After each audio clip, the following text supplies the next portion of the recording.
Alhamdulillahi Rabbil Alameen wa salatu wa salam ala Imam al-Anbiya al-Mursaleen Sayyidina Muhammad wa sahbihi wa ansarihi wa wajihi wa dhawtihi ajma'in amma ba'd members and assalamu alaikum wa rahmatullahi wa barakatuh. Welcome back to this another of our sittings. As it was advertised by the admin, today we shall be taking a look at the tafsir of Surah Muhammad, Surah 47. This surah is called the Fighting. It has two names. It is called Surah Al-Qital. This is called Surah Al-Qital or Surah Muhammad. Surah Al-Qital or Surah Muhammad. And the reason why Surah Muhammad is called Surah Al-Qital is because Muhammad is the prophet of Qital. He was the prophet of Qital, the prophet of fight. So it's appropriate for his name to be linked to Qital. So Surah Muhammad has two names. It is called Surah Al-Qital or Surah Muhammad. It was revealed in Medina. A surah that talks about Qital has to be revealed in Medina, not in Mecca, because fighting was prescribed 2 years after the Hijrah. Therefore, it's not possible for a surah of Mecca to call for jihad and Sharia. Allah calls to jihad and Sharia in Medina, and Allah calls to Tawheed in Mecca. That is the manhaj of Allah.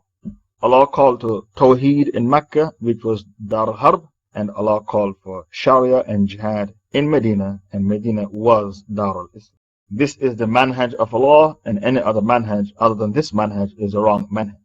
Allah Ta'ala said in the surah, أعوذ بالله من الشيطان الرجيم بسم الله الرحمن الرحيم الذين كفروا وصدوا عن سبيل الله أضل الله أعمالهم. Those who disbelieve in the oneness of Allah and the messenger of Muhammad, the message that Muhammad brought, and they hinder men from the path of Allah, He will render their deeds vain. Their deeds will be void. The very first ayah tells you that there are people who reject faith. But not only do they reject faith, but they stop people from believing. They hinder men from the path of Allah. So there are two types of kafir, the active and the passive. There are two types of kafir, the active and the passive. The passive kafir is the one who rejects faith, but he is not actively trying to take people away from the haqq. Some people, they reject faith, but they stay home and they keep their kufr to themselves, and they are not vocal with their kufr. They keep their kufr to themselves and they are vocal, they are active. Then you have others who reject Islam, but they are active. They actively stop people from believing. So there are two types of kafir, the active and the passive. The active is the one who fights Islam and stop others from hearing about Islam. Allah Ta'ala said that such people, their deeds are void. If you are a kafir, your pious deeds are void. If you are a kafir, your pious deeds are void. Because one of the conditions for Allah to accept your pious deeds is Iman. So take for example a woman like Mother Teresa. She has done good in her lifetime, but she won't get any barakah for her good, because she did not die inside the fold of Islam. Her good deeds are like a mirage. She will come on Judgment Day expecting to find good deeds, but she will have no good deeds to get on Judgment Day. Her good deeds are like a mirage. Surah Nur, Surah 24, verse 39. So Allah said, وَالَّذِينَ كَفَرُوا أَعْمَالَهُمْ كَسَرَابٍ بِقِيعَةٍ يَحْسَبُهُ الظَّمْأَ مَاءً حَتَّى إِذَا جَاءَهُ لَمْ يَجِدْهُ شَيْئًا. As for those who disbelieve, their deeds are like a mirage in a desert. The thirsty man thinks it's water, so he's going to run and he's going to rush to quench his thirst. But when he got there, it wasn't water he saw in the desert, it was only a mirage. This ayah is talking about people like Mother Teresa.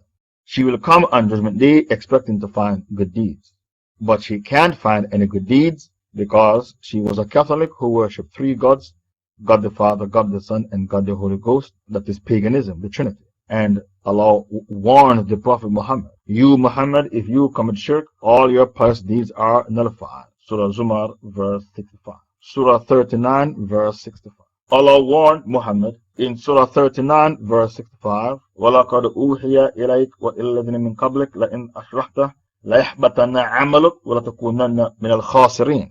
Verily, we have revealed unto you, O Muhammad, the same way we reveal it to all the prophets and messengers before you, that if you, Muhammad, should commit shirk, all your past deeds are nullified and you'll be among the khasirin, the losers.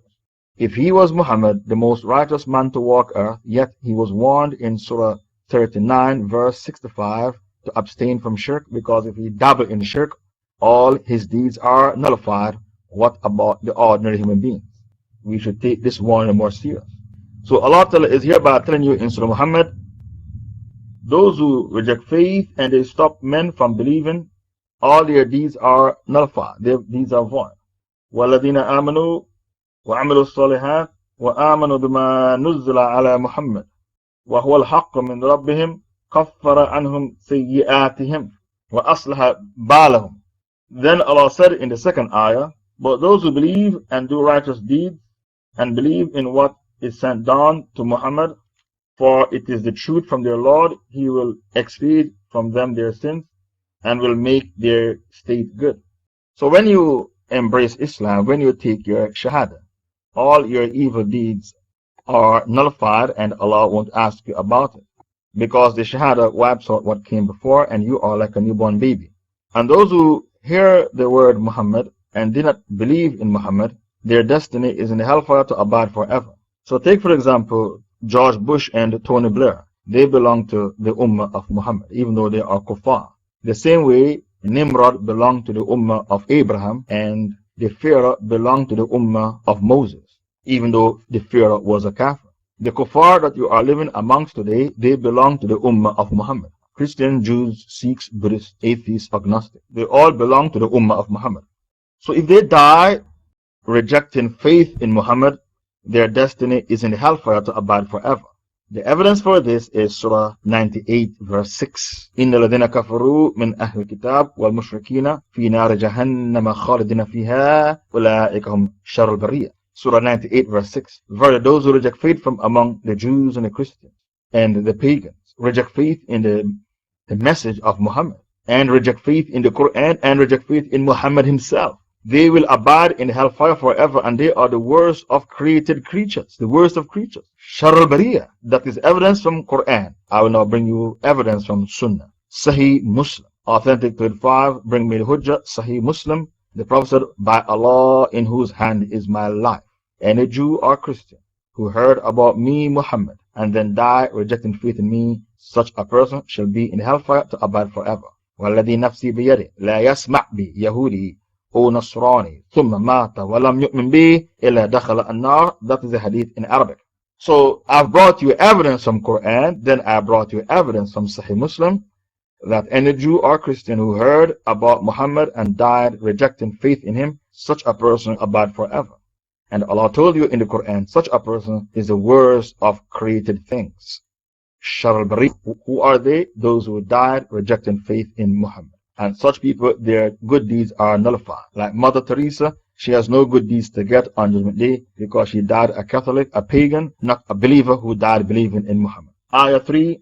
ذَلِكَ بِأَنَّ الَّذِينَ كَفَرُوا اتَّبَعُوا الْبَاطِلَ وَأَنَّ الَّذِينَ آمَنُوا اتَّبَعُوا الْحَقَّ مِنْ رَبِّهِمْ كَذَلِكَ يَضْرِبُ اللَّهُ لِلنَّاسِ أَمْثَالَهُمْ.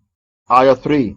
That is because those who disbelieve follow batil, falsehood, while those who believe follow the truth from their Lord. Thus does Allah set forth for mankind their parables. So Allah Ta'ala said, those who disbelieve, they follow batil. Capitalism is batil. Communism is batil. Democracy is batil. Democracy is the religion of the Satan. Democracy is the religion of the Satan. And the God of democracy is Hawa, evil desires and corrupted desires. So any of you in this room right now who believe in democracy, you are a 5-star kafir outside the fold of Islam, because democracy is the religion of the Satan. If you believe in it, you're a kafir, you're no longer a Muslim. And a person should not pray behind you because you believe in batil, which is democracy. So Allah Ta'ala said the hallmark of a kafir is that his ideology is batil. And you, the Muslim, you don't follow an ideology. You follow a creed. That's what you follow. You don't believe in an ideology. You believe in a creed. But the kuffar, they follow an ideology. An ideology is the idea of a man. You don't follow the idea of a man. You follow a creed, which is coming from Quran and Sunnah. Communism is an ideology, the ideology of Karl Marx. Socialism is an ideology, the ideology of Lenin. Nazism is the ideology of Adolf Hitler. The blue eyes and the blonde hair, that is the superior race. Nazism is the ideology of Adolf Hitler. Judaism is an ideology because their religion is coming from the Talmud. The elders of Zion wrote a book called the Talmud, and they said what we wrote from our Aql is better than what Allah revealed to Musa. The Talmud is better than the Torah. The Torah was revealed, but the Talmud is coming from our Aql, our brain. What we wrote from our brain is better than what Allah revealed to Musa. That is the ideology of a Jew, and this ideology is called Judaism. You, the Muslim, you don't follow batil. You don't follow an ideology. You follow a creed, and that creed is called Aqidah, taken from the root word Aqada, which means to tie something tight. Your creed is called an Aqidah because it is tightly tied to Quran and Sunnah, and you don't digress from Quran and Sunnah. So Allah Ta'ala said, those who are kuffar, they follow batil, falsehood. وَأَنَّ الَّذِينَ آمَنُوا اتَّبِعُوا الْحَقِّ مِنْ رَبِّهِمْ, and those who believe, they follow the haqq, the truth from their Lord. Thus does Allah set forth for mankind their parables. So Allah said those who are kuffar, they follow batil, falsehood. And Allah spoke about batil in Surah 17 verse 81. وَقُلْ جَاءَ الْحَقُّ وَزَهَقَ الْبَاطِلِ إِنَّ الْبَاطِلَ كَانَ زَهُوقًا. Surah 17 verse 81. وَقُلْ جَاءَ الْحَقُّ وَزَهَقَ الْبَاطِلِ إِنَّ الْبَاطِلَ كَانَ زَهُوقًا. Say truth has come and falsehood has vanished, and falsehood by nature is a vanishing thing. Truth has come and falsehood has vanished, and falsehood by nature is a vanishing thing. The hallmark of a kafir, he follows batil, man-made isms and schisms. You are a believer, therefore you don't follow man-made isms and schisms. That's not what you follow. You follow Quran and Sunnah. And even the Sunnah is revelation. The Quran is revelation, and the Sunnah is also revelation. Because Allah Ta'ala said, وَمَا يَنْتِقُ عَنِ الْهَوَىٰ إِنْ هُوَ إِلَّا وَحْيٌ يُوحَىٰ. Surah 53 verses 3 to 4. Surah 53 verses 3 to 4. وَمَا يَنْتِقُ عَنِ الْهَوَىٰ إِنْ هُوَ إِلَّا وَحْيٌ يُوحَىٰ. Muhammad doesn't speak from his hawa, he speaks from a revelation revealed unto him. So even the Sunnah was classified as revelation by Allah in the Holy Quran. And the Sunnah carries the same power as the Quran in making things fard, compulsory, and in making things haram. Because the Sunnah is revelation, the Sunnah carries the same power as the Quran in making things compulsory and in making things haram. For example, when you fast, you pay Sadaqatul Fitr. That was made compulsory by the Sunnah, not the Quran, the Sunnah. And it is haram for men to wear gold and silk. That was made haram by the Sunnah, not the Quran, the Sunnah. The Sunnah carries the same power in making things halal and haram, such as Sadaqatul Fitr. You pay it before the Imam goes on the minbar on Eid day, Sadaqatul Fitr, which is $5 US in Jamaica for Sadaqatul Fitr. The wearing of gold for men is haram. That was made haram by Sunnah, not the Quran. The Sunnah carries the same power as the Quran in making things fard and in making things haram. Because Allah told you in the Quran, وَمَا يَنْتِقُ عَنِ الْهَوَىٰ إِنْ هُوَ إِلَّا وَحْيٌ يُوحَىٰ. He, Muhammad, doesn't speak from his hawa, his desires. He speaks from a revelation revealed unto him. This ayah tells you that the Quran is also revelation. The Quran is revelation and the Sunnah is revelation. This ayah tells you that the Sunnah is revelation just like the Quran. فَإِذَا لَقِيتُمُ الَّذِينَ كَفَرُوا فَضَرْبَ الرِّقَابِ. So when you meet in fight, in jihad, those who disbelieve smite their necks till when they have killed and wounded many of them. When you have killed. Ayah 4. So when you meet in fight, in jihad, those who disbelieve smite their necks till when you have killed and wounded many of them. Then bind a bond firmly on them. Take them as captives.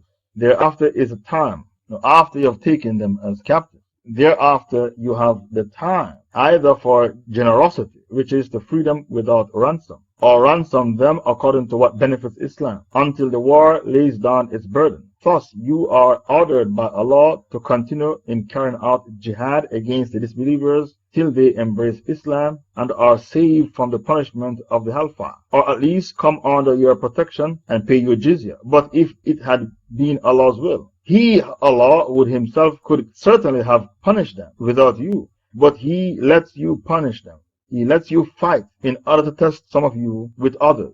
But those who are killed in the way of Allah, He will never let their deeds be lost. So Allah Ta'ala is saying, I could have killed these kuffar with my hands the way I killed them in the time of Prophet Noah with flood, or the way I killed them in the time of Prophet Lut with fire and brimstone, the gay city. I could have done that. But for the Ummah of Muhammad, I use you, the Muslims, to kill them with your blessed hands. So in the time of the previous prophets, Allah killed the wayward, the kuffar, with natural disasters. But as for the Ummah of Muhammad, it's a different stance Allah took with the kuffar. Allah used you, the Muslims, to kill them with your blessed hand.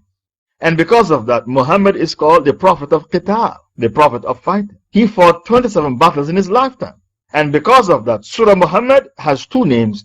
This surah is called Surah Muhammad, and it is also called the Surah of Qital, the Surah of fighting.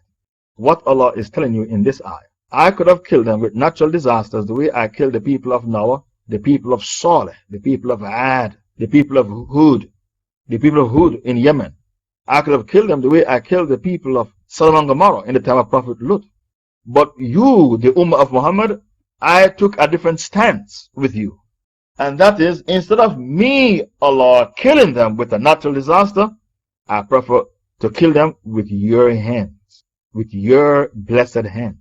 So because of that, Allah Ta'ala said in Surah 9 verse 12, فَقَاتِلُوا أَئِمَّةَ الْكُفْرِ إِنَّهُمْ لَا أَيْمَانَ لَهُمْ. Surah Tawbah verse 12. Then fight the leaders of kufr. Then fight, you Muslims, the leaders of kufr. For surely their oaths are nothing to them, so that they may stop evil actions. That's one ayah. This was revealed about the battle of Badr. When the Prophet was marching to Badr, he told his companions, kill the leaders of Quraysh. Target them first. Because if you take out the think tank, the foot soldiers become headless chickens. If you can take out the think tank, the foot soldiers will become what? Headless chickens. So the Rasul said what? Kill the leaders of Quraysh. People like Abu Jahl, Umayyah, the slave master of Bilal, Umayyah, Abu Jahl, Utbah, Shayba. Target the leaders of Quraysh. Because when you take out the think tank, the foot soldiers become headless chickens. There's nobody to give them instructions anymore. And here you have in front of you Surah Tawbah verse 12. What did Allah say? فَقَاتِلُوا أَئِمَّةَ الْكُفْرِ. Take out the leaders of kufr. Fight the leaders of kufr. إِنَّهُمْ لَا أَيْمَانَ لَهُمْ. Because they have no aymana, they have no word of honor. They break their promises. لَأَلَّهُمْ يَنْتَهُونَ. So that they will stop fighting against Islam. So that they will stop their evil actions. What is their evil actions? To rebel and fight against Islam. Then Allah Ta'ala said in Surah Tawbah verse 14, قَاتِلُوهُمْ يُعَذِّبُهُمُ اللَّهُ بِأَيْدِيكُمْ وَيُخْزِهِمْ وَيَنْصُرُكُمْ عَلَيْهِمْ وَيَشْفِ صُدُورِ قَوْمٍ مُؤْمِنِينَ. Surah Tawbah verse 14. Fight against them, they the kuffar, so that Allah will punish them by your hands, your blessed hands, and disgrace them, and give you victory over them, and heal the breast of a believing people. What Allah is saying, when you see what is taking place in Iraq, in Bosnia, in Kosovo, in Kashmir, in Somalia, in Shishan, in Somalia, and more recently in Mali, the atrocities that the kuffar commit in Kashmir and in occupied Palestine, what Allah is saying, nothing can heal the breast of a grieving people except jihad fi sabilillah. Surah Tawbah verse 14. Nothing. You are angry and your breast is grieving. You are full of grief and pain in your bosom because of the atrocities the kuffar unleash against the ummah. What Allah is saying in Surah Tawbah verse 14. Nothing can heal the breast of a believing people except jihad fi sabilillah. So Allah Ta'ala said, قَاتِلُوهُمْ يُعَذِّبُهُمُ اللَّهُ بِأَيْدِيكُمْ وَيُخْزِهِمْ وَيَنْصُرُكُمْ عَلَيْهِمْ وَيَشْفِ صُدُورِ قَوْمٍ مُؤْمِنِينَ. Fight against them so that Allah will punish them by your hands and disgrace them and give you victory over them and heal the breast of a believing people. We are not finished explaining Ayah 4 of Surah Muhammad, because Allah Ta'ala said, so when you meet in fight, those who disbelieve, smite them at their necks. Now you will say, we have Kalashnikovs, so why do you need to smite them at their necks? this ayah is not abrogated. You have to cut their necks with cutlass. There is a reason why Allah mentioned to cut their necks with cutlass or swords. If they know that when they are captured by Muslims, they are going to have their throats cut with a sword, it creates a psychological warfare against the kuffar, and they will run away with fright, and they will refuse to come face to face with the mujahideen, because they know if they are being captured, their throats will be slit. They are going to have their heads cut off like a goat.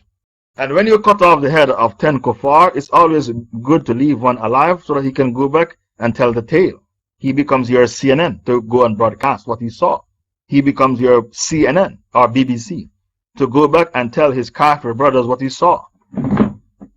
Not because you have modern day weaponry, you're going to say we don't need to cut the throat of kuffar because we have moved on from that. We have Kalashnikovs now. That is the favorite assault rifle of the Mujahideen, the Kalashnikov. That's not the case. You can't use modern day technology to abrogate the Quran. So the scholar said the ruling remains that you cut the throat of the kuffar with mashati, with a sword. Because when they know that if they are captured, their throats will be slit with a sword or a cutlass, that alone creates a psychological warfare in the hearts of the kuffar. And they will not want to come face to face with the Mujahideen. They rather commit suicide than to come face to face with the Mujahideen. Suicide is better for them than to come face to face with the Mujahideen, because they know the Mujahideen will show no mercy to them and their throats will be cut. That the thought of having their throats cut is horrifying, terrifying, and petrifying. Therefore, the hukum remains. You are not allowed to entertain the idea that the hukum doesn't remain because we have modern day technology like the Kalashnikov assault rifle. So there's no need to cut the throat of the kuffar. I'm sorry, you can't use modern day technology to abrogate the Quran. Who told you you can use modern day technology to abrogate ayahs of the Quran? You can't. You have to cut the throat of the kuffar.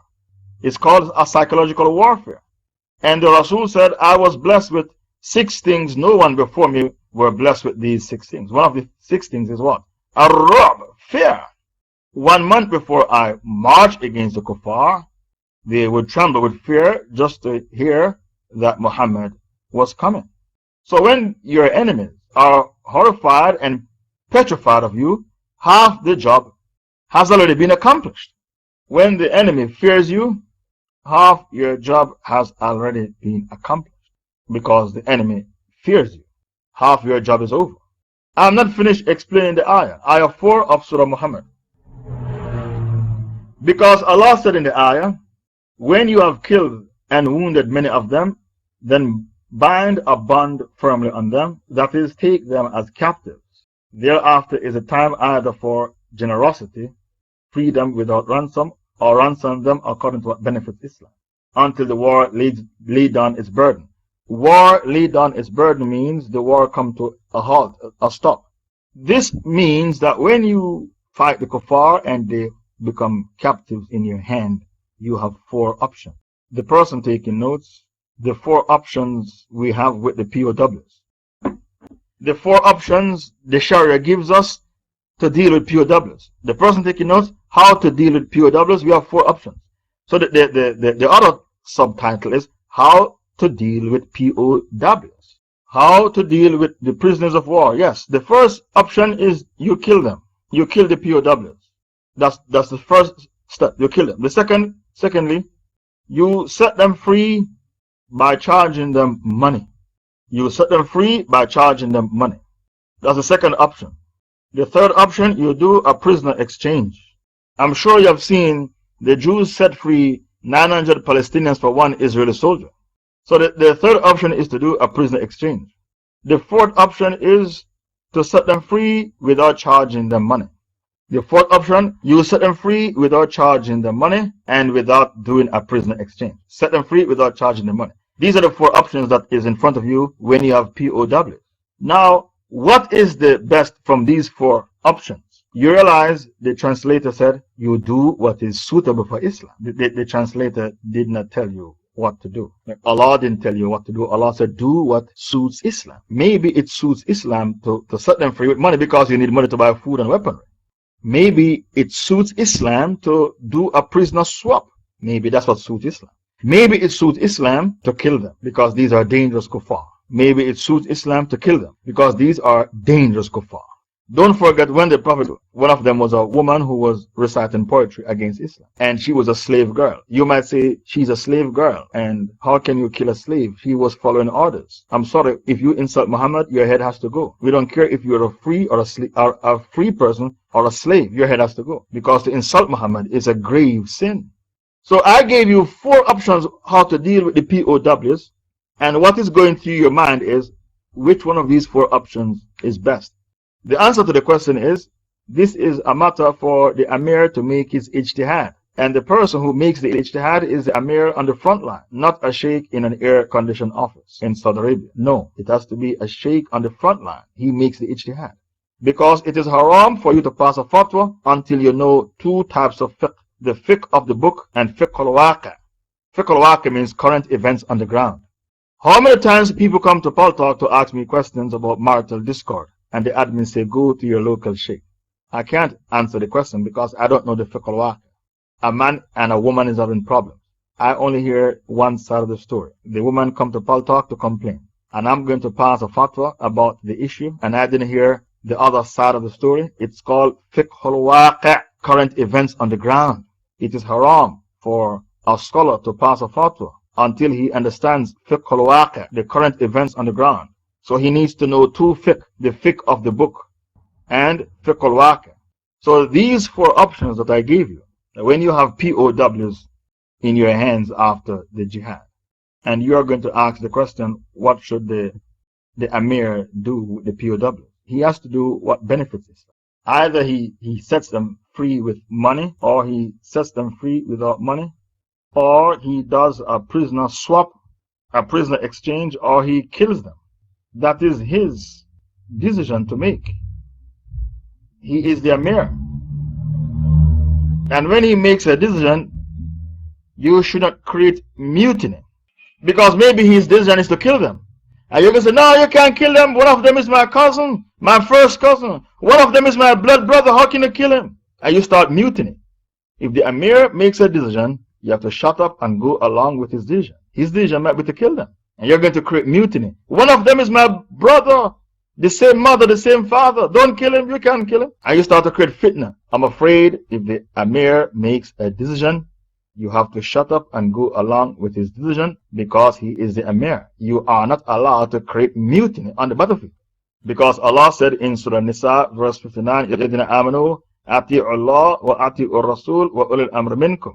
O you believe, obey Allah and obey His Messenger and those who are in authority from among you.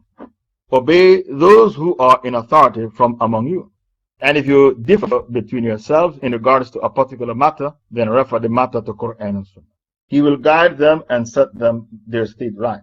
But those who are killed in the way of Allah, He will never let their deeds be lost. Now, what is the meaning of the ayah? Those who are killed in the way of Allah, Allah will never let their deeds be lost. وَالَّذِينَ قُتِلُوا فِي سَبِيلِ اللَّهِ فَلَنْ يُضِلَّ أَعْمَالَهُم. The tafsir for this is, from the first drop of their blood, all their sins are forgiven. And they are saved from the punishment of the grave. And they'll cross the bridge of Sirat with the speed of light. And they'll be able to intercede for 70 members of their family. And they are given 72 virgins in marriage. And their souls are kept in the bodies of green birds flying around in paradise. These green birds have their nest on chandeliers, and these chandeliers are hanging from the throne of Allah. He is also given a crown of respect to wear, and when anyone sees him wearing that crown in paradise, they'll know that this person sacrificed his life for the sake of Allah. So these are the favors of the Shaheed. This hadith is found in At-Tirmidhi, the 7 favors of the Shaheed. And this hadith, which I was quoted, can be found in At-Tirmidhi. He will also be shown his destiny in paradise. He will be shown his destiny in paradise. So this is what Allah Ta'ala meant when Allah Ta'ala said, those who are slain in the path of Allah, Allah will never make their deeds go in vain. Ayah 6, and admit them to paradise which He has made known to them. They will know their places in paradise better than they used to know their homes in this dunya. وَيُدْخِلُهُمْ الْجَنَّةَ عَرَّفَهَا لَهُمْ. Allah will put them in paradise, put them in homes. The Prophet said, when you go to paradise, you will be able to recognize your homes in paradise more than you recognize your homes in the dunya. If you are walking home, you will not miss your home because you know where you live. You can recognize your home. You won't miss your home on the street because it's your home. You can recognize your home. You know the color of your house. You know your address. The Prophet said when you are given paradise, you will be able to recognize your home in paradise better than your home in the dunya. This is the meaning of Allah's words. عَرَّفَهَا لَهُمْ. Every one of them will know his dwelling in paradise better than he knew his dwelling in this world. Okay, shukran for the hadith. This is the meaning of Allah's word. عَرَّفَهَا لَهُمْ. We will make them know their homes in the paradise. Ayah 7. يَا الَّذِينَ آمَنُوا إِن تَنْصُرُوا اللَّهَ يَنْصُرُكُمْ وَيَثَّبِّتْ أَقْدَامَكُمْ. All who believe, if you help Allah, Allah will help you and make your feet firm. Now, what is the tafsir of Surah 47, verse 7? All who believe, if you help Allah, Allah will help you and make your feet firm. How can you help Allah? Allah is Al-Ghani, the rich, and you are Faqir, the poor. So how can you help Allah? The tafsir is that you help the cause of Allah. This is why the translator put in bracket, the cause of Allah. You help Allah by helping the servants of Allah, by helping the widows and the orphans, and by helping the mujahideen. That's how you help Allah. You help Allah by helping the servants of Allah. You help the cause of Allah. Do you remember those people Allah spoke about in Surah Tawbah? They are eligible for receiving zakat. By helping those people, those 8 people Allah spoke about. The ayah is Tawbah 60.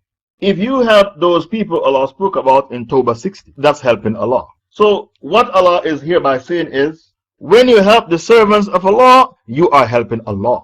When you help the servants of Allah, you are helping Allah. And because of that, Allah will say to a man, I was hungry and you did not give me to eat. He will say, you are Allah, how can I feed you? Allah will say, my servant was hungry and you refused to feed him. Had you fed him, you would have found the reward with me. Allah is so close to his servants, his righteous servants. Allah said in the hadith, if you help my servant, you are helping me. If you feed my servant, you are feeding me. That's how close Allah is to his servants. I was thirsty, you didn't give me to drink. And Allah said, I was naked, you did not give me the clothes to wear. So by helping the poor and destitute Muslims, you are actually helping Allah. So this is the meaning of Allah's words. Oh, you believe, if you help Allah, Allah will help you and make your feet firm. Make your feet firm means He gives you the tawfiq, He gives you the iman to stand firm on the battlefield. To stand firm on the battlefield because you have the taqwa to face the enemy. And you are not a coward who run away from the battlefield. But those who disbelieve in the oneness of Allah, for them is a destruction and Allah will make their deeds vain. Ayah 8. Those who disbelieve in the oneness of Allah, for them is destruction and Allah will make their deeds vain. The destruction that Allah is talking about here in Surah Muhammad verse 8 is defeat on the battlefield. They will suffer defeat on the battlefield. Their empire will crumble. They'll suffer defeat on the battlefield. That is a sure destruction. They are going to spend their wealth fighting Islam and their wealth will go to waste. They are going to suffer economic destruction and they are going to suffer military destruction. Economic destruction, military destruction, and political destruction. That is destruction. They are going to suffer spiritual destruction because they shall be punished in the grave and in the hereafter. So the destruction that Allah is speaking about here in this ayah is various types of destruction. Economic destruction. They are going to spend their wealth fighting Islam and it will be a source of anguish for them. Military destruction. Political destruction. They are going to lose their izzah, their honor. They have no more political clout. Spiritual destruction because they will be punished in the grave. This is what Allah meant when Allah said, those who disbelieve, وَالَذِينَ كَفَرُوا فَتَعْسًا لَهُمْ وَأَضَلَّ اللَّهُ وَأَضَلَّ أَعْمَالَهُم. Economic destruction, military destruction, political destruction, spiritual destruction. All types of destruction they will suffer. Why? Because they are kuffar. The Persian Empire, where is it? It's in the dustbin of history. The Roman Empire, where is it? It's in the dustbin of history. That city is no longer called Constantinople, it's now called Istanbul. The Russian Empire, where is it? It's in the dustbin of history. They suffer economic destruction, political destruction, military destruction. This is a promise from Allah that those who disbelieve, you will suffer destruction. فَتَعْسًا لَهُمْ. That is because they hate that which Allah has sent down, this Quran. So He has made their deeds fruitless. Ayah 9. That is because they hate what Allah has revealed, so He has made their deeds fruitless. When you hate what Allah has revealed, you become a kafir. If you hate the difficulties that come with jihad, you are not a kafir. If you hate the difficulties that come with jihad, you are not a kafir. If you hate the difficulties that come with the hijab, you are not a kafir.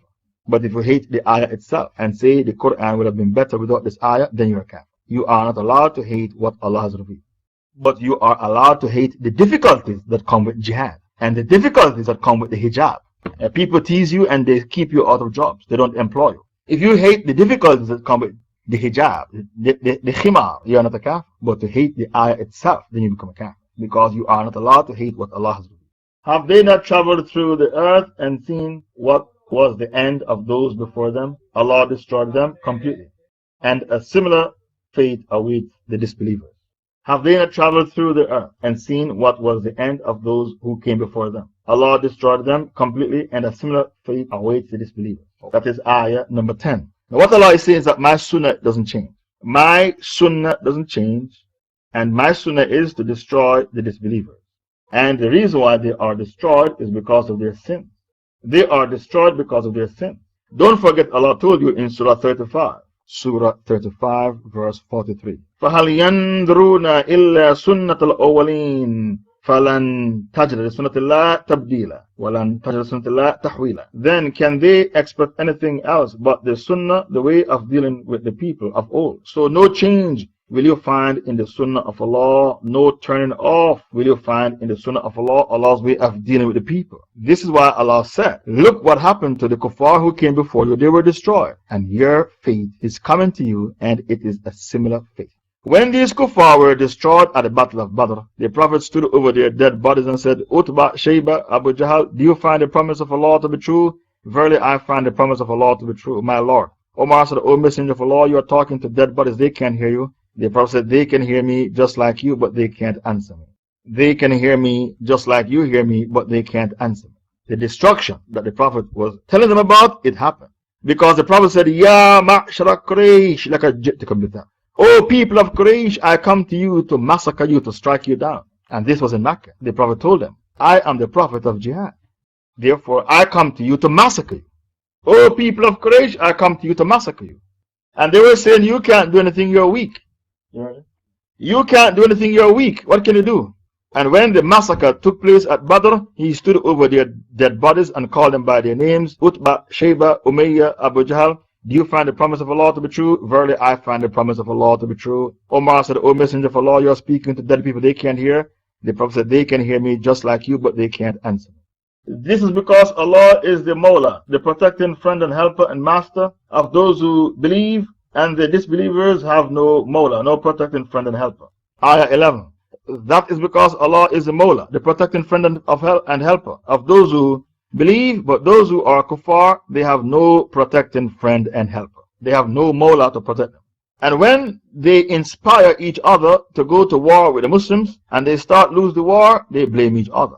Now these kuffar, they like to hype up each other and beat war drums to go and fight Islam, beating war drums. And when the going gets tough and the tough gets going and they lose the battle, they start to blame each other and say it was your idea to fight the Muslims. They always do that. Now the kuffar are in Afghanistan. They're going to pull out one by one and leave America by herself. They're going to pull out one by one and leave America by herself in Afghanistan. And then they're going to start blaming each other and say it was your idea to attack Afghanistan. It wasn't our idea. When the tough gets going and the going gets tough, they start to point finger and blame each other. Why will they lose the battles? Because Allah is a protecting friend and helper of those who believe, and those who are kuffar, they have no protecting friend and helper. They are on their own. The shaitan, who is their friend, he can't help them. The shaitan is weak. Certainly Allah will admit those who believe in the oneness of Allah and do righteous deeds to gardens underneath which rivers flow, the paradise, while those who disbelieve, they enjoy themselves and eat as the cattle eat, and the hellfire is their final abode. Ayah 12. So Allah Ta'ala spoke about the behavior of the kuffar. Allah said, certainly Allah will admit those who believe and do righteous deeds into gardens underneath which rivers flow, which is paradise. While those who disbelieve, they enjoy themselves and they eat as cattle eat, and the hellfire is their final abode. So the kuffar, they practice obesity and they worship pleasures of the flesh, because Allah said, yatamatta. They are so much addicted to pleasures of the flesh, some of them are bisexual. They go to bed with men and women, because they worship three things: money, technology, and pleasures of the flesh. They eat like the cattle eat. I was watching a documentary on Channel 4. A man weighed 1 ton, the same amount as a cow. Why? Because Allah told you in Surah Muhammad, these kuffar, they eat as the cattle eat. And the Prophet said they eat with what? 7 intestines, while the believer eat with 1 intestine. So expect obesity to be pandemic in the kuffar, among the kuffar, because Allah said they eat like the cattle eat. And hellfire is waiting for them. Yatamatta, they dabbled in pleasures of the flesh. And they don't care if the pleasures of the flesh is halal or haram. That doesn't exist in the vocabulary of a kafir. Halal and haram, what they care about is legal and illegal. So if it is legal, if homosexuality is legal in the UK, in France, in the USA, I'm going to dabble in it. Because I don't care about halal and haram. All I care about is legal and illegal. That is the terminology in the vocabulary of the kuffar, not halal or haram. So Allah said they live for pleasures of the flesh. Yatamatta means they live for the pleasures of the flesh. And because they are addicted to these pleasures of the flesh, they find it impossible to embrace Islam. Allah said, Kabura al-mushrikeen ma tad'uhum ilayh. It is difficult for the mushrikeen to abandon their way of life and practice the Islam that you are inviting them to. Surah 42, verse 13. What did Allah say? Surah 42, verse 13. Kabura al-mushrikeen ma tad'uhum ilayhi. It is very, very difficult for the mushrikeen to abandon what they are doing to practice the Islam that you are inviting them to. Now, Surah 42, not 43, Surah 42. If my memory serves me right, it is Surah 42, verse 13. Kabura al-mushrikeen ma tad'uhum. Intolerable for the mushrikeen is that which you, Muhammad, called them. Yes. Intolerable is not the proper translation. Kabura means it is difficult. If it is difficult for them to abandon their way of life, to come and practice the Islam you are inviting them to, because they are addicted to haram activities. And sins are very, very addictive. And many a town stronger than your town, Mecca, O Muhammad, which has driven you out, we have destroyed, and there was none to help them. They drove you out of Mecca, and you didn't want to leave Mecca, because you said when you were leaving, I was born in you, and you are the most sacred land in the sight of Allah. If my people didn't drive me out, I would never leave you. The Prophet said that. This hadith is found in At-Tirmidhi. If my people didn't drive me out of Mecca, I'll never leave you. They drove you out of Mecca. Waraka ibn Nawfal, the cousin of Khadija, told you when you got the revelation, and you were 40 years old when you got the revelation, that the people of Mecca will drive you out. 13 years later, they drove you out. Yes, this hadith is collected by At-Tirmidhi. If my people didn't drive me out, I will never leave you. Waraka ibn Nawfal, the cousin of Khadija, told you, whenever a man brings a message like your message, his own people drive him out. You were 40 years old when he said that to you. Now you are 53 years old. They drove you out when you were 53 years old. Allah is saying in Surah Muhammad, and many a town stronger than Mecca, which has driven you out, we have destroyed, and there was none to help them. So don't worry about Mecca. One day you're going to come back and conquer it. They drove you out, but one day you're going to come back and conquer Mecca. And there are many cities stronger than Mecca that we have destroyed. What we will not destroy Mecca, we will allow you to conquer Mecca, because Mecca is a holy city. We are not going to destroy Mecca with natural disasters because of the dua of Abraham, in which Abraham begged Allah to make Mecca a safe city. Mecca is a safe city. وَالتِّينِ وَالزَّيْتُونِ وَطُورِ سِينِينَ وَهَذَا الْبَلَدِ الْأَمِينَ. Allah said that Mecca is Balad Amin, a safe city. So we are not going to destroy Mecca with natural disaster. We are going to make you return to Mecca with an army of 10,000 strong and conquer Mecca, and it will be a bloodless coup. You won't create a bloodbath, it will be a bloodless coup. Even though Allah, I gave you the permission to create a massacre if you want to. Because Allah said, La uqsimu bihadha al-balad wa anta hillum bihadha al-balad. I swear by this balad, the city. Wa anta hillum bihadha al-balad, and it is halal for you, O Muhammad, to create a massacre when you conquer Mecca. You can create a massacre if you want the day you conquer Mecca. Wa anta hillum bihadha al-balad. Hillum means it is halal to take revenge against your enemies the day you conquer Mecca. But because Muhammad was a mercy to mankind, he did not create a massacre the day he conquered Mecca. He only killed 4 people. Only 4 people. One of them was a girl who recited poetry insulting Islam. Even though she was a slave, she was killed, because if you insult Muhammad, you have to be killed, and there is no excuse. You can't say I was a slave following orders. There is no excuse for insulting Muhammad. Is he who is unclear proof from his Lord like those for whom their evil deeds that they do are beautified for them while they follow their own lust, their evil desire. Allah is asking a question.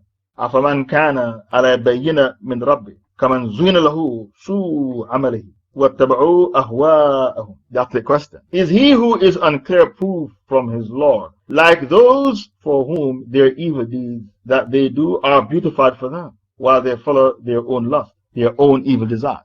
Now, who beautified their deeds for them? The shaitan beautified for them their evil deeds. The shaitan beautified for them their evil deeds. Don't forget the story of Sulaiman and Bilqis. We did the tafsir. Don't you remember the bird?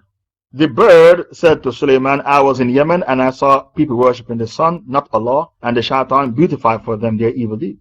Surah 27, verse 24. Bring me the hujjah. Surah 27, verse 24. The bird complained to Sulaiman, the shaitan has beautified for the people of Yemen their evil deeds to the extent where they worship the sun, not Allah. So when you are asked the question, who beautified for them their evil deeds? The question is here. Surah Namal, verse 24. The shaitan beautified for them their evil deeds, and even the bird knew that a web of the Satan is to make evil deeds fearsome. A bird had better aqidah than the kuffar. Now, I stop here for today because I'm being called to lead Salatul Isha. I won't be taking any questions. I'll see you tomorrow for the completion of Tafseer Surah Muhammad. Subhanakallahumma wa bihamdik, ashhadu an la ilaha illa anta astaghfiruka wa atubu ilayk. I will now yield the mic. Alhamdulillahi Rabbil Alameen, wassalatu wassalam ala Imam al-Anbiya wal Mursaleen, Sayyidina Muhammad wa ala alihi wa sahbihi ajma'in. Allahumma arna al-haqqa haqqa wa razaqna tiba'ah, wa arna al-batila batila wa razaqna. Brothers and sisters in Islam, assalamu alaikum wa rahmatullahi wa barakatuh. Welcome back to this another of our sittings. We shall be continuing with the tafsir of Surah Muhammad. The last time we were here, we stopped at ayah 13, in which Allah Ta'ala said, وَكَأَيٍّ مِّن قَرْيَةٍ هِيَ أَشَدُّ قُوَّةً مِّن قَرْيَتِكَ الَّتِي أَخْرَجَتْكَ أَهْلَكْنَاهُمْ فَلَا نَاصِرَ لَهُمْ. And many a town stronger than this town, which is Mecca, which has driven you out. We have destroyed that town, and there was none to help them. So the people of Mecca, they drove the Prophet out, and Waraka ibn Nawfal, the cousin of Khadija, did tell the Prophet, they are going to drive you out. He was surprised. He said, our mukhrijahum, will they really drive me out? Waraka ibn Nawfal said, whenever a man comes with your message, his own people turn against him and drive him out. The Prophet was surprised because they used to call him As-Sadiq Al-Amin, the truthful, the trustworthy. He was called the truthful, the trustworthy, As-Sadiq Al-Amin. So to hear that his own people will turn against him and drive him out, that was quite shocking for the Prophet. The reason why they drove him out is because the message he brought was against the status quo. People don't like to change and they are comfortable in their kufr. So Quraysh didn't want to change from paganism, the worshipping of 360 idols inside and around the Kaaba. So when the Prophet came with Tawheed, they did not gravitate towards the Tawheed. They fought the Prophet and did everything to put out the light of Tawheed. The Rasul fought 27 battles in his lifetime.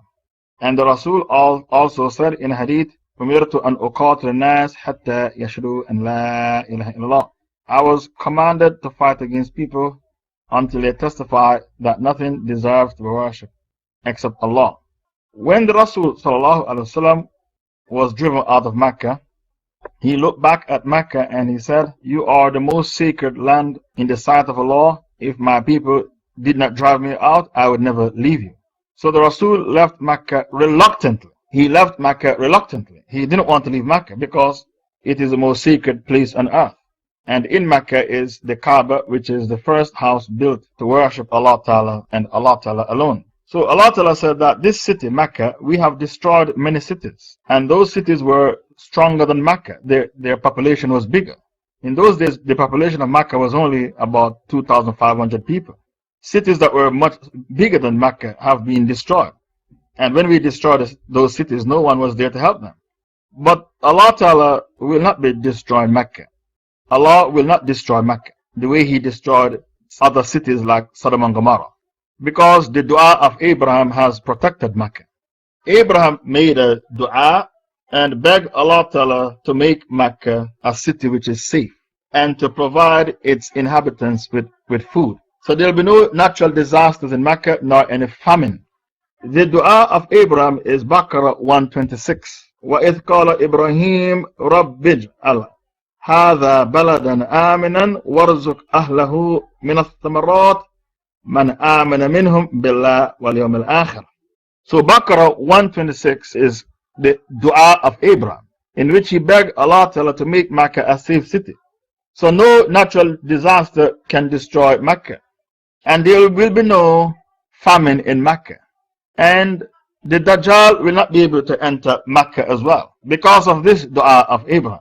So even though they drove the Prophet out of Mecca, Allah will not take revenge on them and destroy them with a natural disaster. And the only reason why Allah will not destroy Mecca with a natural disaster is because of the dua of Abraham. And another dua of Abraham is Baqarah 129, in which he begged Allah to send a Rasul from among them to guide them to Tawheed. رَبَّنَا وَبَعَثْ فِيهِمْ رَسُولًا مِّنْهُمْ يَتْلُو عَلَيْهِمْ آيَاتِكَ وَيُعَلِّمُهُمُ الْكِتَابَ وَالْحِكْمَةَ وَيُزَكِّيهِمْ إِنَّكَ أَنْتَ الْعَزِيزُ الْحَكِيمُ. So this dua of Abraham, Allah answered this dua and sent the Prophet Muhammad. So the messengership of Muhammad is a dua of Abraham. And when Allah answered the dua of Abraham, He sent Muhammad. So the messengership of Muhammad is a reply to one of the many du'as of Abraham. Now, we have covered the many du'as of Abraham in this room previously, and many of you missed the dars, you were not here. Who is supposed to be taking notes? Could on that, who is supposed to be taking notes? And normally when there are no notes takers, I cancel the dars.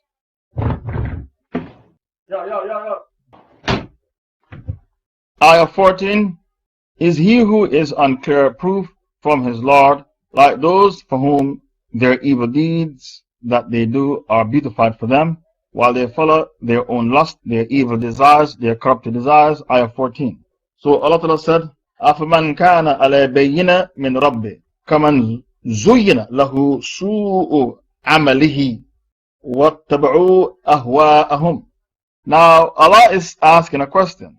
This is a question that Allah Ta'ala is asking. Are they equal? Is he who is on a clear proof from his Lord like those for whom their evil deeds that they do are beautified for them, while they follow their own lust, their own evil desires? There are people who follow their evil and corrupted desires, and they have taken their evil desires as their gods. The evidence for this is Surah 45 verse 23. Surah 45 verse 23, Allah Ta'ala said, there are people out there who have taken their evil desires as their God. So there are people who are addicted to unlawful pleasures of the flesh. And these people who are addicted to unlawful pleasures of the flesh, they will even go to war to protect their desires.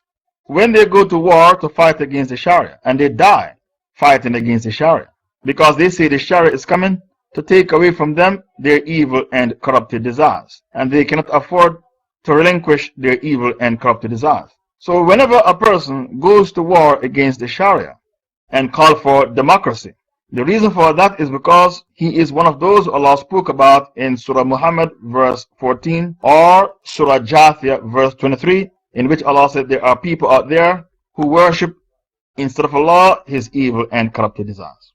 Allah said that their evil deeds were beautified for them. The answer is, the question is, who is it that beautified their evil deeds for them? The answer to the question, Iblis, the shaitan, is responsible for beautifying for them their evil deeds.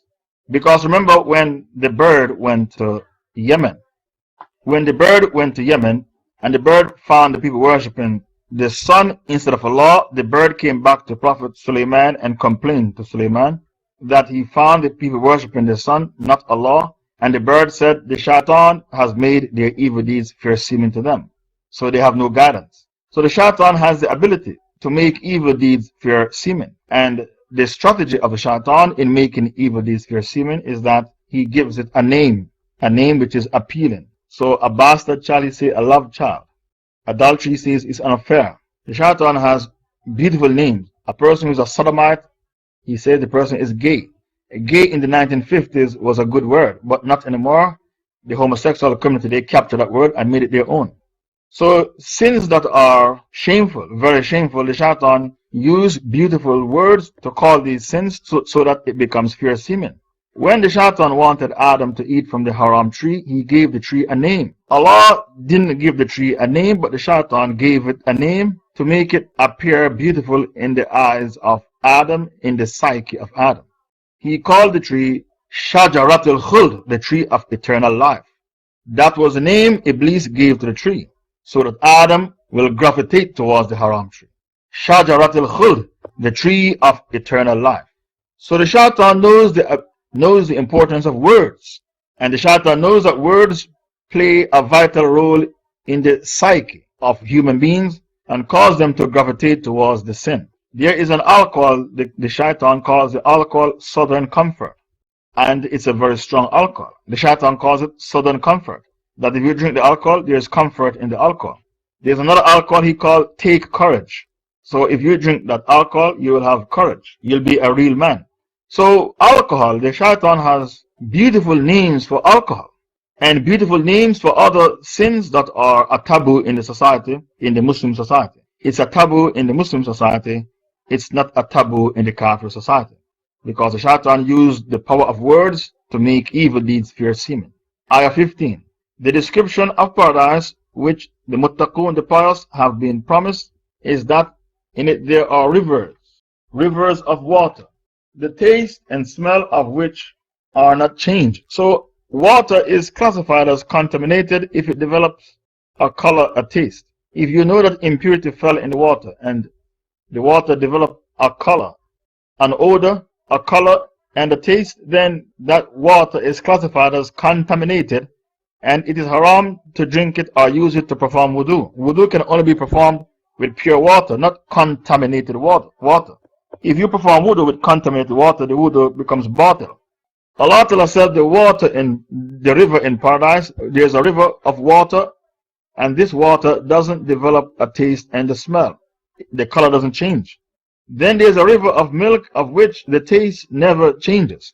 The milk of the dunya, if you forget to put the milk on the refrigerator, the milk will go off. You can no longer drink the milk.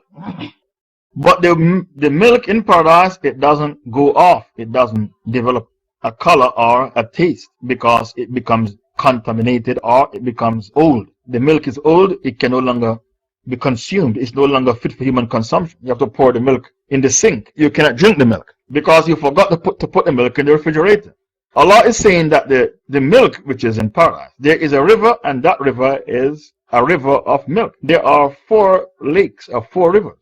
Hakim ibn Muawiyah, who narrated from his father that the Messenger of Allah said, "Verily there is a paradise, a lake of milk, a lake of water, a lake of honey, and a lake of wine. The rivers then gush out of them." So here in Surah Muhammad, there are 4 rivers that Allah spoke about: a river of water, a river of milk, and the third is a river of wine, delicious to those who drink, ladha lisharibin, and the last river is a river of honey. The river of wine, which is in paradise, it is different from the wine in the dunya. The wine in the dunya, if you drink it, you develop a headache and you vomit and you become intoxicated. Also, the wine in the dunya is bitter. It's not delicious to drink. The alcohol of the dunya is bitter. It's not delicious to drink. It gives you headache. It makes you vomit, and it makes you become intoxicated and display a disgraceful behavior. But the wine in paradise, it doesn't make you become intoxicated regardless of how much you drink. The person who drinks the wine in the dunya will be barred from drinking the wine in paradise.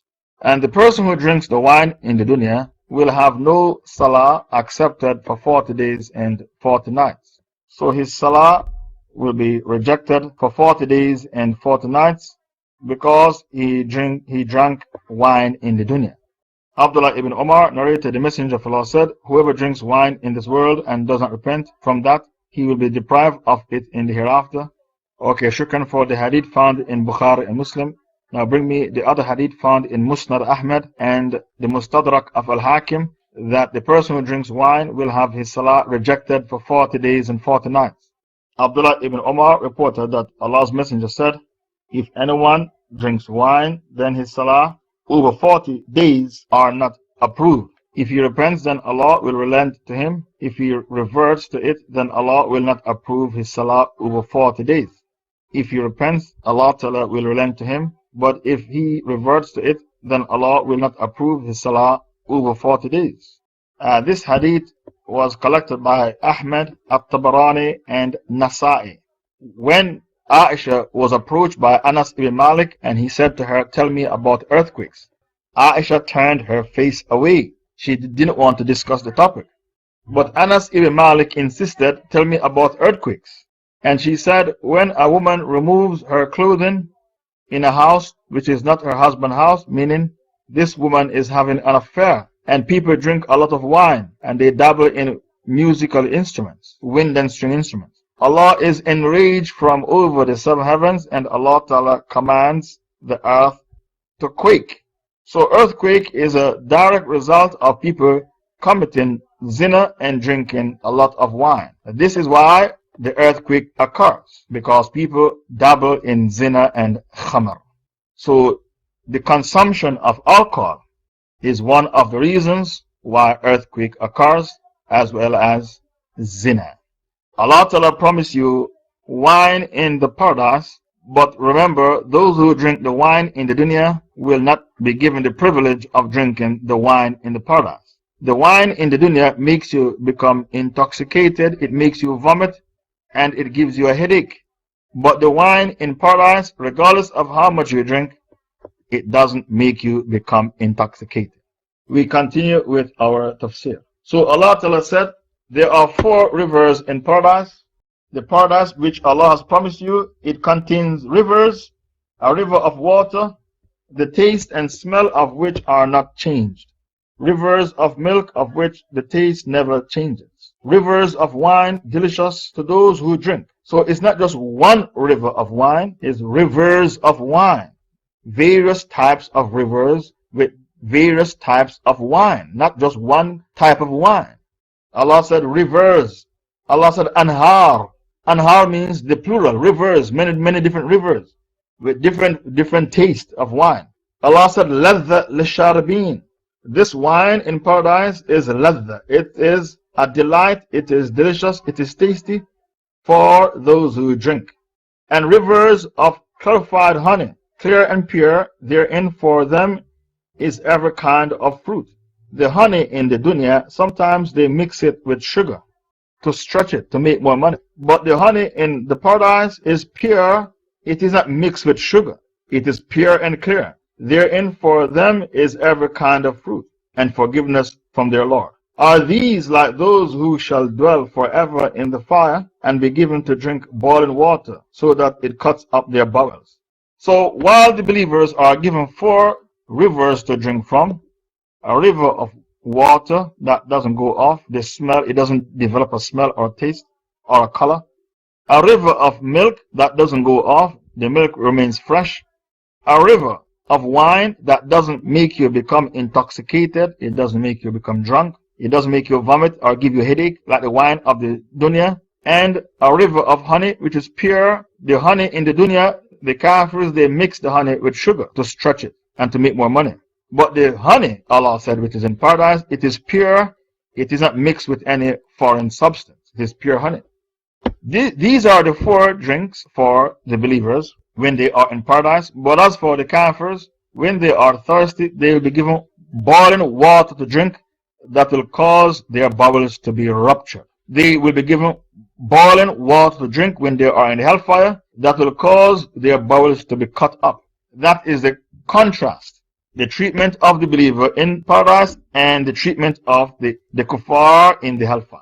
And among them are some who listen to you, O Muhammad, till when they go out from you, they say to those who have received knowledge, what has he said just now? Such are men whose hearts Allah has sealed, and they follow their lust, their evil desires. So Allah Ta'ala is saying that there are people out there who follow their lust when they sit in the halqa of the Prophet, the dars. Halqa means just a circle. Dars is a lesson. When they leave the dars of the Prophet, they would say, what did Muhammad say just now? What did he say just now? Why did Allah reveal this ayah? To tell you, a munafiq cannot retain knowledge.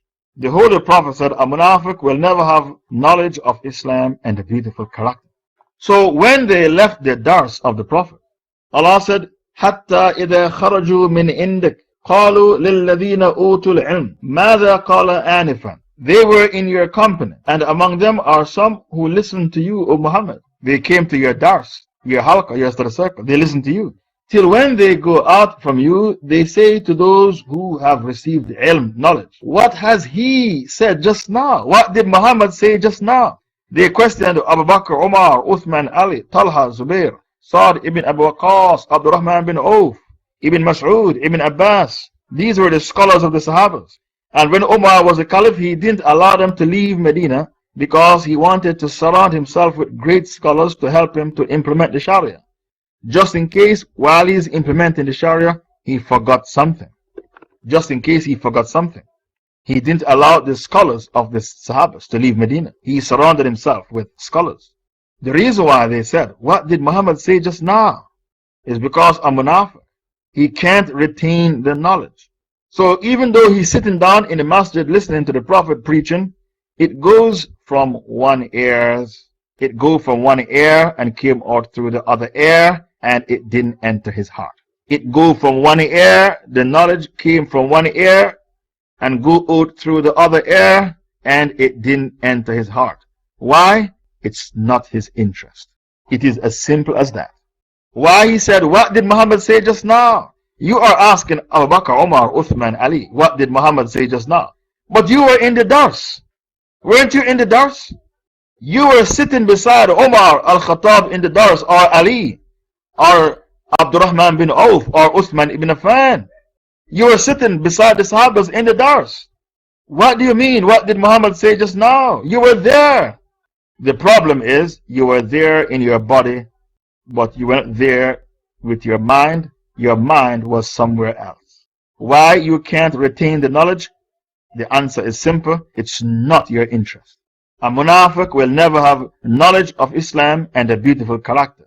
And the Rasul sallallahu alayhi wa sallam said, مَن يُرِدِ اللَّهُ بِهِ خَيْرًا يَفَقِّهْهُ فِي الدِّينِ. Whenever Allah wants good for you, He gives you the proper understanding of the deen. He makes you understand the deen. So for you to be unable to retain Islamic knowledge, you sat in the study circle of the Prophet and you could not retain the knowledge. It came from one ears and went out through the other ears. It didn't penetrate your heart. It's clear you are a munafiq, and the reason why you could not retain the knowledge is because it's not your interest. But if this person should sit down in front of a Hollywood movie, a Bollywood movie, they memorize the movie and they can tell you the movie. The movie is for an hour and a half. When the movie is finished, they can tell you the movie from one episode to another episode, and he doesn't miss out any episode. He can tell you the movie in details, what happened in the movie. If you take him to a masjid and a khutbah is being delivered and the topic is the description of the hellfire, he will fall asleep in the masjid. But when he was watching the movie, Hollywood or Bollywood, he didn't fall asleep. He was captivated by the movie. He didn't fall asleep. This same person, if you take him to the masjid on a Friday and the khutbah wasn't boring, the khutbah was about the description of the hellfire, he would fall asleep in the masjid, and he even starts to snore in the masjid.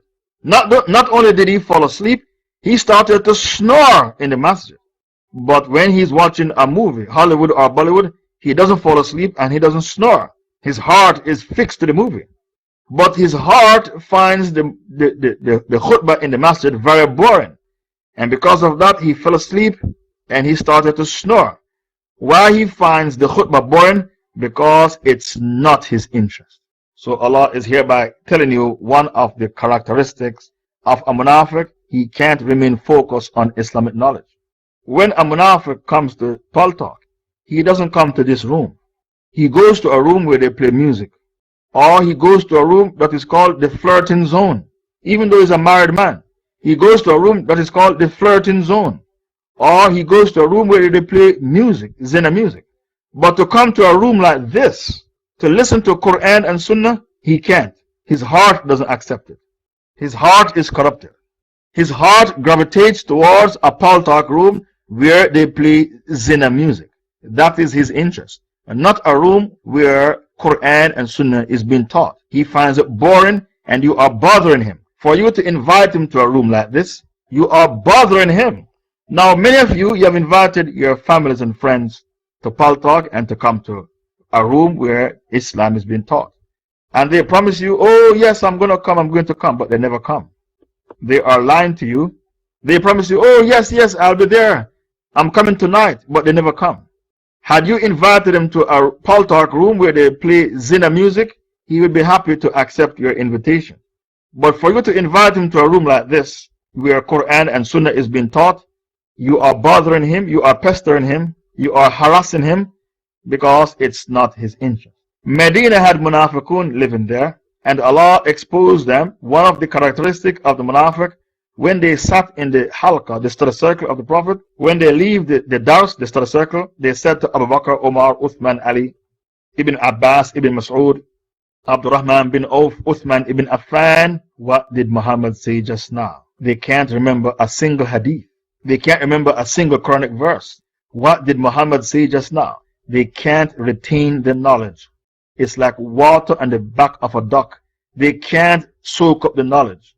If he was a believer, his heart would soak up the knowledge the way the sponge soak up the water. If you are a sincere believer, your heart would soak up the knowledge the way the sponge soak up the water. But if you are a munafiq, the knowledge will fall off the way the water falls off the back of a duck. The knowledge can't penetrate your heart. And the Prophet said, a believer. The Prophet said that the munafiq will never have two qualities, knowledge of Islam and a beautiful character. Anyway, we continue with our tafsir. While as for those who accept guidance, he increased their guidance and bestows on them their piety. Ayah 17. The munafiq, he can't retain the knowledge. He says to the scholars of the Sahabas, what did Muhammad say just now? What did he say just now? He can't retain the knowledge. Allah said, but as for the sincere believers, while as for those who accept guidance, he increased their guidance and bestowed on them piety. So those who are sincere, when they learn new Quranic verses and new hadith, it increased them in guidance, it increased them in iman, it increased them in their taqwa. The more they increase in knowledge, the more they are increased in their taqwa. Ayah 18. Do they then await anything other than the hour, that it should come upon them suddenly? But some of its portents, the signs, have already come, and when it actually is on them, how can they benefit then by their reminder? So the hour is going to come, and the hour means Judgment Day. Now, how many times will the angel Israfil blow into the trumpet? The angel Israfil will blow into the trumpet 3 times. Not 2 times, but 3 times. The first blowing is called Rajifa. That's the first blowing, the Rajifa. The second blowing is called Radifa. The third blowing is called Zajara. The first blowing into the trumpet is to cause horror and terror. And a woman who is pregnant will deliver the baby and abandon the baby from the fright, the horror, and the terror. The second blowing, Radifa, is to cause death. Everybody will die. And Allah said, Kullu man alayha fan wa yabqa wajhu rabbika dhul jalali wal ikram. When the Radifa takes place, everyone will die and only Allah Ta'ala will remain alive. Even the angel Israfil will die as well. Only Allah Ta'ala shall remain alive, because only Allah cannot die. Kullu nafsin dha'ikatul maut. Kullu nafsin dha'ikatul maut. Every soul will taste death. Only Allah cannot die. So when the Radifa takes place, everyone will die. Even the angel of that, even the angel who blows into the trumpet, his name is Israfil, he will die as well. And then the Zajara is the final blowing. The purpose of the Zajara, which is the third blowing into the trumpet, is for everyone to be resurrected. The purpose of the Zajara is for everyone to be resurrected. And because of that, Allah said, فَإِنَّمَا هِيَ زَجْرَةٌ وَاحِدَةٌ فَإِذَا هُمْ بِالسَّاهِرَةِ. When the Zajra takes place, you will be on the face of the earth. All of you will be on the face of the earth to be judged. فَإِنَّمَا هِيَ زَجْرَةٌ وَاحِدَةٌ فَإِذَا هُمْ بِالسَّاهِرَةِ. When the final blowing, which is the Zajra, takes place, all of you will be on the surface of the earth to be judged by Allah. That is Surah Naziyat, Surah 79. Allah Ta'ala said in Ayah 18 of Surah Muhammad that some of the signs before Judgment Day have already occurred. The reality is that all the minor signs have occurred. We are now waiting for the major signs. Among the minor signs is a slave will give birth to her mistress, meaning there will be a total breakdown in the parent-child relationship. Kids will have power because the governments will change the law and give the kids power. In America, in some states, kids can divorce their parents. You cannot discipline the kids, you can smack the kids. So because the kids have power, they will become the boss and the parents become the slaves. Another sign before Judgment Day is that the Arabs will become rich and compete in building tall buildings. The tallest building is in Dubai. As soon as Dubai entered the Guinness Book of World Record as having the tallest building, the Saudis announced a plan to build the tallest building, and it will be called the Kingdom Tower. They will have a restaurant on top of the building. When you are on top of the restaurant eating, you can see Egypt. The building, it will be built in Jeddah. It will be so tall that while they build a restaurant on top, while you are on top of the restaurant having your meal, you can look at Egypt. That's the announcement made by the Saudi regime, and the tower will be called the Kingdom Tower. So the Prophet said that one of the signs of the last days is that the barefooted herdsmen, people who were poor, they will no longer become poor. They will no longer be poor. They will become wealthy, and they will compete in building the tallest buildings. وَأَن تَرَى الْخُفَاةَ الْأُرَّاةَ الْأَعْلَى رِئَاءَ الشَّاةِ يَتَطَاوَلُونَ فِي الْبُنْيَانِ. The barefooted herdsmen, the destitute barefooted herdsmen will become rich because they'll find oil. And as they become rich, they will compete with each other in building the tallest building. When the Prophet made that statement, the Sahabas they didn't live to see this. But because you are living in the last days, you live to see what the Prophet has predicted. But in the time of the Sahabas, they lived mostly in tents, and there was no lofty buildings back then.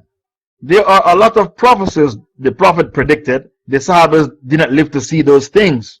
But because you are living in the last days, all the things the Prophet prophesied, you are now living to see these things. Allah Ta'ala said some of the signs before Judgment Day have already happened. The Prophet said, my coming is one of the signs before Judgment Day. The coming of Muhammad is one of the signs before Judgment Day. Another sign before Judgment Day, the Prophet said people will have sex in public. And if you go to the parks in Europe, in the summertime, in the parks in Europe, you'll see people having sex in public. That is one of the signs before Judgment Day. One of the signs before Judgment Day is that women will stop having kids, and they'll prefer to look after a dog or a cat than to look after a kid. There are a lot of countries in Europe, they complain that they have an aging population, Spain and Italy. Why don't you go to YouTube and do a search? The countries in Europe that are suffering from a lack of population, Spain and Italy. And people are career-minded. They want to pursue a career. They can't have kids. The Prophet said one of the signs of the last days, women will stop having kids. The white man in Europe is complaining about immigration. You need immigrants because your women are not having kids anymore. You, the white man, you're a hypocrite. You are complaining about immigration. Who's going to work in your factories and drive your buses? Who? Your women, they stopped having kids ages ago. If it wasn't for the North African immigrants coming from Morocco, Tunisia, Algeria, your society would have ground to a halt many years ago. Because your women are no longer having kids. Because your women are career-minded. And every time they get pregnant, they abort it. So the Rasul said that is one of the signs of the last days. Another sign of the last day, the Prophet said, Taslim al-Khas. So what is Taslim al-Khas? Taslim al-Khas means you will give salam to people only if you know them on a personal level. Or you will answer the salam of people only if you know them on a personal level. But for you to give salam to a Muslim that you see walking down the road in Manhattan, New York, Leicester Square, London, Sydney, Australia, even though you know the person is a Muslim because of his dress code, you will never give salam or answer his salam because you don't know the person on a personal level. That's another sign before Judgment Day, Taslim al-Khas. Another sign is that the scholars will die out and ignorance will become widespread and the Jahil will pass fatwas. Islamic knowledge will evaporate. The first branch of knowledge to evaporate will be the Islamic law of inheritance. A man will not know how to divide up the legacy of his father who passed away. He can't find a Shaykh, a Maulana, a Mufti, an Alim to tell him how to divide up the inheritance. Total ignorance will become widespread. Wealth will become a lot. You know why? People will get clever and start to print their own Benjamins. Wealth will become a lot because people will become clever and start to print their own money. Anything which is man-made can be copied. Always remember that. Anything which is man-made can be copied. Why do you think you have so many billionaires in Russia? Because they print their own Benjamin. The Russians print their own US dollars. The Americans know about it, but they can't create an outcry because it will cause people to lose trust in the dollar. When I was in Turkey in the year 2000, some Russians passed through and they had a lot of US dollars. I asked the hotel owner where they get so much money. He said because they print their own US dollars. I'm not digressing, I'm talking about the signs before Judgment Day. Allah said some of the signs before Judgment Day. Allah said what? فَقَدْ جَاءَ أَشْرَاطُهَا. The signs before Judgment Day have already happened. When Allah said in Surah Muhammad, the signs before Judgment Day have already happened, Allah is speaking about the minor signs. For this generation of Muslims, Allah is talking about the minor signs. But the major signs are the coming of Jesus and the coming of the Dajjal, the coming of the Gog and Magog, the rising of the sun from the west instead of the east. All these are called the major signs. These signs that I've just made mention to you, they are called the minor signs. We continue with the Dars. The minor signs before Judgment Day are approximately 50 signs. You need to go to the blog and read the notes if you want to know what are the 50 signs. Those are the minor signs. The major signs are 7. So know, O Muhammad, none has the right to be worshipped but Allah, and ask forgiveness for your sin and also for the sin of the believing men and women. And Allah knows well your moving about and your place of rest in your homes. Now, I need to explain the ayah because I don't want you to go around thinking Muhammad committed sins.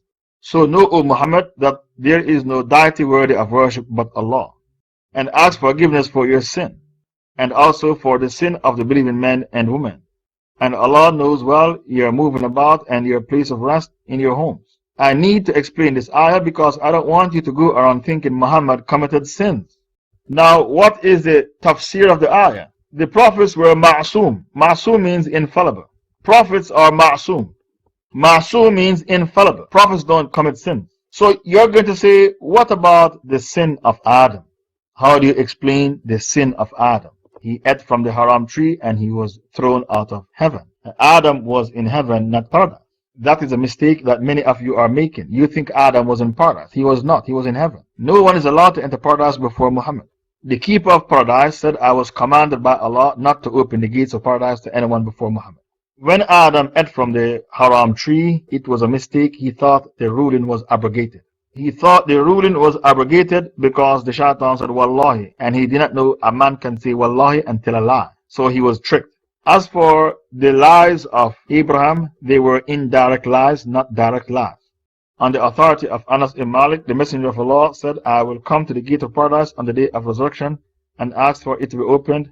The keeper will ask, who are you? I will say, Muhammad. He will say, I was commanded not to open it for anyone before you. Do you follow the hadith? So don't make the mistake in believing that Adam was in paradise. He was not. He was in heaven. And the reason why you keep making the mistake is because those who translate the Quran, they are not experts in Aqidah, and they don't know that there's a difference between paradise and heaven. Those who are translating the Quran, they keep making a mistake, thinking Adam was in paradise. He was not. He was in heaven. No one is allowed to enter paradise before Muhammad. I used to think that Adam was in paradise. It was taught to me by my sheikhs in Muhammad ibn Saud in KSA, Riyadh, that Adam was in heaven, not paradise. And they brought a mountain of evidence to prove their point. Adam was in heaven, not paradise. They brought a mountain of evidence. This hadith is just one of them. As for the sin of Abraham telling 3 lies, it's not really a sin because he didn't tell a lie really. It was called Torah. Torah means to speak indirectly. For example, when they said to him, who is that woman beside you? He said, my sister. He meant my Muslim sister. He wanted to divorce his wife for her to marry the king, so that his wife can give da'wah to the king, so that the king become a Muslim and the whole of Egypt become a Muslim country. But Sarah hated the idea. You want to divorce me for me to marry a pagan? he said, but Sarah, the whole country is pagan, Egypt. You need to marry the king so that you can give the king the dawah, invite the king to Tawheed. Sarah didn't like the idea. So she went and prayed 2 rakah and said, oh Allah, save me from this plot. I don't want to marry a pagan. When he went in front of Sarah, she was so beautiful, he grabbed her, he tried to grab her, and his hand became paralyzed. Okay, you have found the 3 lies of Abraham. Abraham never lied in anything except on 3 occasions when he said, I am sick, inni saqim. Though he was not sick, and when he said about Sarah, she's my sister.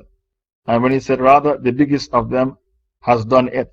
He broke all the idols in the palace and put the axe against the big one and said the big one broke the others. The big idol broke the other idols. When the king said, how can it break the other idols? It's lifeless. It has no life in it. Abraham said, if you know your God has no life in it, why you worship it? Why do you worship something that is lifeless? So he was checkmated. The wicked king Nimrod was checkmated. Abraham checkmated him. Nobody likes to be checkmated. It's very, very embarrassing.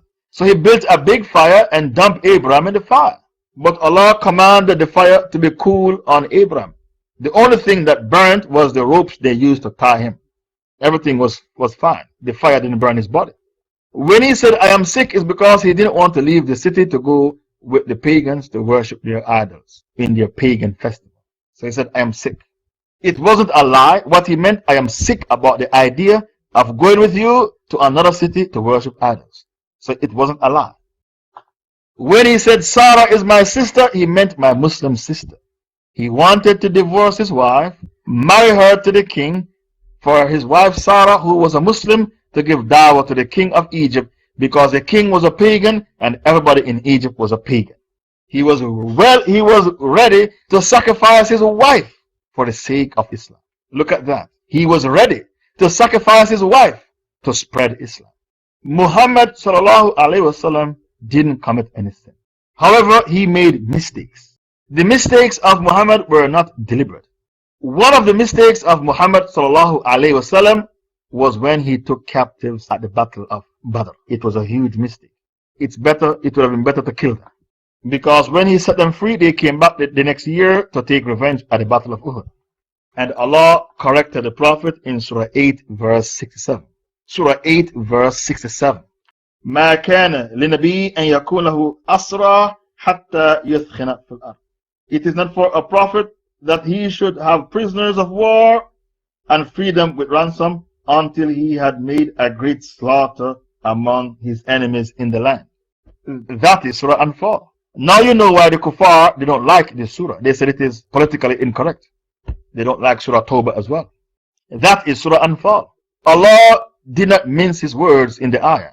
It is not right for a prophet to take captives until he makes the earth warm with blood, until he creates a great slaughter in the land. Allah did not mince his words in this ayah. Now you know why the kuffar, they say this Surah Anfal and Surah Tawbah is antisocial and politically incorrect. Another mistake of the Prophet ﷺ was when he said, I will never drink honey again. And Allah revealed Surah 66.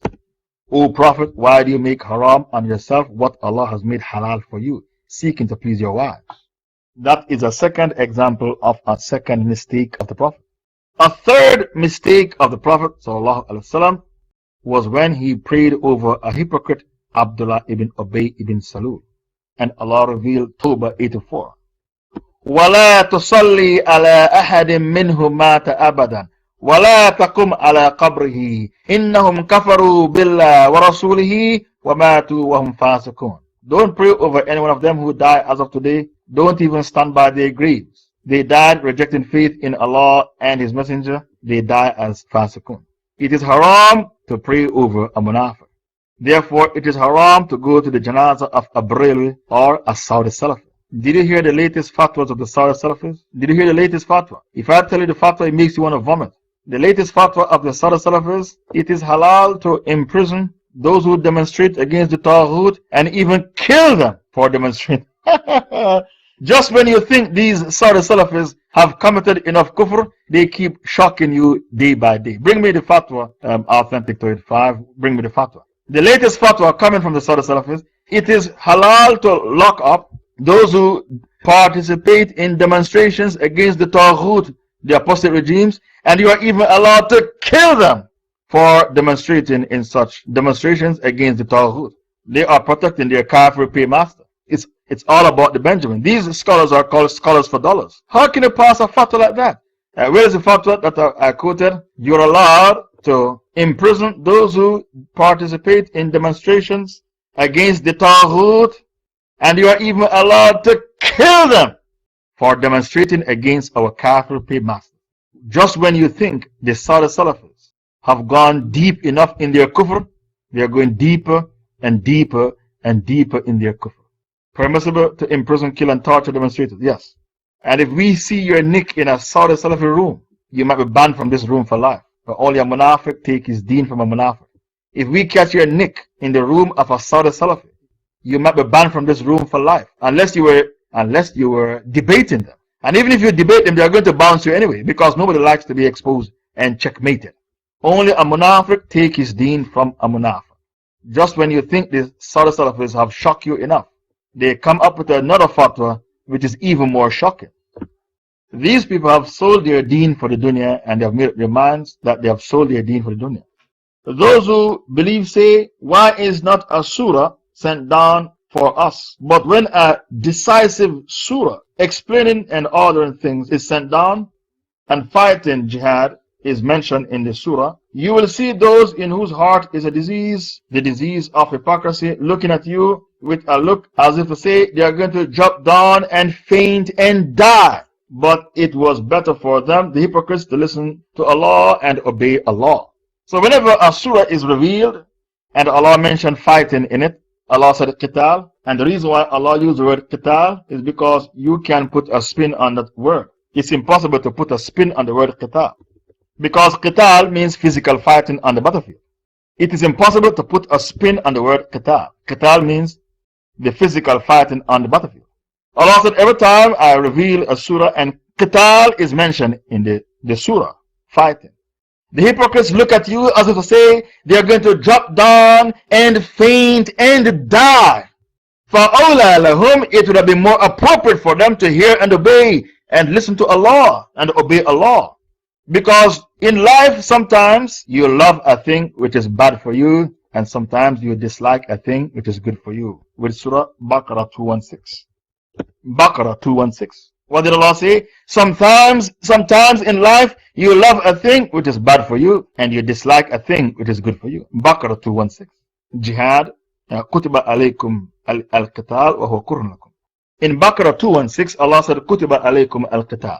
Allah did not say, Kutiba alaykum al-jihad. Allah didn't say that. Allah said, Kutiba alaykum al-qital. Qital is prescribed for you. Fighting with weaponry on the battlefield is prescribed for you. But you dislike it. You dislike to be taken out of your comfort zone. People don't like to be taken out of your comfort zone. Jihad takes you away from your comfort zone. Jihad means you won't eat delicious food like your wife used to cook or your mother. Battlefield food is different from home cooked food. كتب عليكم القتال وهو كره لكم وعسى أن تكرهوا شيئا وهو خير لكم وعسى أن تحبوا شيئا وهو شر لكم والله يعلم وأنتم لا تعلمون. Fighting is prescribed for you even though you hate it. And it may be you dislike a thing which is good for you, and it may be you like a thing which is bad for you. And Allah knows, but you don't know. You like cowardice. You like to stay home and play Monopoly with your wife and kids and Trivial Pursuit and watch DVDs. You like cowardice. But it's not good for you, because Allah has made you, the Muslims, a fitna for the kuffar. Allah has made you, the Muslims, what? A fitna for the kuffar. Do you know how? The oil that the kafirs need is to be found in Muslim countries. Even Syria has oil. Even Malaysia has oil. Even Egypt has oil. Do you know that? They might not be major oil producing countries. The section of the Philippines, Mindanao, where the Muslims live, it has oil. The Philippines has so much oil in Mindanao, where the Muslims live, the Chinese are going to invade and take it. So they say, we need America to control the oil. What they're saying, we need America to come, because the oil is just as Saudi Arabia, only Saudi Arabia has more oil than the Philippines. This is something you did not know. Mindanao, where the Muslims live, Mindanao in the Philippines, where the Muslims live, they discover oil, billions of barrels of oil, 213 billion barrels. Did you hear that? 213 billion barrels of oil. And the Chinese want to invade and take it. And the Muslims are crying out, we want America to help. America needs to come and help us with the oil. The Chinese are going to invade. They're going to kill us for the oil. Can you believe it? The Muslims are crying out for America to come and help them because the Chinese are going to come and kill them and take the oil. Mindanao, 213 billion barrels of oil. So you don't want to do jihad, but Allah made you, the Muslims, a fitna for the kuffar because Allah put the oil that the kafirs need in Muslim land. And whenever a person has what you need, the person becomes a fitna for you. Why women are a fitna for men? Because women have what men need. Why you, the Muslims, have become a fitna for the kuffar? Because you have what they need. And what is that? The oil. And you didn't know about the oil in Mindanao, 213 billion barrels of oil in Muslim territory. And the Chinese want to invade and take it, and the Muslims are crying out for America to help them because the Chinese are going to come and kill them and take their oil. You didn't know that. That means you don't pay attention to fiqh al-waqi, current events on the ground. So Allah said, every time I revealed a surah and mentioned qital in the surah, fighting, the hypocrites of Medina, they look at you as if to say they are going to drop down and faint and die. For all of them, it would have been more appropriate for them to hear and obey. Because whether you want to do jihad or not, the Kafirs are going to bring the jihad to your doorstep. Didn't you see the Muslims in Mali implemented Sharia, and what happened? The French invaded to uproot the Sharia. The Muslims in Mali implemented the Sharia. They are in their own country, minding their own business. They implemented Sharia. And the Kafirs, the French, invaded to uproot the Sharia. So whether you want to do jihad or not, the Kafirs are going to force you to do jihad because they're going to invade you and kill you if you implement Sharia, or they're going to invade you and kill you if you have oil in your country. When they invaded Afghanistan, it's all about the diamonds of Afghanistan. Afghanistan is rich in diamonds. You think there's diamonds in Sierra Leone and Liberia? Think again. Diamonds are in Afghanistan and many other precious stones that are rare. Whether you want to do jihad or not, the Kafirs are going to bring it to your doorstep because Allah made you, the Muslims, a fitna for the kuffar. Because the oil they need to run their modern day economy can be found only in Muslim countries. I'm going to stop here for today and continue the tafsir of Surah Muhammad tomorrow. I'll take 5 questions. Before closing the dars, let me remind you the Prophet said, Man mata wa lam yaghzu wa lam yuhaddith nafsa bil ghazw mata ala shubatin min an-nifaq. Anybody who died and did not do jihad, and he did not make his intention to do jihad, he dies the death of a munafiq. This hadith can be found in Sahih Muslim. You are not allowed to conspire against jihad like the Madkhalis, the Saudi Salafis, who claim there is no jihad anywhere in the world, there is no jihad without a caliph.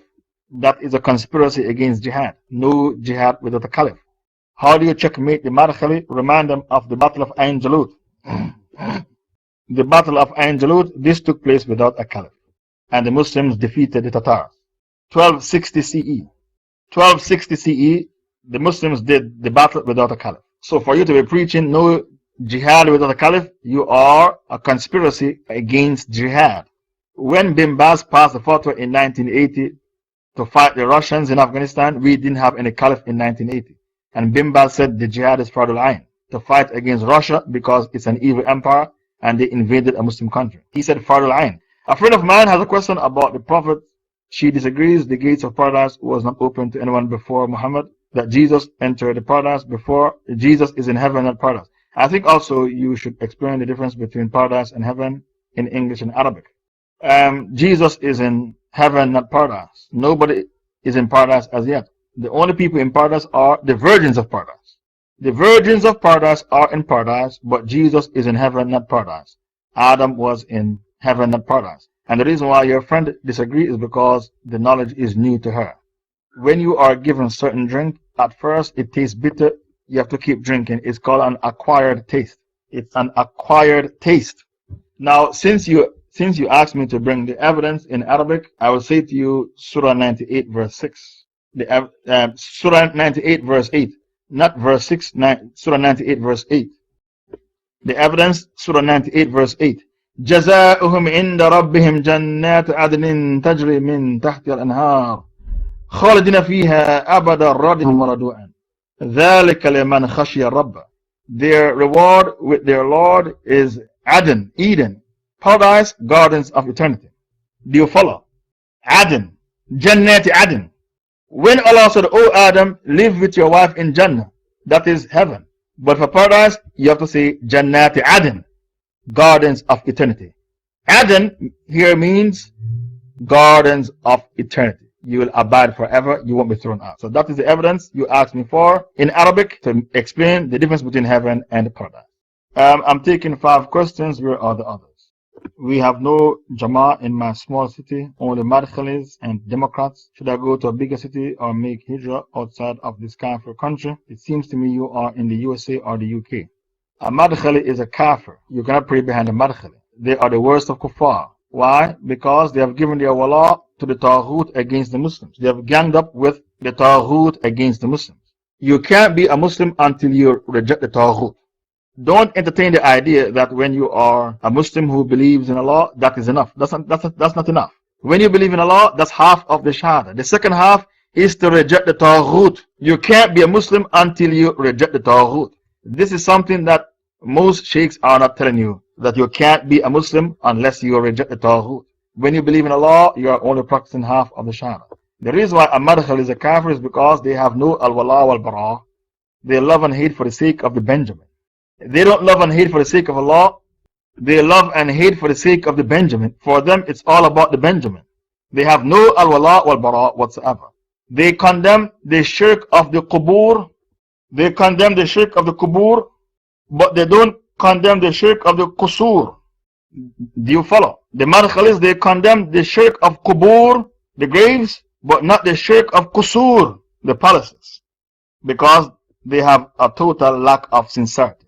Another reason why the Madkhalis are kuffar, they believe in spying for the MI5, the MI6, the FBI, the CIA against the Muslims. Spying for the kuffar makes you a kafir. Muhammad ibn Abdul Wahhab said, when you take sides with the kuffar against the Muslims, you become a kafir yourself. They make it halal to spy for the kuffar against the Muslims. And when you ask them, why are you doing that? They said, we are helping the kafirs to capture the khawarij. That's how they justify it. We are helping the kuffar to capture the khawarij. Another reason why the Madkhalis are kuffar is because they went against the ijma of the ummah. Did you find the fatwa of Muhammad ibn Abu Wahhab? Yes, the 10 things. He gathered 10 things that makes you a kafir. They ate one of them, assisting the disbelievers against the believers. That is what the Madkhalis are doing. They spy for the kuffar against the believers. Assisting the disbelievers against the believers makes you a kafir. That's the other reason why the Saudi Salafis are kuffar. You can't pray behind them. Ibn Hazm stated in Al-Muhalla, what is correct is that his statement, the Most High, and if any amongst you takes them for friend, then surely he is one of them. Surah 5 verse 51 should be understood on the basis of its apparent meaning. The person being referred to is a disbeliever from the generality of disbelievers, and no two Muslims disagree regarding this. What Ibn Hazm is saying, the ayah is clear, and no two Muslims disagree about the ayah. The Madkhalis believe it is halal to spy for the kuffar against Muslims. That's why they are kuffar. And if you did not know that a Saudi Salafi is a kafir, this means you don't know anything about Tawheed and you don't know anything about the creed. If you did not know they were kuffar because of their stance and their creed, this means you don't know anything about Islam. The reason why I told you they are kuffar, I have to spoon feed you. I am spoon feeding you, telling you everything. And another group who are kuffar are the Brahmins because they are grave worshippers. Another group are the Democrats. You cannot believe in democracy. Democracy is the religion of the Satan. When you start eliminating, only a few Muslims left. The general body of Muslims are in a state of apostasy from Islam because their creed is wrong. It's only a few Muslims left. The general body of the Muslims are in a state of apostasy from Islam because their Tawheed is wrong. They have a Tawheed problem. Some of them have never heard Tawheed in their life. That's why they give the excuse of ignorance to people who worship a false deity. At no time they were taught Tawheed. When I was in the UK, why do I teach Tawheed mostly Very few fiqh topics. Very few fiqh topics I spoke about. It's mostly Tawheed. Because when I went there, I found the Ummah in a very pathetic state. When I used the word Al-Wala wal-Bara, nobody in the UK knew what I was talking about. When I said Tawheed Hakimiyya, nobody knew what I was talking about. When I say Kufr bit-Taghut, rejecting the Taghut, nobody in the UK knew what was a Taghut. They thought I was making up my own Islam as I go along. Because nobody taught them about rejecting the Taghut, Kufr bit-Taghut. They did not know when you take your disputes to the Kafir courthouse and believe in the Kafir law, it is Kufr and Shirk. The only law you can believe in is Sharia law. It's called Tahakum, taking your disputes to the Kafir courthouse. Every time I open my mouth and deliver a topic, they said, we have never heard this topic before. We have never heard this topic before. So the Ummah is in a state of Jahal in regards to Tawheed. You have to establish your own Jum'ah. If you have 3 people, your Jum'ah is established. Who said that? Abu Hanifa. And this is the correct opinion. If you have 3 people and 1 person give the khutbah, you have fulfilled your obligation. You have established Jum'ah. Who said this? Abu Hanifa, and it is the correct opinion. So you need to establish your own Jum'ah and stop praying behind Madkhalis, because Madkhalis are kuffar. They went against the ijma of the Muslims and claim to dismantle the Sharia of Allah is a minor kufr. Even though Ibn Kathir and Ibn Taymiyyah said it is a major kufr to dismantle the Sharia, and it's the ijma of all the Muslims. You should make hijrah if you can find a safe haven. Why don't you go and live in one of the Gulf countries? It's better to live among the Arabs than to live among the black and white kuffar of the West, because they are the armpit of humanity. If you can make hijrah, go for it. It's better to live among in a Gulf country than to be living among the black and white kuffar of the West, because they are the armpit of humanity. Assalamu alaikum, Shaykh. Please speak about the Mahdi, his characteristics, and what we know about him. Also, do we need to control Mecca to have a Khilafah? You have to control Mecca to have a Khilafah. Without Mecca, the Khilafah isn't valid. Because you need to control Mecca and the pilgrimage, and facilitate the pilgrims when they come to perform the pilgrimage. If you are the Caliph and you don't control Mecca, your caliphate isn't valid. You have to control Mecca and Medina, because you need to control the pilgrimage. Why do you think the Prophet ﷺ refused to make Hajj until Mecca was purified of kufr and shirk? The verse of the sword says what? You have 4 months to travel in the land. After the 4 months elapse, we are going to kill the mushrikeen wherever we find them. That verse is called the verse of the sword. The verse of the sword is Tawbah verse 5. That is officially the verse of the sword. Surah 9 verse 5. The Prophet sent Abu Bakr Siddiq to make pilgrimage. He refused to go. And he said, when I come for my pilgrimage, I don't want any kafir to be in Mecca. You have 4 months to travel through the land. After the 4 months elapse, if you don't embrace Islam, your head is gone. That is called the verse of the sword. Ambush the kuffar and kill them with every ambush. After the 4 months elapse, your head is gone if you don't embrace Islam, because it is haram for a kafir to live in Mecca. Your caliphate is not valid until you control Mecca and Medina. There has been no caliphate in history, no caliph who didn't control Mecca and Medina. No caliph. If you have knowledge other than my knowledge, bring it to me. I don't know of any caliph who didn't control Mecca and Medina. The Mahdi, his name is Muhammad ibn Abdullah. His name is like the Prophet's name. His father's name is like the Prophet's father's name. He will be from the lineage of Hassan. And how will we know he's the Mahdi? Because when the army rise up to fight him from the north, the earth will swallow up the army. If the earth swallows the army up, then that is the Mahdi. Now, there are many people who do not believe in the hadith about the Mahdi. They said they are all fabricated. And if they were Sahih, why Bukhari and Muslim didn't collect them? So don't be surprised if you meet people who said, I don't believe in the hadith about the Mahdi. These hadiths were made up by the Shiites. The Shiites fabricated these hadiths. The correct stance is that the Mahdi will come in the end of time, and the caliphate will be in the world before the Mahdi comes. The caliphate will be in the world before the Mahdi comes. And he will be from the lineage of Hassan. And his name will be Muhammad ibn Abdullah. And he will rise up one night. Yuslihullah laylan. He will rise up one night. And people will go to him to give him the bay'ah. An army from the north will try to fight the Mahdi, and the army will be swallowed up by the earth. Then you will know that is the real Mahdi, not the fake Mahdi. I will put aside a separate evening to discuss the Mahdi, because the admins, they don't like when I digress. I'm taking 5 questions. Where are the other 2? If your father doesn't believe Hijrah is fraud, takes loans from bank and say it's halal, and says the Mujahideen are causing trouble everywhere. If you refuse to talk with him, is it haram? You and your father are not compatible. You have to move out and go and establish your own home, because you and your father, you are not spiritually compatible. There's going to be a lot of fitna in the home. So it's better for you to be independent of your father and establish your own home, because if you live with him in the same house, it's only going to be fitna. So you need to be established and have your own place and your own space, because you are not compatible with your father. If you stop talking to him, is it haram? Do not break from the ties completely. You have to give him salam. You don't have to have a conversation with him, but you have to give him at least the salam, because you are not allowed to break off from the ties completely. By him bad-mouthing the Mujahideen, I'm worried about your father, because he is bad-mouthing the Mujahideen. You are not allowed to bad-mouth the Mujahideen and call them Khawarij and terrorists, because that's what the CNN does and BBC. Don't be a mouthpiece for the shaitan. So by your father bad-mouthing the Mujahideen, I am concerned about your father, because only a munafiq will bad-mouth the Mujahideen.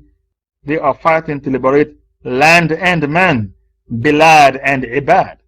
They are fighting to liberate bilad and ibad, land and man. So to badmouth the Mujahideen, there is a big question mark over your Islam. Are you really a Muslim? Your father needs help because he has sincerity issues. Your father needs help, he has sincerity issues, and he doesn't understand Islam properly. The lack of sincerity is because of the lack of knowledge about the deen. I'm taking 5 questions. Where is the other question? Assalamu alaikum. Please give me a detailed answer on the situation of Saudi Salafis. We have a fitna in my area. Many brothers are praying at their masjids. When do we know not to pray at their masjids? Is it if the Aqidah of the Imam says dismantling Sharia is minor kufr? If he supports the Saudi regime, do we pray behind him? The Aqidah of the Saudi Salafis is that they believe to dismantle the Sharia is a minor kufr, even though Ibn Kathir and Ibn Taymiyyah said it is major kufr. And even their Shaykh that they follow, Shaykh bin Baz, said it is major kufr. Shaykh bin Baz said, when you dismantle the Sharia, you're a kafir, and even if in your heart you believe the Sharia is better, still you're a kafir. So what bin Baz is saying is, I don't give a damn what's in your heart, because you dismantle the Sharia, you're a kafir. So they went against the ijma of the Muslims by claiming to dismantle the Sharia is a minor kufr. They are trying to insinuate that when Allah turned the Jews into apes and swine for dismantling the Sharia, Allah was overreacting. The Saudi Salafis, they are trying to insinuate that Allah was overreacting when Allah turned the Jews into apes and swine for dismantling the Sharia. That's what they're trying to insinuate. They believe that to learn fiqh al-waqi is not important. It's like learning the Bible. To learn fiqh al-waqi is important, and the Prophet paid keen attention to fiqh al-waqi.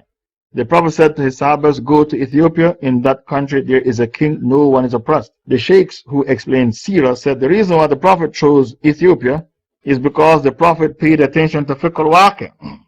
They believe that it is halal to spy for the kuffar against the Muslims. The MI5, the MI6, the FBI, the CIA, the Saudi Salafis, they believe it's halal to spy against the Muslims who don't have their creed because they are desperate.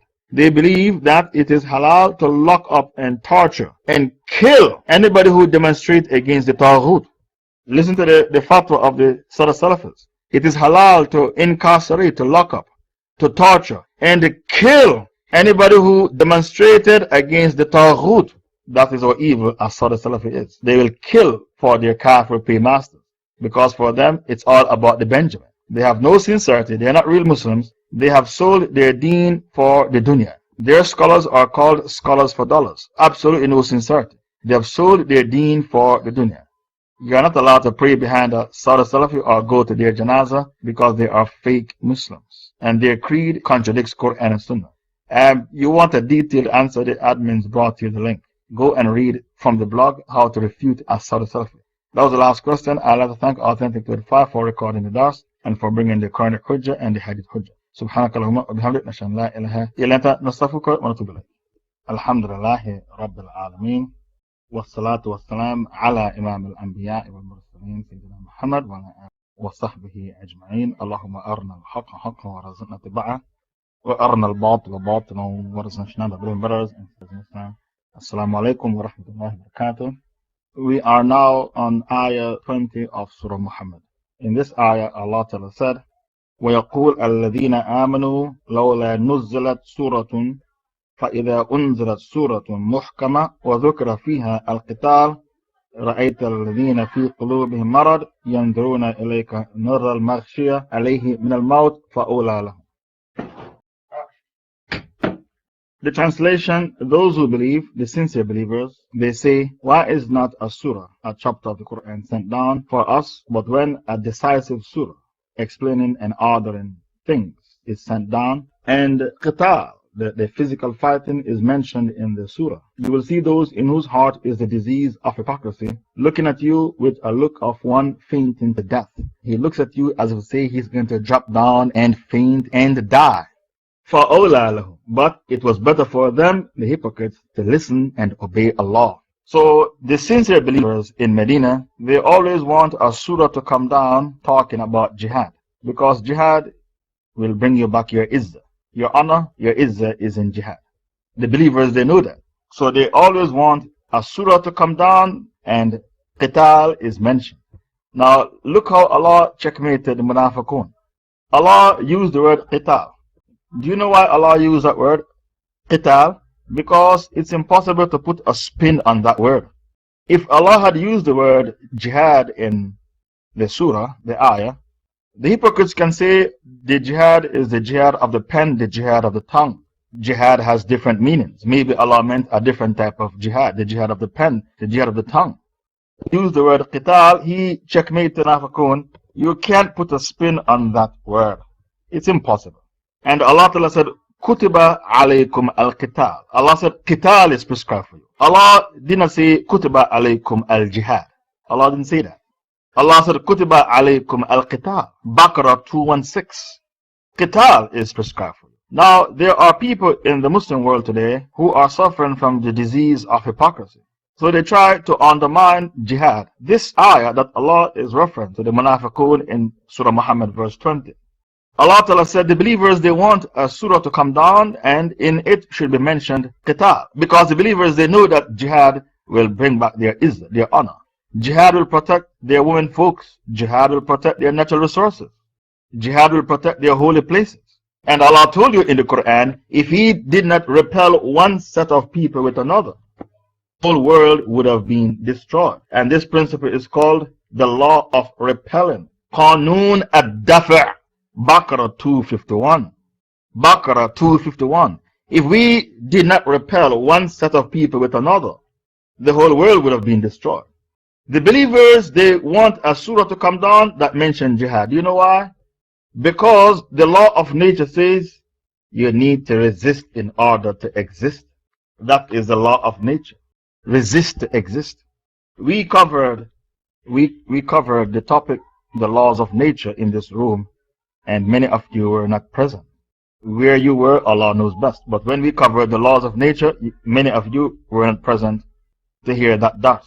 One of the laws of nature says you need to resist in order to exist. So why is it that jihad is mentioned? Jihad is ordained. Jihad is ordained because you have become a fitna for the kuffar.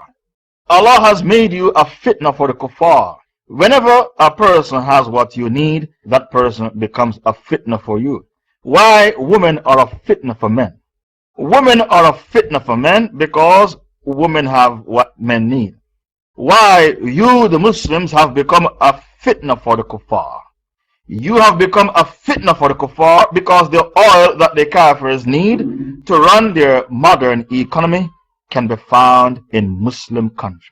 Allah has made you, the Muslims, a fitna for the kuffar because the oil they need to run their modern day economy can be found in Muslim countries. Not just the oil, other natural resources as well.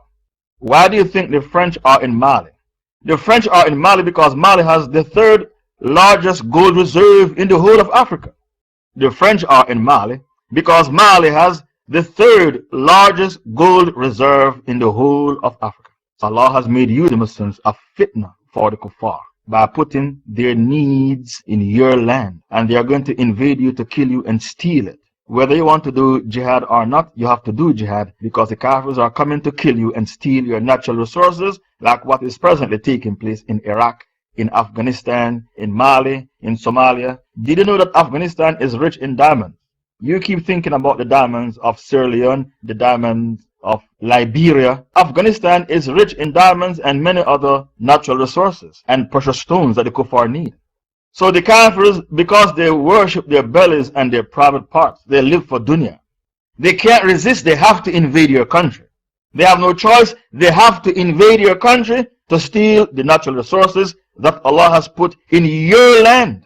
So Allah Ta'ala is hereby telling us in Surah Muhammad that there are people out there, when they hear the word qital or jihad, they look at you as if to say they are going to drop down and faint and die. They look at you as if to say, when they hear the word jihad, they look at you as if to say they are going to drop down and faint and die, because cowardice is their agenda. These same people are living in our midst today. For example, the Saudi Salafis. They are of the opinion. Listen to the Saudi Salafis. They make me sick. They make me want to vomit. Listen to their latest fatwa. It is halal to arrest, to incarcerate, and torture, and kill anybody who demonstrates against the Tawhut. That is the latest fatwa of the Saudi Salafis. Authentic Tawheed 5, could you please bring me the fatwa? I don't want the people to say Shaykh Faisal is a liar and a slanderer. That is their latest fatwa. It is permissible to incarcerate, to lock up. Incarcerate means to lock up, and torture, and kill anyone who demonstrates against the Tawhut. Sheikh Saleh at Sadland, permissible to imprison, torture, and kill demonstrators. Okay, shukran for the fatwa. That's their latest fatwa. Another fatwa of theirs is the greatest jihad is to kill the mujahideen. The greatest jihad is to kill the mujahideen. So hypocrisy is not just for the time of the Prophet. The hypocrites are in your midst today. And the reason why I am calling the hypocrites by their names is because it's the sunnah of Allah. The sunnah of Allah is to call the criminals by their names. Because Allah said what? Tabbat yada abi lahabiyun wa tab. Tabbat yada abi lahabiyun wa tab. This is the evidence used by the scholars to say the sunnah of Allah is to call the criminals by their names. Because if you don't name and shame, people will say, I'm sorry, I don't know who you're talking about. If you don't name and shame, people will say, I'm sorry, I don't know who you're talking about. So the sunnah of Allah is to mention the criminals by their names, and because of that Allah said what? Tabbat yada abi lahabiyun wa tab. And the criminal you mentioned by the name is the criminal who is a Tawhut. If the Kafir is not a Tawhut, you don't need to mention him by his name, because he's insignificant, unimportant, and totally irrelevant. The only time you mention the Kafir by his name is if the Kafir is a Tawhut. He is a kingpin in Kufrdom. For example, Louis Farrakhan, Elijah Muhammad, Mirza Ghulam Ahmad, these people are Tawhut. You have to mention them by their names. If the Kafir is not important, there is no need to mention him by his name. I have exposed the people who are trying to undermine jihad by claiming to kill the Mujahideen is the greatest jihad. By claiming it is halal to spy for the MI5, the FBI, the CIA, the MI6 against the Mujahideen because we are helping the kuffar to catch the Khawarij. So they call the Mujahideen Khawarij, dogs of Jahannam. The wicked scholars, they call the Mujahideen Khawarij, the dogs of Jahannam. The wicked scholars, you need to look in the mirror and you'll see who is the dog of Jahannam. Go and look at yourself in the mirror, you the wicked scholar, and you will see who is the real dog of Jahannam. These wicked scholars were passing fatwas claiming the Mujahideen are Khawarij, the dogs of Jahannam. We say to you, is there a need other than greed of which you feed? Sow in the seed. Sow in what seed? The seed of kufr, shirk, and zandaqa. Sow in the seeds of kufr, shirk, and zandaqa. They condemn the shirk of the qubur. They condemn the shirk of qubur, but they don't condemn the shirk of qusur. They condemn the shirk of qubur, the graves, but not the shirk of qusur, the palaces. Why? Because they love the dunya over the hereafter. And these people have made up their mind that they are going to chase the dunya and forget about the hereafter. And because of that, they are cementing the thrones of the apostate regimes. It is haram for you to take your deen from a sheikh who undermines It is haram for you to take your deen from a sheikh who undermines jihad, who passed dodgy fatwas against jihad, or a sheikh who badmouthed the mujahideen. There was a sheikh in Syria, and the sheikh in Syria said that the Syrian army is on the same level as the Sahaba. He was preaching in the masjid on a Friday. What did he say? The Syrian army, the army of Bashar al-Assad, they are on the same level as the Sahabas. And the Syrian people who do not testify that there is no God except Bashar al-Assad. And they pull out the beards of practicing Muslims. The Syrian army, they bury people alive if there is no God except Bashar al-Assad. Now there was a man who said he was a sheikh. His name is Sheikh Tubi. He was killed with a huge bomb in the masjid because he was not Hafiz Assad, Bashar al-Assad. He was he's a pro-regime sheikh. So the Muslims have discovered he's not a sheikh, he's a snake. And a snake deserved to have his head crushed. He was killed with a huge bomb in the masjid. And he died as an apostate. He died supporting a kafir regime, an apostate regime. He died as an apostate. So there are people out there who undermine jihad. If the mujahideen are fighting to topple an apostate regime, a kafir regime, to implement Sharia, the wicked scholars, they come forward and say, these people who are fighting for Sharia, they are Khawarij. We already have Sharia in the country. It's a Muslim country. There's no need for you to fight to topple the regime. It's already a Muslim country. We already have Sharia in the country. So the wicked scholars, they are employed by these apostate regimes to brainwash you. But they can only brainwash a munafiq. They can't brainwash a real Muslim. Do you know why? Because the Prophet said, "Man yuridillahu bihi khayran yufaqqihhu fi din." Whenever Allah wants good for you, He gives you the proper understanding of the deen. So a wicked scholar can only brainwash a munafiq, not a person who Allah guides to the Sirat al-Mustaqim. Because the Prophet said, when Allah wants good for you, He gives you the proper understanding of the deen. Another way they undermine jihad, apart from spreading propaganda against the mujahideen, calling them Khawarij and terrorists, and help the MI5, the MI6, the FBI, the CIA to spy on them and to lock them up in prison. Another way they undermine jihad is to say there is no jihad without a caliph.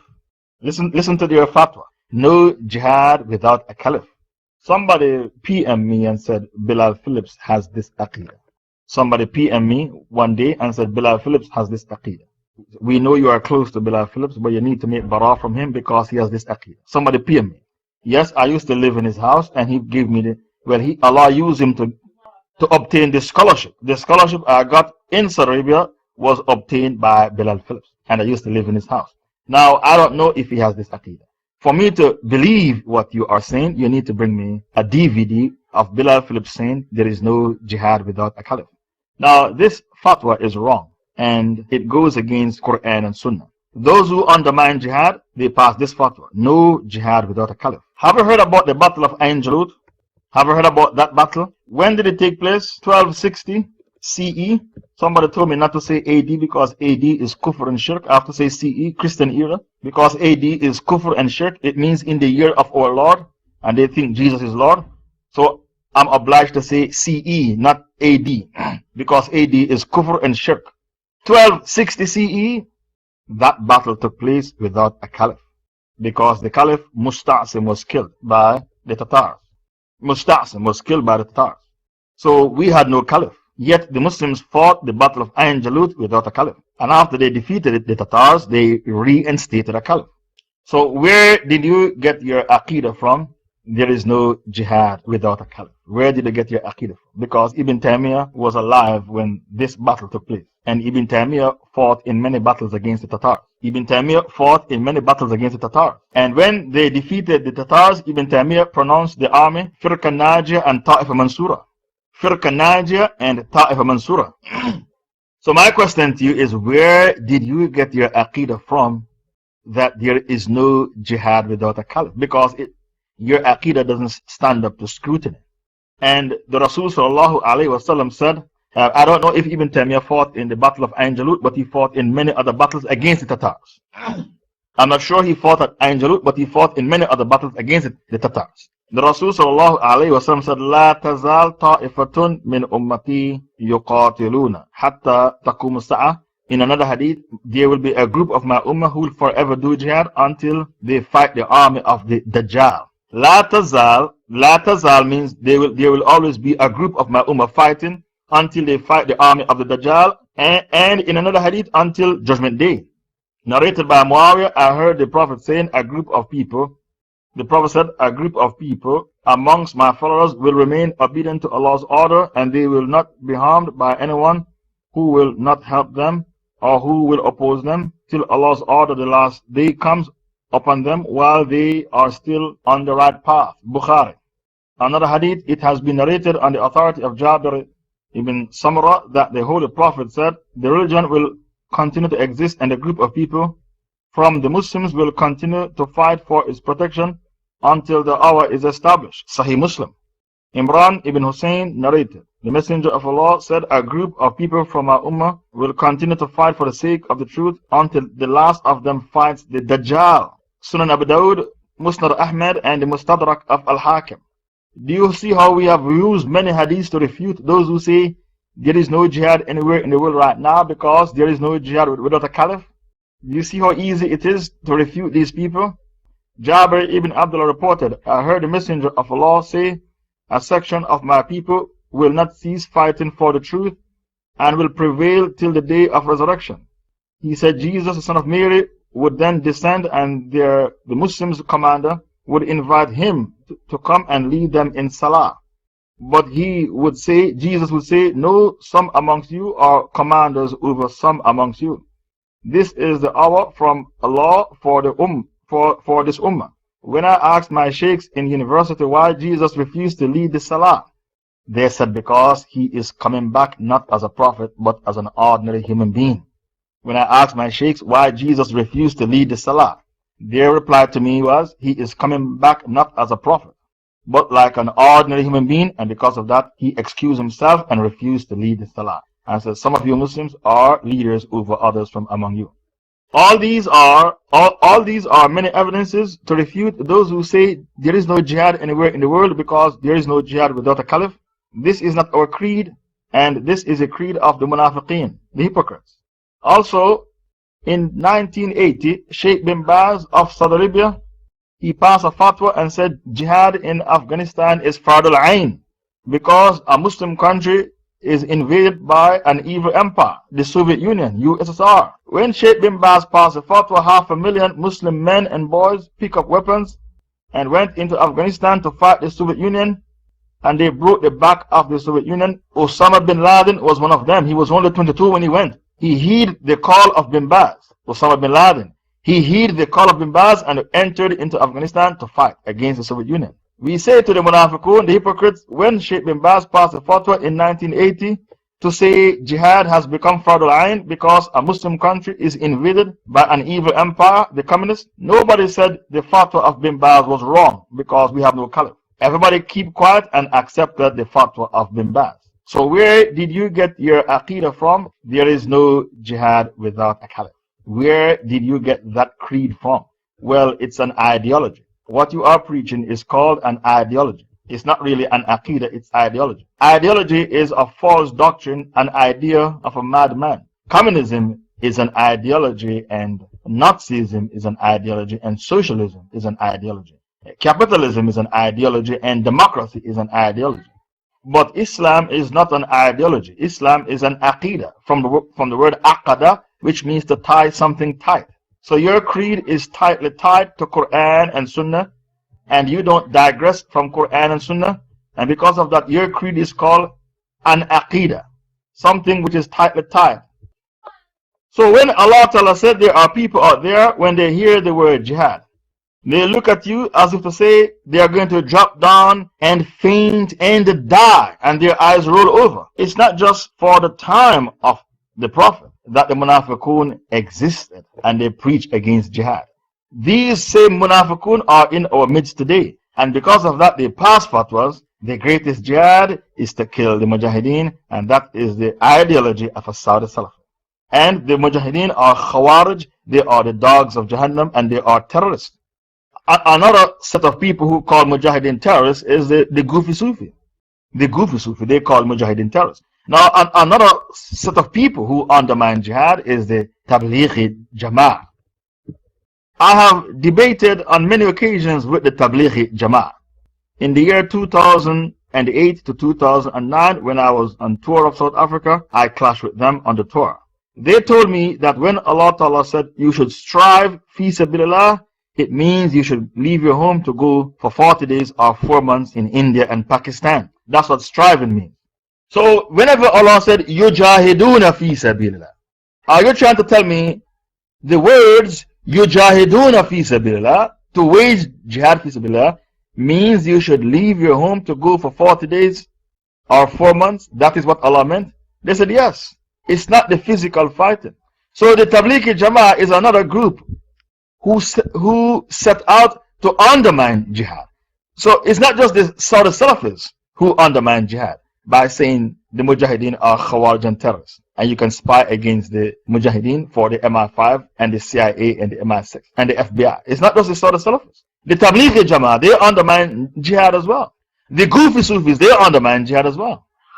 The Qadianis, well, they don't even worth making mention of because they are low-life scums of the earth, and they don't even worth the filth which is underneath my shoes. I wouldn't even make mention of them, the Qadiani. Now, the Saudi Salafi, the Goofy Sufi, and the Tablighi Jama'ah, they hate each other with a passion, but they are united upon one thing: no jihad. Even though they hate each other with a passion, they are united upon one thing: no jihad. Now, there is another group that undermines jihad, and that group is in the UK. How they undermine jihad? They preach the covenant of security. So why so many groups are preaching against jihad, undermining jihad? A munafiq will always hide behind the covenant of security. The Rasul sallallahu alayhi wa sallam told you, one of the signs of the last days is that you'll be a lot in number, but you will be like the ghutha, the foam, the white foam that comes on the surface of the earth after a flood. Why? Because you'll have wahan in your heart. Wahan. When they said, O Messenger of Allah, what is wahan? He said, Hubbu dunya wa karahiyat maut, love for the dunya and fear for death. So we are living in wahan time. It is wahan time right now we're living in. So you have people who preach the covenant of security, even when they see the kuffar urinating on the dead bodies of Muslims, they say, I'm sorry, the covenant of security is not broken. Even though the kuffar urinated on the bodies of Muslims, the covenant of security is not broken. Even though they see DVDs of kuffar raping Muslim women in Iraq, I've seen kuffar raping Muslim women in Iraq, the covenant isn't broken. These people have so much wahan in their hearts, even if the kuffar raped their mother in front of them, they say, I'm sorry, the covenant of security is still intact, it's not broken. The covenant of security is still intact, it's not broken. Even if the kuffar raped their mother and their daughter and their sister in front of them, they say, I'm sorry, the covenant of security is still intact, it's not broken. The ulama that I studied with in Riyadh, Saudi Arabia, they did not believe in the covenant of security. And the people who preach the covenant of security, they did not go to university, they are self-taught. They don't even know what a university looks like. And even if they go to university, they are dropouts. They are university dropouts. They are self-taught. Now, which scholar preached the covenant of security? Did Abdullah Azam preach that crap? Did Shaykh Umar Abdul Rahman preach it? Does Abu Muhammad al-Maqdisi preach that crap? The covenant of security. Which qualified Shaykh opened his mouth and preached the covenant of security? The only people who run around preaching the covenant of security are people who are self-taught. And you are not allowed to take your deen from people who are self-taught, because they think they know and they don't know anything about Islam. Sheikh Hamoud ibn Uqla have already flushed your dodgy aqidah down the drain about covenant of security anyway. There is no covenant of security. The covenant of security has been broken a million times. The covenant of security was broken when they demolished the Ottoman Empire. The covenant of security was broken when they established the Jewish state called Israel. The covenant of security has been broken when they supported Salman Rushdie, slandering Allah and His Rasul, and then they made him Sir Salman Rushdie. Why they call him Sir Salman Rushdie? They are sticking their middle finger up at the Muslims. They call him Sir Salman Rushdie because they are sticking their middle finger up at the Muslims. That's why they call him Sir. They give him a royal title. The covenant of security was broken when they invaded Afghanistan. The covenant of security was broken when they invaded Iraq with a dodgy dossier, claiming that Iraq has weapons of mass destruction. And no weapons of mass destruction was found, and they killed 1 million Iraqi Muslims. And they used chemical weapons against them called depleted uranium and napalm bombs and daisy cutter missiles and many other weapons of mass destruction. I can give you 100 scenarios where the covenant of security has been broken, and nobody preaches the covenant of security except a munafiq. And the kuffar, they love when you preach the covenant of security, because it says they can carry out ethnic cleansing against us and the Muslims won't fight back, because the wicked scholars have preached the covenant of security. We can carry out ethnic cleansing against Muslims and they won't fight back, because already the wicked scholars have preached a covenant of security. No one preaches the covenant of security except a munafiq. So Allah Ta'ala told you in Surah Muhammad that there are people out there, when they hear the word jihad, they look at you as if to say they are going to drop down and faint and die. We have already exposed the Saudi Salafis, we have exposed the Tablighi Jama'ah, we have exposed the Kufi Sufis, we have exposed the preachers of covenant of security. Now we are going to expose yet another group, and that group is who? Ikhwan al-Muslimin. The Democrats. Ikhwan al-Muslimin, the Democrats. They believe there is no need for jihad, just vote. The way forward is not the ballot, the way forward is the bullet. For some people, their manhaj is the ballot, some manhaj is the bullet. You are not allowed to believe in democracy and try to replace jihad with voting. Because when the man came to the Prophet and said, tell me a thing, a manhaj that can replace jihad, the Prophet said, I cannot find it. La ajid. The Prophet told the man, I cannot find a manhaj that can replace jihad. If you believe in democracy, you are not allowed to call yourself Ikhwan al-Muslimin. If you believe in democracy, you have to call yourself Ikhwan al-Shayateen, because democracy is a religion of the Satan, and democracy is a religion of the Freemasons. Okay, shukran for finding the hadith where the Prophet told the man, I can't find a manhaj to replace jihad. Found in Sahih Bukhari. The Prophet said, La ajid. I cannot find. Democracy is a religion of the Satan. The god of democracy is called Hawa. That's what people worship in a democracy, Hawa. Hawa means evil and corrupted desires. Democracy is a religion of the Freemasons. So if you believe in democracy, you are yet to be a Muslim. If you believe in democracy, you're a kafir and you're a Freemason, because that is a religion of the Freemasons. The Freemasons chopped off the head of King Louis of France, the 13th, and they uprooted religion from the French society and they ushered into the society democracy. And that was a Freemasonic state. George Washington of America, he established a Freemasonic state as well. And when he established his Freemasonic state, the Freemasons of France sent him a gift. What was the gift? The Statue of Liberty. The Statue of Liberty, that is Nimrod's wife. And Nimrod's wife was his mother. He used to have sex with his mother. So the kuffar, when you go to New York, the Statue of Liberty is in your face. What they are saying, we follow Nimrod. So the same way you follow the pious predecessors, Salaf al-Salih, they have their predecessors that they follow. Nimrod, who used to go to bed with his mother, and the Pharaoh of Egypt, who said, Ana Rabbukum al-Ala, I am your Lord, the Most High. If you go to Egypt, you'll be shocked the amount of white people there taking pictures of the remains of the Pharaoh, because the Pharaoh is their Salaf. They follow the Pharaoh. And whenever they show documentaries on the Discovery Channel about the Pharaoh, they sing his praises. A kafir will never say anything bad about the Pharaoh. Never. You watch the documentaries about the Pharaoh on the Discovery Channel and see for yourself. They will never say a bad word about the Pharaoh. So democracy is a religion of the Satan and is a religion of the Freemasons. And because of that, in a democracy, a woman can marry a woman and a man can marry a man. And every time two men get married, they call them sir. In the UK, when two men get married, they call them sir. Why? Because they are trying to tease Allah. You destroy them in Sodom and Gomorrah. You destroy the gay men in Sodom and Gomorrah. But look, we call them sir. They are trying to tease Allah. Democracy is a religion of Satan. And because of that, in a democracy, women marry women, men marry men. And in a democracy, the soldiers are allowed to have sex with the dogs and the horses they take with them to the battlefield. And that is the law in America. The soldiers are allowed to have sex with their dogs and the horses they take with them to the battlefield. That is the latest law which was passed in America. Democracy is a religion of the Satan. And because of that, in a democracy, a man is allowed to date his daughter, and that is a law in France. You can date your own daughter in France. Date means sex. You can date your daughter in France. That is democracy. So the people who are busy undermining jihad in the Ummah today, the Saudi Salafis, the Madkhalis, who claim there is no jihad because we have no caliph.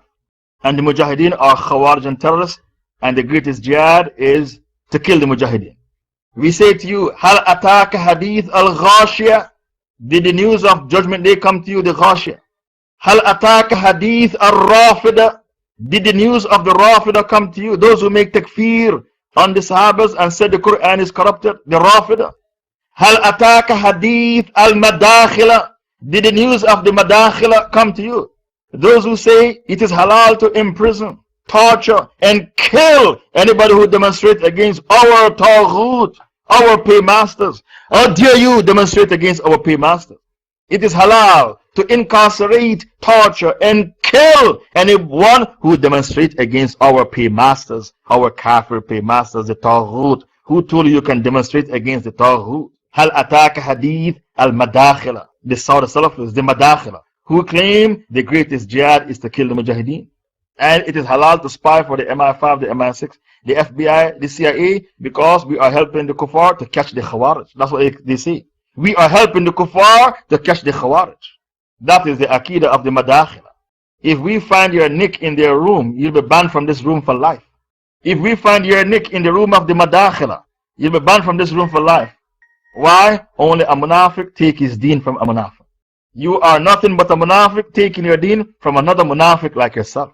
That's why you gravitate to their room. Even though they were set up. These groups were set up to undermine jihad. Whether you want to do jihad or not, the Kafirs are going to bring it to your doorstep. Because Allah has made you, the Muslims, a fitna for the kuffar. Because the oil that they need to run their modern day economy can be found in Muslim countries. Allah made you a fitna for the kuffar. Because the oil that they need to run their modern day economy is to be found in Muslim countries. Even Egypt has oil, Syria has oil. It might not be a lot, but they have oil. Even Malaysia has oil. They discovered 213 billion barrels of oil in Mindanao in the Philippines. And the Chinese are trying to invade and take it. And the Muslims of the Philippines are crying, oh, America, come and save us. The Chinese are coming to take us. They're going to kill us and take our oil. 213 billion barrels of oil in Mindanao, in the Philippines, which is the Muslim part of the Philippines. How did I know about the oil discovery? Because I study fiqh al-waqi. I pay attention to fiqh al-waqi. That's why I know there are 213 billion barrels of oil in the Muslim part of the Philippines called Mindanao. And the Chinese, they claim the oil even though it is thousands of miles away from them. They want it. Because how life is big fish eat small fish. When you were in high school, what happened? What happened in high school? The big boys will bully the small boys and take away their lunch money.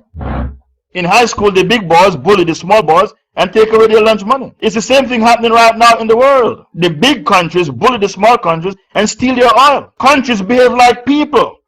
Don't you know that? Countries behave exactly like people. That's how life is. It's big fish eat small fish. This is why the Kuwaitis gave their wallah to America. Because if it wasn't why the Kuwaitis give their wallah to America 100%? Because Kuwait is rich in oil. If it wasn't for America, Iran would have taken it, or Iraq would have taken it. Some countries would have taken Kuwait. It's a small country rich in oil. They have to give their wallah, they give their wallah, their allegiance 100% to America. Because if it wasn't for America, Iran would have taken Kuwait ages ago, or Iraq would have taken Kuwait, or maybe Saudi Arabia would have taken it. Some country would have taken Kuwait. So they have no choice but to give their wallah 100% to America for their own protection and survival. So the Kuwaitis will say, we don't practice al-wallah wal-bara, we know that, but it's a necessity. Our kufr is a necessity. We give our wallah to America, yes, but this kufr is a necessity. Because if we don't give our wallah to America for our protection, another country would have seized Kuwait ages ago. Either Iraq, Iran, or some other country would seize it because we are rich in oil and oil is black gold. Oil is fitna. Can't you see whenever a country discovers oil, it causes the country to break up? Because those who have the oil say we want to break away from the country, we don't want to share our oil wealth. The Kurds broke away from Iraq. We don't want to share our oil wealth. We want it all for ourselves. The Kurds broke away from Iraq because they said we don't want to share the oil wealth. We want it all to ourselves.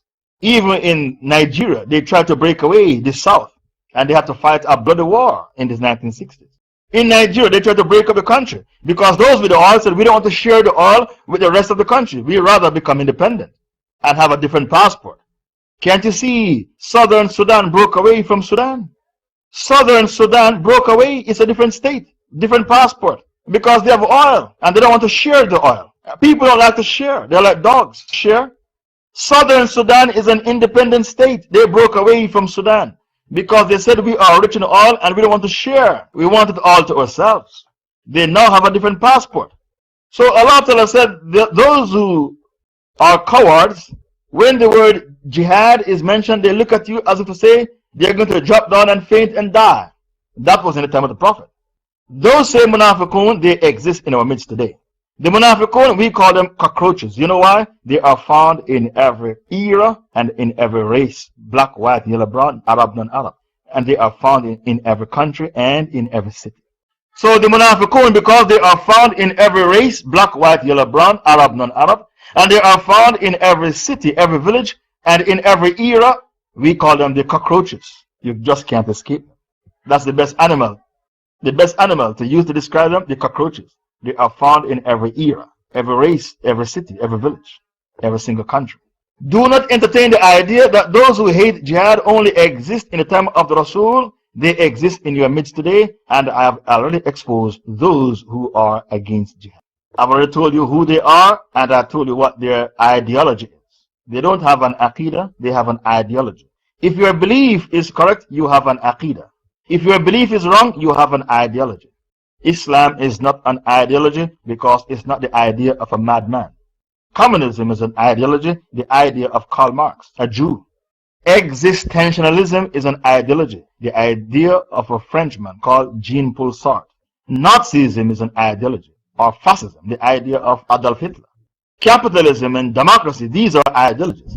Islam is not the ideology, therefore Islam is not an ideology. Islam is a creed, it is called an aqidah. Taken from the root word aqada, which means to tie something tight. So your creed is tightly tied to Quran and Sunnah, and you don't digress from Quran and Sunnah. Ta'atun wa qawl ma'ruf. Ayah 21. Obedience to Allah and good words were better for them. And when the matter, the preparation for jihad, is resolved on them, when the matter of jihad is resolved, then if they had been true to Allah, it would have been better for them. So what Allah is saying is that it's better for you to believe in jihad and to do jihad, not to undermine jihad with your false ideology and to preach against jihad. Allah Ta'ala said jihad is better for you. This ayah is similar to Baqarah 216. Kutiba alaykum al-qital wa huwa kurrun lakum. Fighting is prescribed for you and you hate it. Wa asa an takrahu shay'an wa huwa khir lakum wa asa an tuhibbu shay'an wa huwa shar lakum. But sometimes in life you hate a thing and it's good for you. And sometimes in life, you love a thing and it is bad for you. Now, this ayah is a general ayah. It's not just for jihad. Sometimes you have a wife and you don't love your wife, but she's good for you. Many Muslim brothers, they don't love their wives, but the wife they have is good for them because the wife is pious. She wakes you up for Fajr. How can you not love her? She wakes up for Fajr. So, this ayah is a general ayah. It's not just for jihad. Sometimes in life, you love a thing which is bad for you. Sometimes in life, you hate a thing, and the thing you hate is good for you. When I was living in the UK, I saw many people, they marry Christian girls. That's not good for you because your kids are going to become kuffar. It's not good for you. They marry Christian girls. That's not good for you. Why? The kids are going to become confused.com. When I was in Nigeria, I met many people in Lagos. When I asked them, are you a Muslim? They said, I am half Muslim, half Christian. Because my father is Muslim and my mother is Christian. So I celebrate Eid and I celebrate Christmas. And I enjoy the best of both worlds. They said that to me. I'm half Muslim, half Christian. My father is Muslim, my mother is Christian. I celebrate Eid and I celebrate Christmas, and I enjoy the best of both worlds. People said that to me in Lagos, Nigeria, in the year 2008 when I was there on a tour. So, this ayah is general. Sometimes in life you love a thing which is bad for you. It's not just for jihad, it is a general ayah. And many of you, you love weed and alcohol, and it is bad for you because when you drink alcohol, your liver is going to pack up. Your liver is going to be destroyed. So do not marginalize the ayah to jihad alone. It's a general ayah.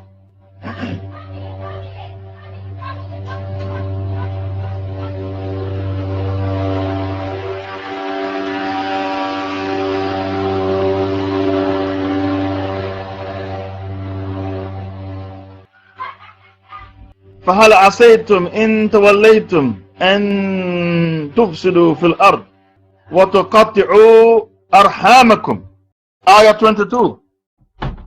Would you then, if you were given the authority, you do mischief on the earth and you cut off the ties of kinship, you sever the ties of kinship. To do mischief on the earth means to spread false ideologies on the earth and to use their power to fight the haqq. That is mischief on the earth. To spread false ideologies and to fight the haqq. And to cut off the ties of kinship. The Rasul said, if you want to be rich and live long, keep the ties of kinship. That's one hadith. There are many hadiths about the ties of kinship collected by Ahmad ibn Hanbal. Another hadith, nothing hastens the punishment of Allah upon you more than when you cut off the ties of kinship.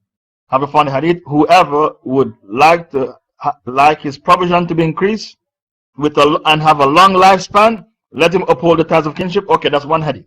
Nothing hastens the punishment of Allah more than when you cut off the ties of kinship.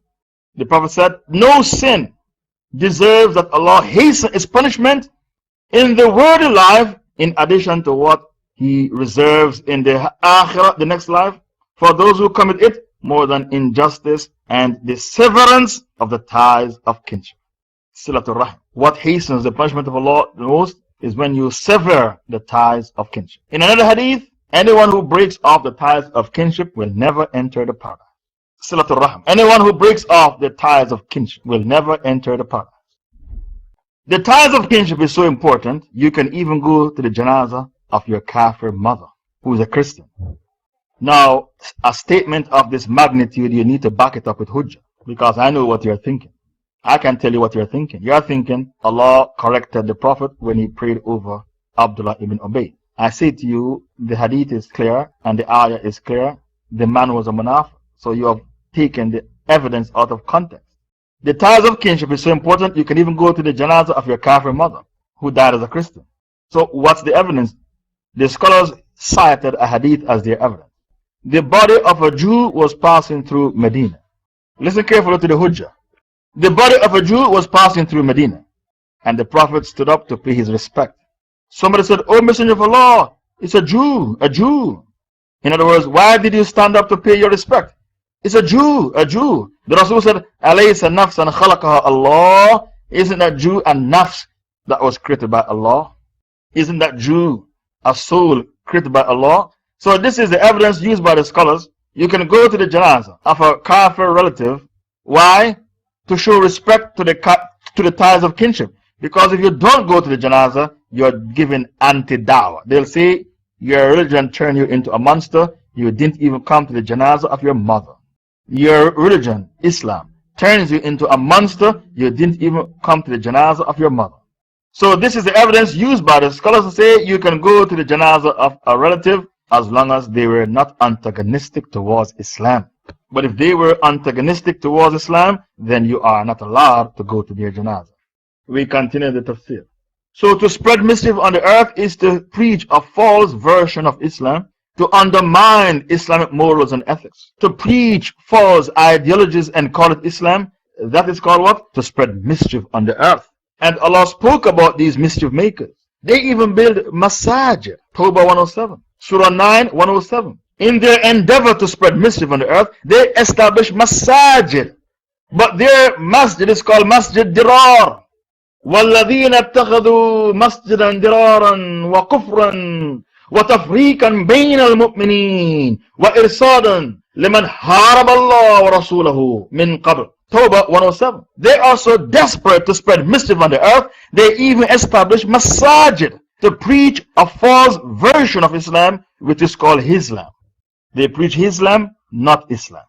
So Allah said, and as for those who put up a masjid by way of harm and disbelief, and to disunite the believers, and as an outpost for those who warred against Allah and His Messenger aforetime, they will indeed swear that their intention is nothing but good. Allah bears witness that they are certainly liars. Some people are so desperate to spread mischief on the earth, they establish masajid, which is called Masjid Dirar, a masjid which was set up to bring harm to Islam and Muslims. And when this masjid was built in the time of the Prophet, they told the Prophet, come and pray in it. The Prophet said, I'm going for jihad, the battle of Tabuk. I don't have time. I'll pray in it when I come back. It was built by the hypocrites of Medina. On his way back from the Tabuk expedition, the angel Gabriel came to him and told him not to pray in the masjid because it was built by the Munafiqun to divide the Ummah. And the Prophet commanded that it should be torn down. Did you know that 99% of the masajid in the West is Masjid Dirar? Did you know that? Because they don't preach Islam in their masajid. Did you know that? 99% of the masjids in the West is Masjid Dirar, especially the masjids in America and in the UK. Because if you preach the Aqidah of Ibn Taymiyyah and Ibn Kathir, they are going to say you're Al-Qaeda. That masjid is Al-Qaeda. There's only one correct Aqidah on the face of the earth. Salafi Jihadi. Salafi Jihad. The Aqidah of Ibn Kathir, Ibn Taymiyyah, Ibn Qayyim al-Jawziyah. The people who have this Aqidah today, Salafi Jihadi. Abu Muhammad al-Maqdisi and Anwar Awlaki and Shaykh Umar Abdurrahman, Abdullah Azam, Ayman Zawahiri. They have the Aqidah of Salafi Jihadi. The only correct Aqidah on the face of the earth is the Aqidah of the Salafi Jihadi. Every other creed is kufr. If you don't have the Aqidah of the Salafi Jihadi, which is the Aqidah of Ibn Kathir, Ibn Taymiyyah, who made takfir on those who dismantle the Sharia and believe in jihad as a manhaj, if you don't have the Aqidah of the Salafi Jihadi, your Aqidah is wrong. You are either a Zindiq or a Munafiq. That is the only correct Aqidah on the face of the earth. Not the Aqidah of the Tablighi Jama'ah or the Saudi Salafi or the Gufi Sufi or the Rafida. Hal ataka hadith al-Ghashiyah. Hal ataka hadith al-Rafida. Hal ataka hadith al-Madakhila. And these people are enemies of the deen. So that is the only correct Aqidah on the face of the earth, the Aqidah of the Salafi Jihadi. Every other Aqidah is wrong. Every other Aqidah is a conspiracy within a conspiracy. And any masjid who is not preaching this Aqidah, that masjid is Masjid Dirar. Have you ever been to a masjid and they invite the MPs and the senators to come in the masjid, to come and kafir senators and MPs to come and canvass for votes? See, they are clean shaven and they invite the police to come to the masjid. And the police said, if you know of any terrorists, report them to the police. That is Masjid Dirar. They believe in democracy and they believe in spying for the police and report to the police all the people who believe in jihad. That is Masjid Dirar. That is those who set up a masjid to preach a false version of Islam and claim it is Islam. That is Masjid Dirar. The only time you can tell if the masjid is Masjid Dirar is if you are firmly grounded in knowledge of Tawheed. But if you are like the Christians who don't know anything about your religion, you can't tell when a masjid is Masjid Dirar. You need to be firmly grounded in knowledge of Tawheed. Then you will know what is the real masjid and what is Masjid Dirar. When you have knowledge of Tawheed, then you'll have the Furqan. The Furqan is the ability to know the difference between the haqq from the batil, the truth from the false. Why so many of you fall into the web of the Satan and follow groups with wrong aqidah, wrong beliefs? Because you have no Furqan. If you had knowledge of the deen and taqwa, then Allah will bless you with the Furqan. Because Allah told you in Surah 8 verse 29, Ya ladhina amanu in tattaqullah yaj'al lakum furqana. Or you believe, if you fear Allah, then He will bless you with the Furqan. It is haram for you to pray behind people in the Masjid Dirar. The masjids that believe in democracy and they invite the MPs and senators to come to the masjid to speak and canvass for votes. And the masjid that believe in police and they invite the police to come to the masjid and the police give speeches and tell the Muslim parents that you should inform on your kids if your kids are planning to go for jihad training. Tell the police so that we can stop them in the airport or come to the house and arrest them. Any masjid that cooperate with the local police authority and believe in democracy, that is Masjid Dirar. A masjid which was set up to preach kufr and call it Islam. And if you don't know is Masjid Dirar or not, it means you are like a Christian. You don't know anything about Islam and you have no Furqan. Allah told you in the Quran, if you have taqwa, then He will bless you with the Furqan. The Furqan, the criterion to know the difference between the haqq from the batil, the truth from the falsehood, the right from the wrong, the pure from the corrupted, the noble from the ignoble, the decent from the indecent. So Allah said the hallmark of a munafiq is that he becomes a busybody spreading mischief on the earth, preaching a false version of Islam and telling you that is Islam. Mischief on the earth, promoting false ideologies, misrepresenting Islam, establishing a masjid. And the masjid is Masjid Dirar. It was established to fight against the haqq. That is the modus operandi of a munafiq, he becomes a busybody, spreading mischief on the earth. And he breaks the ties of kinship because the family is not important for him. أُولَٰئِكَ الَّذِينَ لَعَنَهُمُ اللَّهُ. Such are they whom Allah has cursed, so that He made them deaf and blind. He has blinded their sight. Because of the stance they took, the stance is hypocrisy, to spread mischief on the earth, and to establish Masjid Dirar, to preach a false version of Islam. Allah Ta'ala has cursed them, and Allah Ta'ala has blinded their sight. So they are happy in their kufr. They can't see the haqq, they are happy in their kufr.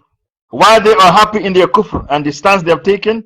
Because Allah Ta'ala has blinded their sight. They cannot see the truth as truth and the falsehood as falsehood. The Prophet used to say, Allahumma arina al-haqqa haqqan wa razaqna tiba'a wa arina al-batila batilan wa razaqna. Oh Allah, show us the truth as truth and give us the guidance to practice it. Oh Allah, show us the falsehood as falsehood and give us the guidance to abstain from it.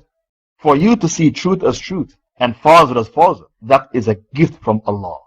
Not everyone is blessed with a pure heart to see truth as truth and falsehood as falsehood. The real blind man is not the man who is blind in his eyes. The real blind man is the man who is blind in his heart.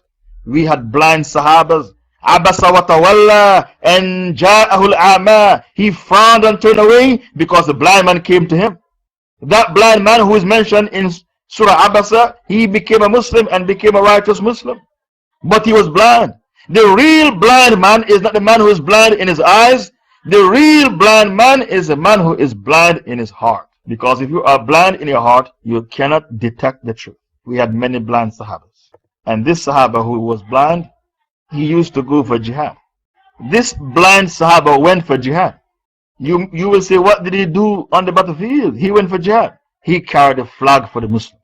So even though Allah said there is no blame on the lame, Allah said you are excused from jihad if you are lame, He did not excuse himself. The blind man went for jihad. He carried the flag of the Muslims. Even a blind Sahaba used to go for jihad. He did not excuse himself. Even though Allah said you are excused, he did not excuse himself. He went for jihad. If the Sahaba should return and see the plight of the Muslims, they would wonder, are there any Muslims left in the world? If the Sahaba should return and see how weak the Muslims have become, they wonder, is there any Muslims left in the world? Because not only do they reject jihad, they preach against jihad. And they pass fatwas. You are allowed to lock up and torture and kill anyone who demonstrates against the Taghut or Kafir paymasters. That is the latest fatwa coming out of Saudi Arabia. How dare you demonstrate against our paymasters? It's all about the Benjamin. We kill for the Benjamin. How dare you demonstrate against our Kafir paymasters? It's all about the Benjamin, and we will kill for the Benjamin. The Benjamin is a $100 bill. It has on it Benjamin Franklin, the picture of Benjamin Franklin. They call it the Benjamin in America. And they will tell you it's all about the Benjamin. We will kill for the Benjamin. That's why they pass a fatwa. You are allowed to incarcerate, torture, and kill anyone who demonstrates against the Taghut, our paymaster, because it's all about the Benjamin. بَلْ تُؤْثِرُونَ الْحَيَاةَ الدُّنْيَا وَالْآخِرَةُ خَيْرٌ وَأَبْقَى إِنَّ هَذَا لَفِي الصُّحُفِ الْأُولَى صُحُفِ إِبْرَاهِيمَ وَمُوسَى. You prefer the life of this world. You sell out for the dunya, even though hereafter is better and everlasting. This was written in the scrolls before the previous books, the books of Ibrahim and the books of Musa. That people will always sell out for the dunya, the pomp and glitter of the dunya. أَفَلَا يَتَدَبَّرُونَ الْقُرْآنَ أَمْ عَلَى قُلُوبٍ أَقْفَالَهَا. Ayah 24. Do they not think deeply about the Quran? Why don't you contemplate on the Quran? Why don't you ponder on the Quran? Or your hearts are locked from understanding it. Allah put a curse on the people who don't ponder on the Quran. Allah put a curse on the people who don't reflect and think deeply on the meaning of the Quran. The Quran is the greatest book of psychology and sociology and anthropology and psychiatry, as well as history. But you can't understand the Quran until you get the tafsir of the Quran. The Quran is the greatest book of psychology and sociology and psychiatry and history and anthropology. But you can't understand the Quran until you get the tafsir of the Quran. Ayatul Kursi has many meanings, many secrets. I was told by my Shaykh, Ayatul Kursi. Many secrets. are contained in Ayatul Kursi. If you do not understand what you are reciting when you read the Quran, you are like a bird, the parrot who recites, and the bird doesn't know what it's reciting. Did you know that Ibn Taymiyyah and Imam Shafi said to learn Arabic is fard? Did you know that? Did you know all the Jews in Israel, they speak Hebrew and their language is inferior to the Arabic language? We should have more Muslims speaking Arabic. You, the people in Pakistan, why are you speaking Urdu?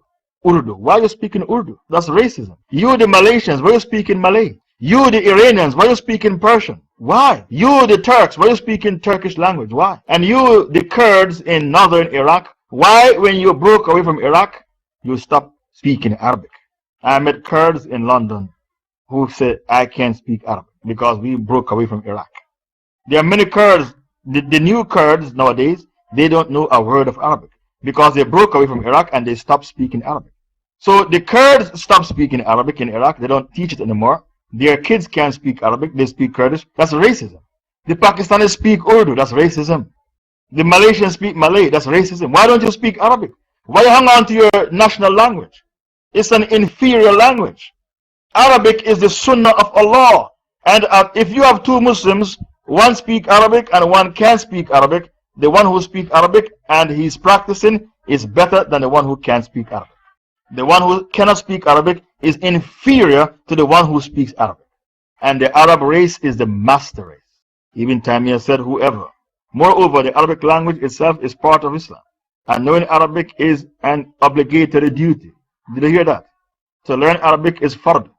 It is a duty to understand the Quran and Sunnah. And they cannot be understood without knowing Arabic. Then the means that is needed to fulfill the duty is also obligatory.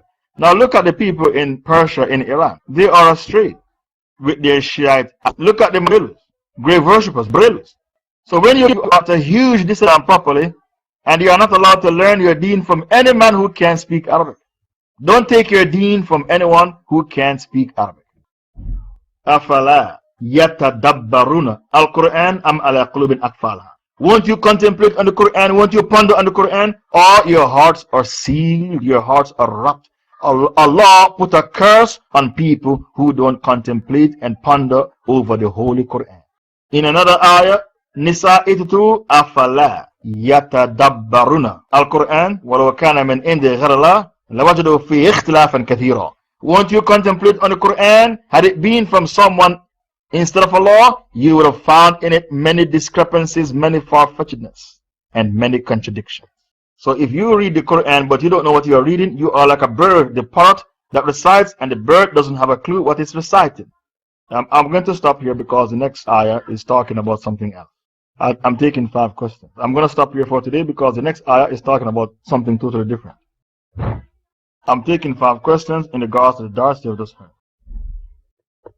Assalamu alaikum. So if 99% of the masajid are masjid dirar, where is the 1% that we in the USA can and should go to? And also, should we go to the masjid for the sake of earning the pleasure of Allah, even though their aqidah is messed up?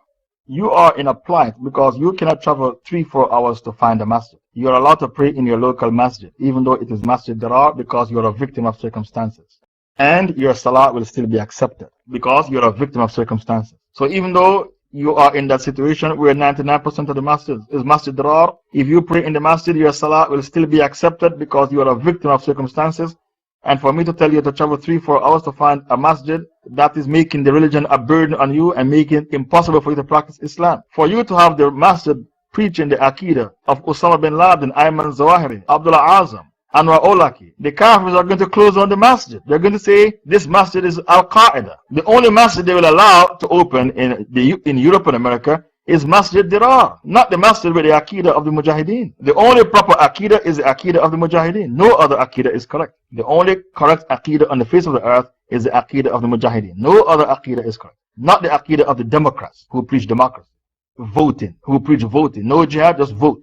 Or the Aqidah of those who say go to India and Pakistan for 4 months or 40 days. When Allah said Yujahidun, fight jihad, Allah meant striving, and that is to go for 40 days or 4 months to India and Pakistan and do dawah. That's the Tablighi Jama'ah Aqidah. That's not the correct Aqidah. The only correct Aqidah on the face of the earth is the Aqidah of the Mujahideen. And you are not allowed to take your Aqidah from anyone else except the Mujahideen, because they are called the Ta'ifa Mansura, the victorious group. You can only have masjids dirar in USA and Europe, yes? Not a masjid that preach the Aqidah of the Mujahideen. No, they will close it down. They are going to close down that masjid. They won't have it open up, preaching against their system. They will only allow a masjid to be opened up if it is masjid dirar, a masjid that preach democracy, not a masjid with the Aqidah of the Mujahideen. Impossible. Do you know what the Kuffar did? They did a research, and they said the only way we can fight Islam is to turn the Muslims into Sufis. That's called the Rand Foundation. The Rand Foundation is an organization which was set up to study Islam and to learn how to fight it. The Rand Foundation, they said that the Sufis are natural allies of the West. Even the Kafirs are saying Sufis don't practice al-wala wal-bara. They are natural allies of the West. And the only way we can defeat Islam is to turn the Muslims into Sufis. So they want you to become a goofy Sufi. Because when you become a goofy Sufi, you are no longer a lion, you are now a goat. The only way we can defeat Islam is to turn the Muslims into goofy Sufis. Because by turning them into goofy Sufis, they have now become goats, they are no longer lions. Then our kufr will survive. With the goofy Sufis, kufr will survive. But as long as the Muslims have the jihad aqidah, our kufr will never survive. Okay, you found the link. A 2007 report by the Rand Corporation, a US think tank, advised Western governments to harness Sufism, saying its adherents were natural allies of the West. How did I know the Rand Foundation released that statement? Because I pay attention to fiqh al-waqi. How did I know about this statement from the Rand Foundation? Because I pay attention to fiqh al-waqi. I know what is happening around me. I'm not like the ostrich who dips his head in the sand and say everything around me is fine. There are no problems in the world. The world is perfect. The problem is only in your mind. It doesn't really exist. It's called the ostrich syndrome. The goofy Sufis, they are natural allies of the West because they believe in democracy and they don't practice al-wala wal-bara. The Rand Foundation, it is their dream that every Muslim becomes a goofy Sufi, because then you don't believe in jihad anymore and you are now a natural ally of the West, because a Sufi doesn't practice al-wala wal-bara. I'm taking 5 questions. Where are the others? When you say that the Salafi Jihadi is the only correct Aqidah today and that every other creed is incorrect and that they are either Munafiqs, etc., you are only talking about the leaders of these groups, the TJ, the Tablighi Jamaat, the Naqshbandiya, the Shia, etc. Correct. You are not talking about the laymen who follow these scholars and don't know any better. Correct? I read on. According to the ulama, if one can practice his religion and declare it openly, then he must make hijrah from the land of the pagans. Let me answer the first part of the question. If you follow a wicked scholar, Allah won't let you off on Judgment Day, because you cannot blind follow in Aqidah, you can only blind follow in fiqh.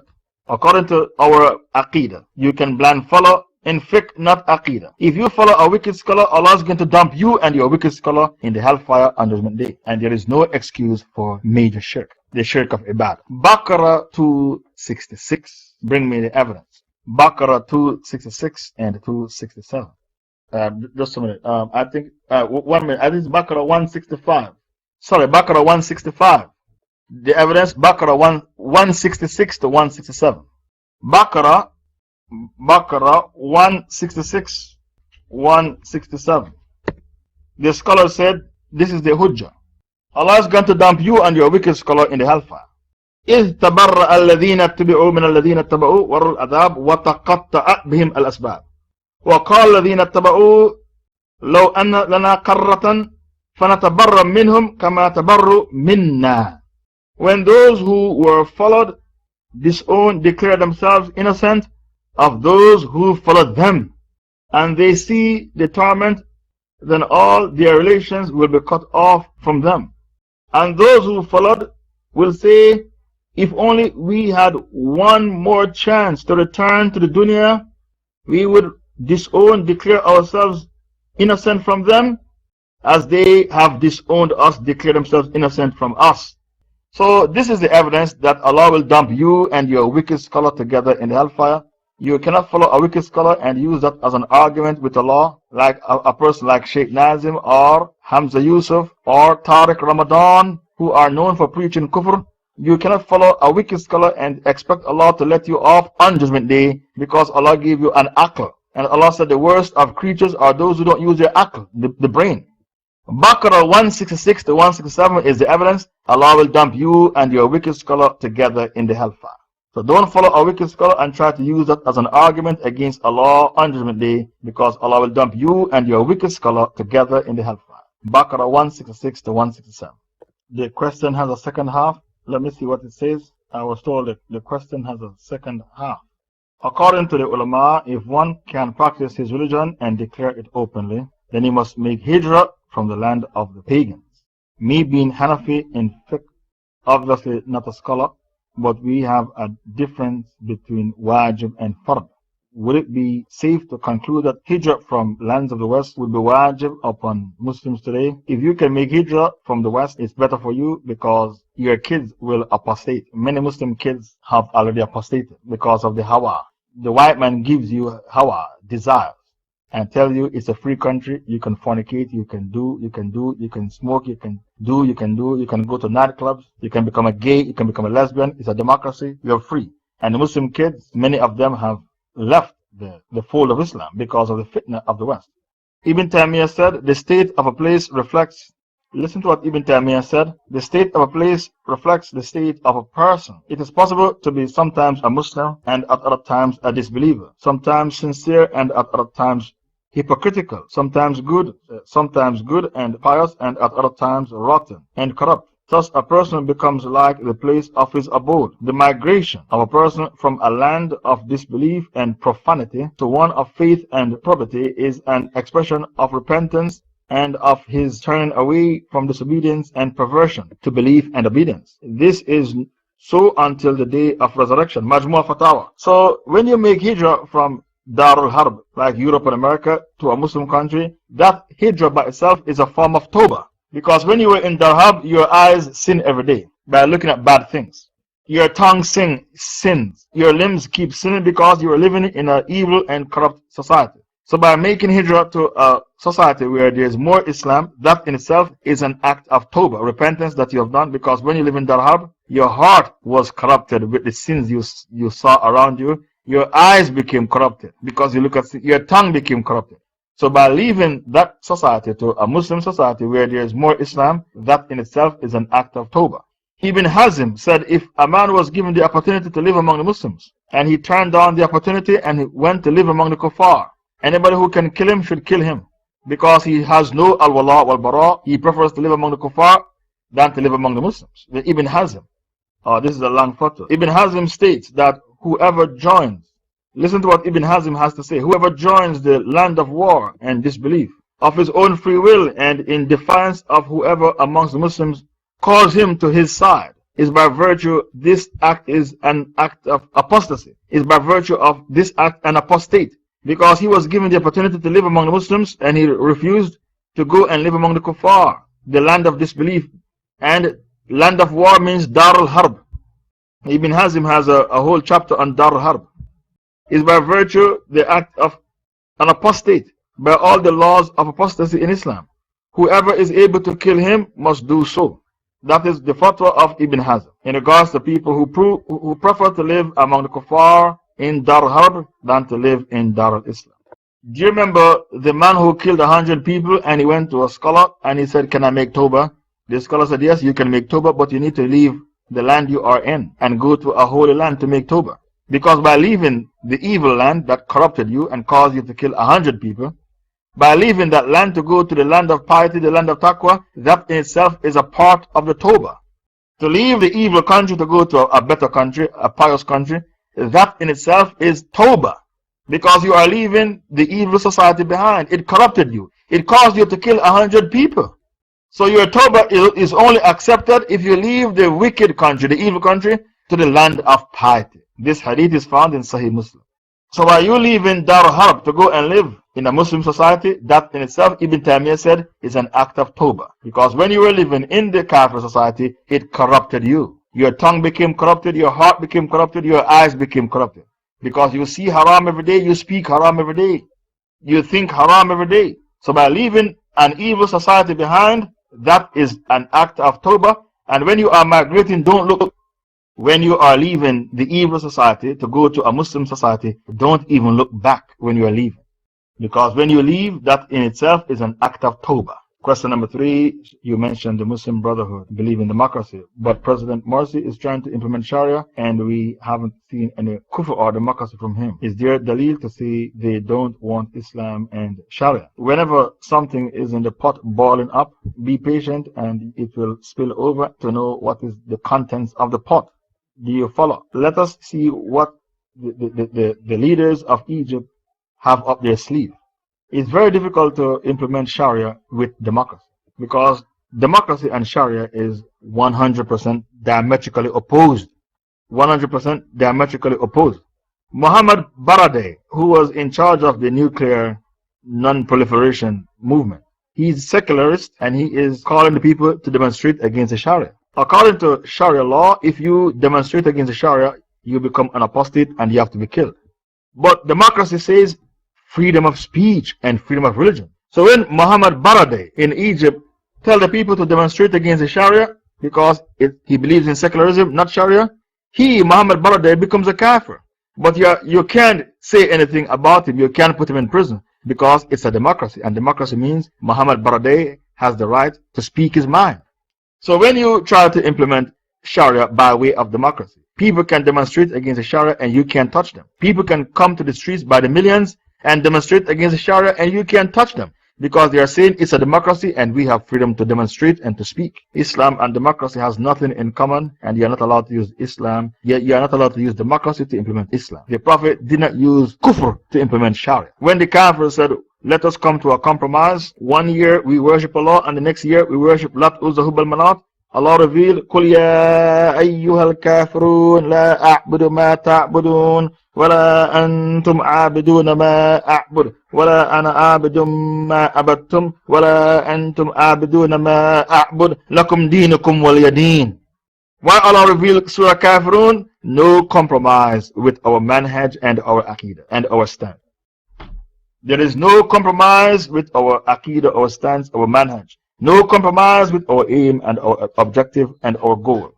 No compromise with our morals and ethics and ethos. Surah Kafirun was revealed to say we don't compromise with the kuffar in regards to our deen. In a democracy, a man is allowed to establish a political party and he is calling for what? The dismantling of the Sharia. And you can't touch him. You know why? Because democracy means freedom of religion.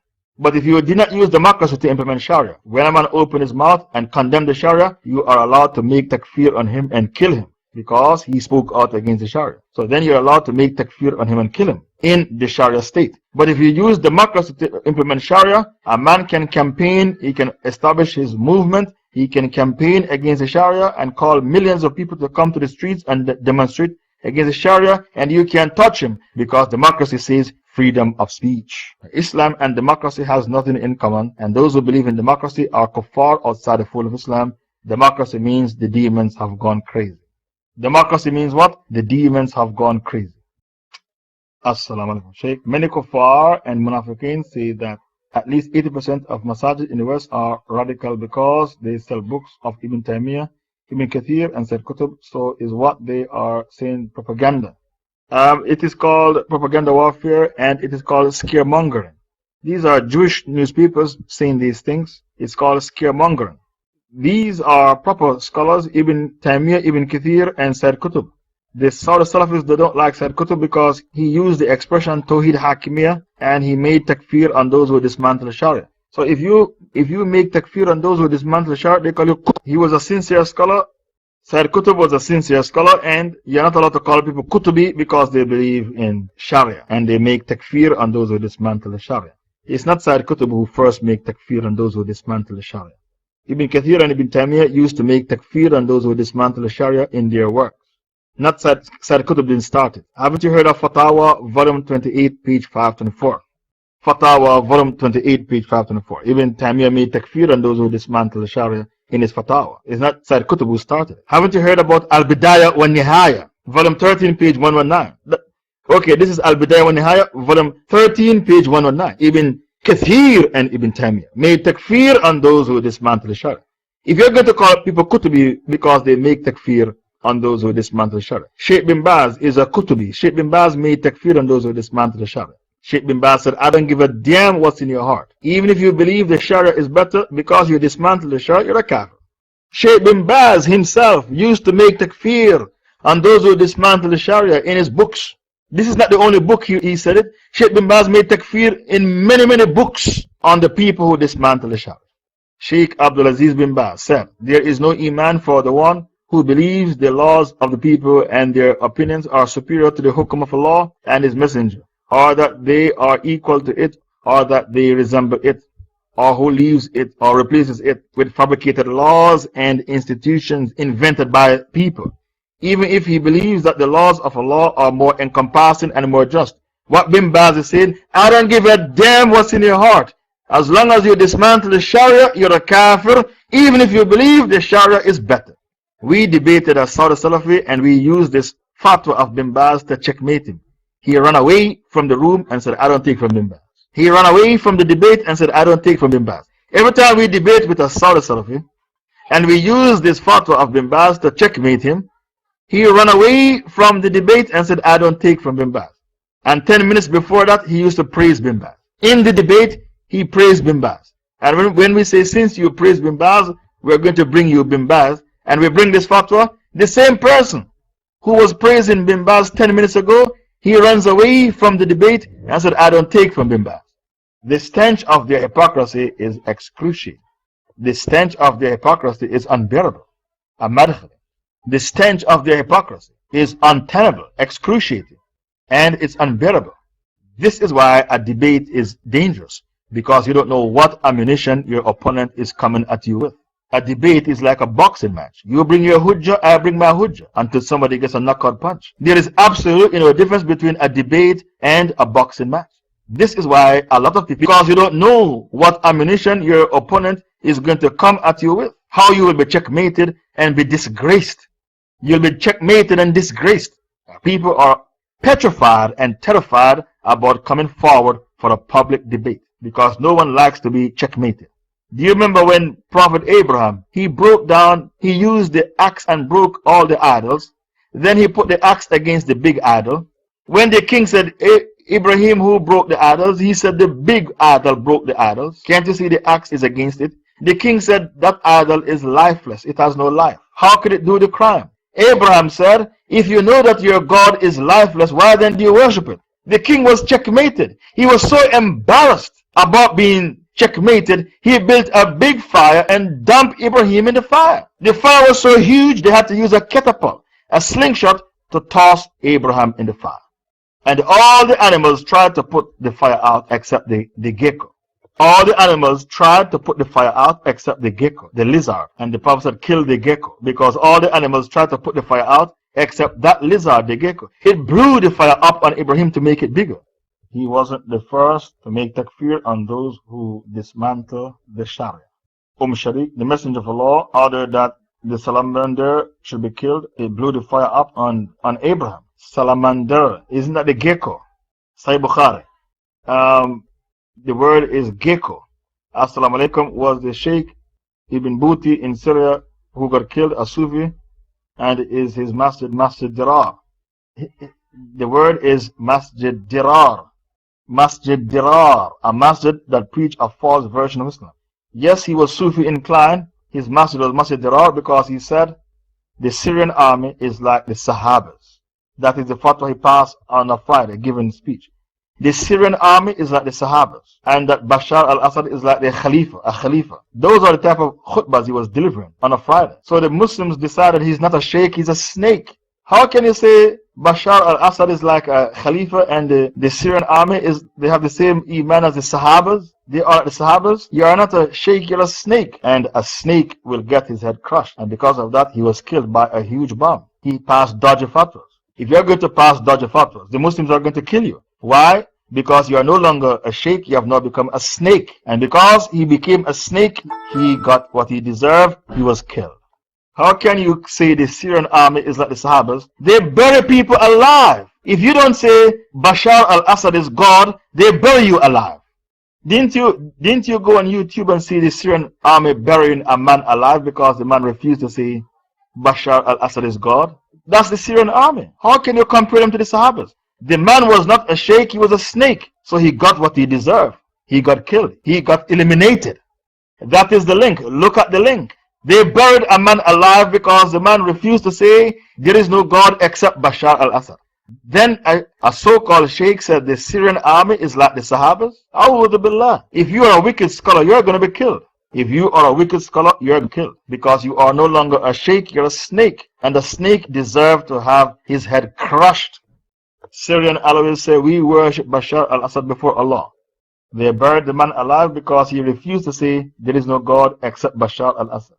Then this so-called Sheikh Booty said that the Syrian army is like the Sahabas and that Bashar al-Assad is like the Caliph, like a Caliph. The Muslims realized he was speaking kufr, so he had to be killed. He's not a Sheikh, he's a snake, and a snake has to have his head crushed, so he had to go. There's no way they can allow him to be preaching that kufr in the masjid. He has to go. And because of that, he was eliminated. They have already killed 11 sheikhs in Somalia. 11 sheikhs were killed in Somalia because they were calling the Mujahideen Khawarij and terrorists. The Mujahideen in Somalia killed 11 sheikhs because they became snakes. They sold out. If you're going to preach dodgy Islam and pass dodgy fatwas and put the wealth and lives and properties and the honor of the Muslims in jeopardy, they're going to kill you. If you're going to bring harm to Islam and Muslims with your dodgy fatwas, the Muslims will kill you. Didn't you see what happened to the Muslim, the Sheikh of Shishan, the Mufti of Shishan, who passed a fatwa allowing the Russians to come into Shishan, saying that the Russians are coming to kill the Wahhabis. He was a Sufi. He was killed as well. He was a goofy Sufi. He said, let the Russians come because they are going to kill the Wahhabis. They killed him with a bomb as well because he wasn't a sheikh, he was a snake. The goofy Sufis, their scholars are snakes. Ahmad Kadirov, that's the name of the man. He was taken out with a huge bomb, just like Sheikh Booty. Because both he and Sheikh Booty were goofy Sufis. A goofy Sufi is a snake, not a sheikh. That was the last question. I'd like to thank Authentic 35 for recording the Dars. I'd like to thank Authentic 38 for the notes. Tafseer Surah Muhammad isn't finished. I have a lot of things to say. I'd like to thank all the other admins for helping with the question and answer session. I'd like to thank Authentic 12 for soliciting donations towards our dawah effort, and please donate generously for the dawah to continue. سبحانك اللهم وبحمدك أشهد أن لا إله إلا أنت نستغفرك ونتوب إليك. الحمد لله رب العالمين والصلاة والسلام على إمام الأنبياء محمد وعلى آله وصحبه وأنصاره وأزواجه وذريته أجمعين. Believing brothers and sisters in Islam, Assalamu alaikum wa rahmatullah. We are still explaining Surah Muhammad, and we hope this will be the last segment of Surah Muhammad. We are on Ayah 24. Allah Ta'ala said, أَفَلَا يَتَدَبَّرُونَ الْقُرْآنَ أَمْ عَلَىٰ قُلُوبٍ أَقْفَالُهَا. Don't they contemplate on the Quran? Don't they ponder on the Quran, or their hearts are locked up from understanding it? Whenever the heart of a person is sealed, is locked, kufr, shirk, hypocrisy will never come out. Islam, Iman, and Taqwa, sincerity will never enter that heart. So whenever a person's heart is sealed, kufr, shirk, hypocrisy, zandaq will never leave the heart. Islam, Iman, Taqwa, sincerity will never enter such a heart because the heart is sealed. Allah Ta'ala puts a curse. Take the font and take the notes in black font, not green font. Green font is for Quran, and brown font is for Hadith. Black font is for the notes. So please take the notes in black font. Green font is for Quran only. Allah Ta'ala puts a curse on people who do not reflect on the Holy Quran. People who do not ponder on the Holy Quran. Allah put a curse on them. Because for you to have such a wonderful book in your midst, a sealed heart doesn't let go of kufr, shirk, and hypocrisy, yes. And Islam and Iman, as well as taqwa, sincerity, will never enter such a heart. So the heart doesn't let go of kufr and shirk and hypocrisy, and Islam and Iman and taqwa and sincerity will never enter such a heart. Allah Ta'ala puts a curse on the people who do not ponder and reflect on the Quran. How can you have the Quran, the mother of all miracles, in your language, and you are not being touched by the Quran? There is no doubt that the worst kafir is an Arab. You know why? Why the worst kafir is an Arab? Because he has the mother of all miracles in his own language, and it didn't penetrate his heart. So there should be no doubt that the worst kafir has to be an Arab. How can you have the mother of all miracles in your mother tongue, and still the Quran did not penetrate your heart? This is why Allah said in Surah Tawbah verse 97. Surah Tawbah verse 97. Al-Arab ashaddu kufran wa nifaqan. The Bedouins, the desert Arabs, will be the worst in kufr and the worst in hypocrisy. Why they are the worst in kufr and hypocrisy? Because they have the Quran in their mother tongue, and the Quran is the mother of all miracles, and still it didn't penetrate their heart. So in Surah Muhammad, Allah Ta'ala is putting a curse on the people who did not ponder and reflect on the Quran. And Allah spoke about reflecting on the Quran in Surah Nisa, verse 82. Allah said, won't you contemplate on the Quran? Won't you reflect on the Quran? Had it been from someone instead of Allah, indeed you would have found in it many discrepancies, many far-fetchedness, and many contradictions. If this Quran was from somebody else beside Allah, indeed you would have found in it many discrepancies, many far-fetchedness, ikhtilafan kathira. Surah Nisa, verse 82. Ayah 25 is a totally different topic. Ayah 25 of Surah Muhammad is a totally different topic. We have now gone into a totally different topic, and this is to do with kufr bit-taghut and al-wala wal-bara. Bring me Ayah 25 and Ayah 26. It's a totally different topic, and it is talking about kufr bit-taghut, rejecting the taghut, and it is talking about al-wala wal-bara. So Allah Ta'ala said, إِنَّ الَّذِينَ إِرْتَدُوا عَلَىٰ أَدْبَارِهِمْ مِنْ بَعْدِ مَا تَبَيَّنَ لَهُمُ الْهُدَىٰ الشَّيْطَانُ سَوَّلَ لَهُمْ وَأَمْلَىٰ لَهُمْ ذَلِكَ بِأَنَّهُمْ قَالُوا لِلَّذِينَ كَرِهُوا مَا نَزَّلَ اللَّهُ سَنُطِيعُكُمْ فِي بَعْضِ الْأَمْرِ وَاللَّهُ يَعْلَمُ إِسْرَارَهُمْ. Listen to what Allah is saying, because this ayah is very important, especially in our time. Verily, those who turn back on their heels as apostates, as disbelievers from Islam, after the guidance has been manifested to them, the shaitan has beautified for them their false hopes, and Allah prolonged their term, their age. This is because they said to those who hate what Allah has revealed, we will obey you in part of the matter, but Allah knows their secret. Did you know that the sincere scholars of Islam, they use this ayah to say it is haram to join the Freemasons? You cannot join the Freemasons. It is haram to be a member of NATO. It is haram to be a member of the UN. It is haram to be a member of secret societies, the Illuminati. The only society you can join, which they call the Brotherhood or the Foundation, is a society that was established for the spread of Islam. But for you to join the UN, to join the Illuminatis, to join NATO, if you join an organization that hates what Allah has revealed, and then you give your bay'ah to the organization. When you join the UN, you give your bay'ah, because the UN says you have to uphold your resolution because you are a signator. You are a signator. You sign to uphold the laws and bylaws of the UN. So if you do not uphold the laws of the UN, we are going to unleash against you sanctions and embargo and punish you. Only one country is allowed to disobey the UN, and that is Israel. Israel, they flaunt the UN resolution. Israel doesn't obey UN resolutions because they build homes in the occupied territories.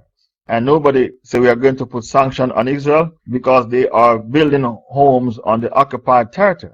They capture land from the Muslims and build homes. They capture the Gaza Strip from Egypt and the West Bank from Jordan during the 1967 war. They are building homes on the occupied territories. And the UN told Israel to stop building homes on the occupied territories. And Israel, they stuck their middle finger up at the UN. Israel have disobeyed 60 UN resolutions. Every time the UN tell Israel to do something or forbid Israel from doing something, Israel, they stick their middle finger up at the UN. We are above the law, the Jews said. And every time you criticize their brutality against the Ummah, the Jews said you are anti-Semitic. They play the race card. It's like a black man who sells crack cocaine, and when he gets arrested, he said you arrested me because I'm black. They play the race card. People like to commit crimes against humanity. And when they get caught and they are criticized, they play the race card. The Jews have always played the race card. We are allowed to kill the Muslims with impunity and immunity. Because of what Hitler did to us, we are allowed to kill with impunity and immunity because we suffered a Holocaust. And if you criticize the Jews for their crimes against the Ummah, they play the race card. The problem is not the Jews per se, the problem is Zionism. Bush and Blair, they are not Jews, but they are Zionists. A Zionist is worse than a Jew. Because not every Jew believes in the state of Israel. There are Jews who set up organization and they call it Not in My Name. Not in My Name means don't go around killing Palestinians in the name of Judaism.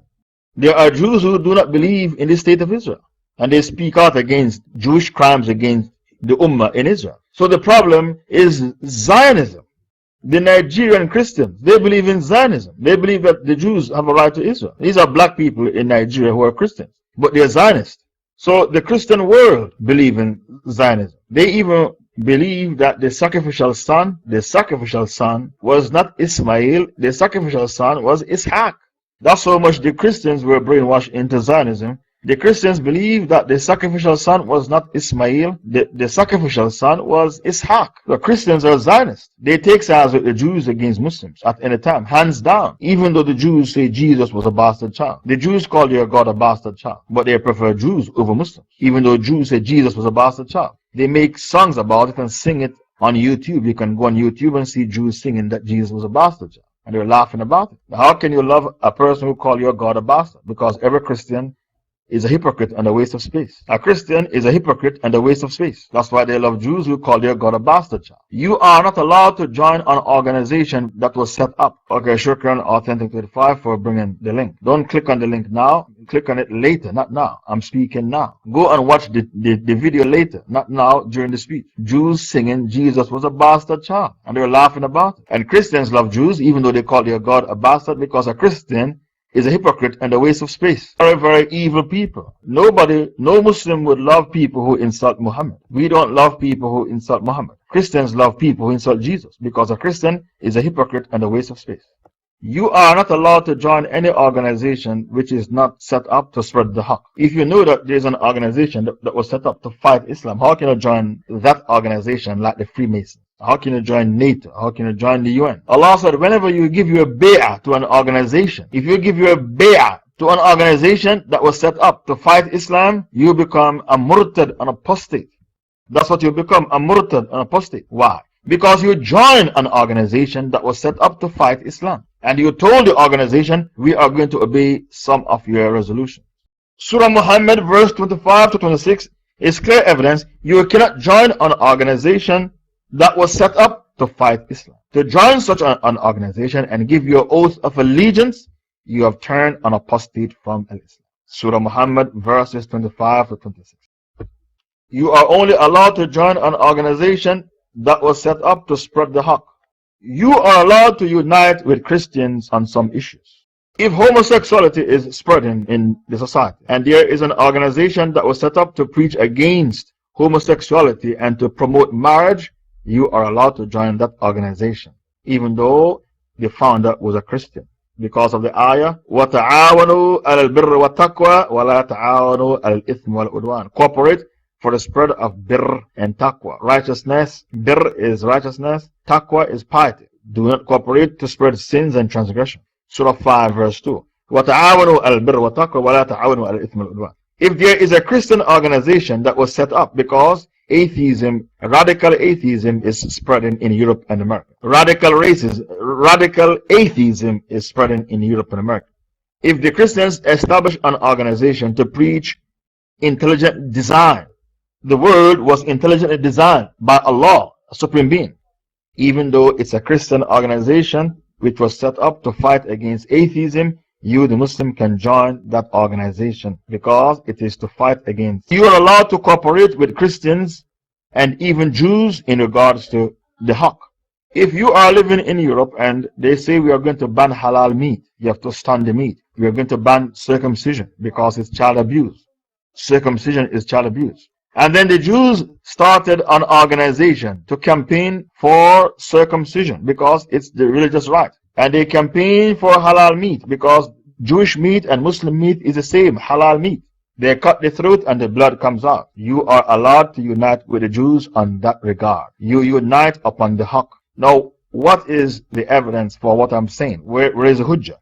Where is the hujjah for what I'm saying? The hujjah is Abu Hurairah was put over the Bayt al-Mal and a man came to steal and Abu Hurairah caught him. And he said, I am old, I'm poor, I have a lot of kids, I can't feed them, so let's set me free. Abu Hurairah set him free, he came back and he stole again. The Prophet said he's going to come back. Then the Prophet said to Abu Hurairah, do you know who that person was? The Prophet said he's going to come back. He did come back to steal again. Abu Hurairah caught him. He told Abu Hurairah, if you recite Ayatul Kursi over your property, nobody can steal your property while you are sleeping at night. The Prophet said, do you know who that was? That was a shaitan. Sadaqa wa huwa kadhub. He spoke the truth Kazib is a liar. Kazub is a compulsive liar, a different form of the noun. If the Prophet can accept the haqq coming from the lips of the Satan, listen carefully. If the Prophet could accept the haqq coming from the lips of the Satan, why can't you, the Muslim, unite with a Christian to combat and to counteract radical atheism and homosexuality, which they are spreading in Europe and America? If the Prophet can accept the haqq coming from the lips of Iblis, why can't you unite with the Jews to fight against the ban on circumcision and the ban on halal meat? Because Jews, they are circumcised like you, and their meat is halal meat like you. They call it kosher. They cut the throat for the blood to come out. This is the hujjah that you can unite with Christians or even Jews to campaign for a cause which is a legitimate cause. Can you hear me? My screen went funny. Okay, shukran. So, even though Surah Muhammad told you not to join an organization in which the people hate what Allah has revealed, you are allowed to unite with kuffar for a legitimate cause. For example, you can unite with the Christians to speak out against radical atheism that is spreading in Europe and America, to counteract Darwinism and the evolution theory that we evolved from monkeys. You can unite with Christians and Jews to combat radical atheism, radical Darwinism, and to combat homosexuality that they are spreading in the schools of Europe and America. Ayah 27. Then how will it be when the angels will take their souls at death, smiting their faces and their backs? فَكَيْفَ إِذَا تَوَفَّتْهُمْ الْمَلَائِكَةُ يَضْرِبُونَ وُجُوهَهُمْ وَأَدْبَارَهُم. This ayah is telling you not everyone comes to a good ending. Not every man comes to a good ending. And because not everyone comes to a good ending, Allah says, وَالنَّازِيَاتِ غَرْقًا وَالنَّاشِطَاتِ نَشْطًا. Surah 79. I swear by the angels who pull the souls of the kafirs out viciously. And I swear by the angels who take the souls of the believers with peace and tranquility and with gentleness. Not everyone comes to a good ending. Now, when you saw this ayah, Surah Muhammad, verse 27, that the angels will beat the faces of people and their backs as they take their souls, I know which other ayah comes to your mind. The other ayah that comes to your mind is Surah Anfal, Surah 8, verse 50. Surah Anfal, Surah 8, verse 50 resembles Surah Muhammad, verse 27. وَلَوْ تَرَى إِذْ يَتَوَفَّى الَّذِينَ كَفَرُوا الْمَلَائِكَةُ يَضْرِبُونَ وُجُوهَهُمْ وَأَدْبَارَهُمْ. And if you could see when the angels take away the souls of those who disbelieve at death, they smite their faces and their backs, saying, taste the punishment of the blazing fire. In other words, the punishment of the blazing fire is waiting for you. I am snatching your soul and I am smiting your face and your back. And a worse punishment is waiting for you, which is in the hereafter. And that punishment is the blazing fire. So here I brought you two ayahs, Surah Muhammad verse 27 and Surah Anfal verse 50, and they resemble each other. Because the Quran resembled the Quran did not checkmate the Quran. Not everyone comes to a good ending. You have a good ending if you are able to recite the Shahada before you die. The Prophet said, Lakinu Motakum. Prompt your dying ones to recite the Shahada. Because anyone whose last word was the Shahada before he dies, he shall be in paradise. A sign to tell you you come to a good ending is that there was sweat on your forehead when you die. If we can detect sweat on your forehead when you die, it means that your death is a good ending.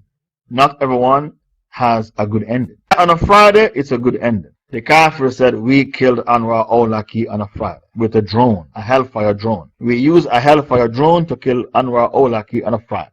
If you die on a Friday, it's a good ending. It's a sign, it's a good ending. If you die in Mecca, it's a good ending. If you die in between Mecca and Medina, it's a good ending. To die on Hajj is a good ending. Okay, you found the hadith about dying on a Friday. Did you find the hadith when you die with sweat on your forehead? It's a sign, it's a good ending. Let me scroll down. Did you find that one? Okay, yes, you found that one with sweat on your forehead. Okay, shukran. If anyone can die in Medina, let him die there, for I will intercede for one who dies there in Medina. Okay, shukran for that. If you die on Hajj, it's a good ending. If you die because a building fell down on top of you, it's a good ending. If you die from stomach illness, it's a good ending. If you die because of a pandemic, it's a good ending. If you die in childbirth, it's a good ending. If you die and you drown in the sea or river, it's a good ending. If you die in fire, it's a good ending. All these are hadiths about dying in a good way. So Surah Muhammad is telling you, verse 27, not everyone comes to a good ending. Whenever a believer is dying, angels with handsome faces and sweet-smelling cloth, soft cloth, descend, and the angel of death take his soul in a peaceful manner and hand it over to the angel. The soul has the most pleasant smell you can detect in the dunya. Whenever a kafir is dying, angels with rough faces will descend. They will bring with them a cloth emitting the worst of smell, and then the angel of death will pull his soul out, because the soul will refuse to hand itself over, because the soul doesn't want to return to its maker, its Lord. So the angel of death will pull his soul out viciously. The Prophet said when the angel pulled the soul out viciously, it's like the thread that protrudes on the cushion when the cat plays with the cushion, and you can see the threads protruding. This is a similitude of the kafir as his soul is pulled out. Then they hand the soul over to angels that are standing up there, and they'll wrap the soul up in a cloth which is rough, and the cloth is emitting from it the worst of smell, the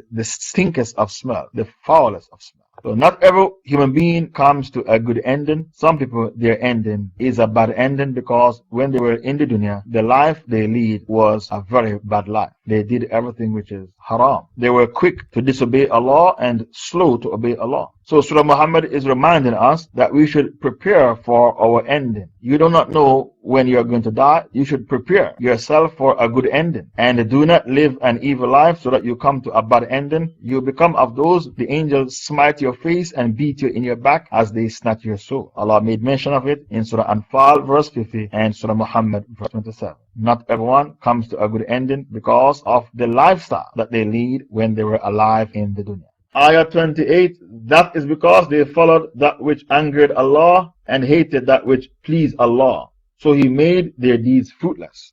So Allah Ta'ala is hereby saying that the people who came to a horrible ending, why they came to a horrible ending? That is because they followed that which angered Allah and they hated that which pleased Allah. So He made their deeds fruitless. A believer doesn't say, I want this, I want that, I want this, I want that. A believer says, I want what Allah wants. I want what Allah wants. Because the Prophet Muhammad said, you are not a sincere believer until all your inclinations are in accordance with what I, Muhammad, have brought.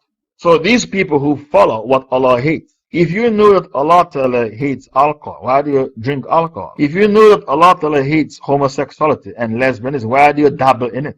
If you know that Allah hates black magic, why do you dabble in black magic? If you know that Allah hates shirk, why do you pray to the inhabitants of the graves? So a believer, he doesn't anger Allah. He tries not to gain Allah's anger, and he tries to the best of his ability to gain the pleasure of Allah. That is the characteristic of a believer. But a kafir, on the opposite, he does what Allah hates. In Europe and America, everything which is haram, they make it halal. That's the constitution of Europe and America. Everything which is haram, they make it halal. They make it legitimate. And every time two men get married in the UK, they call them sir.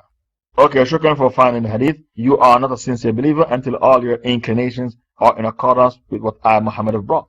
In Europe and America, everything which is haram, they make it halal.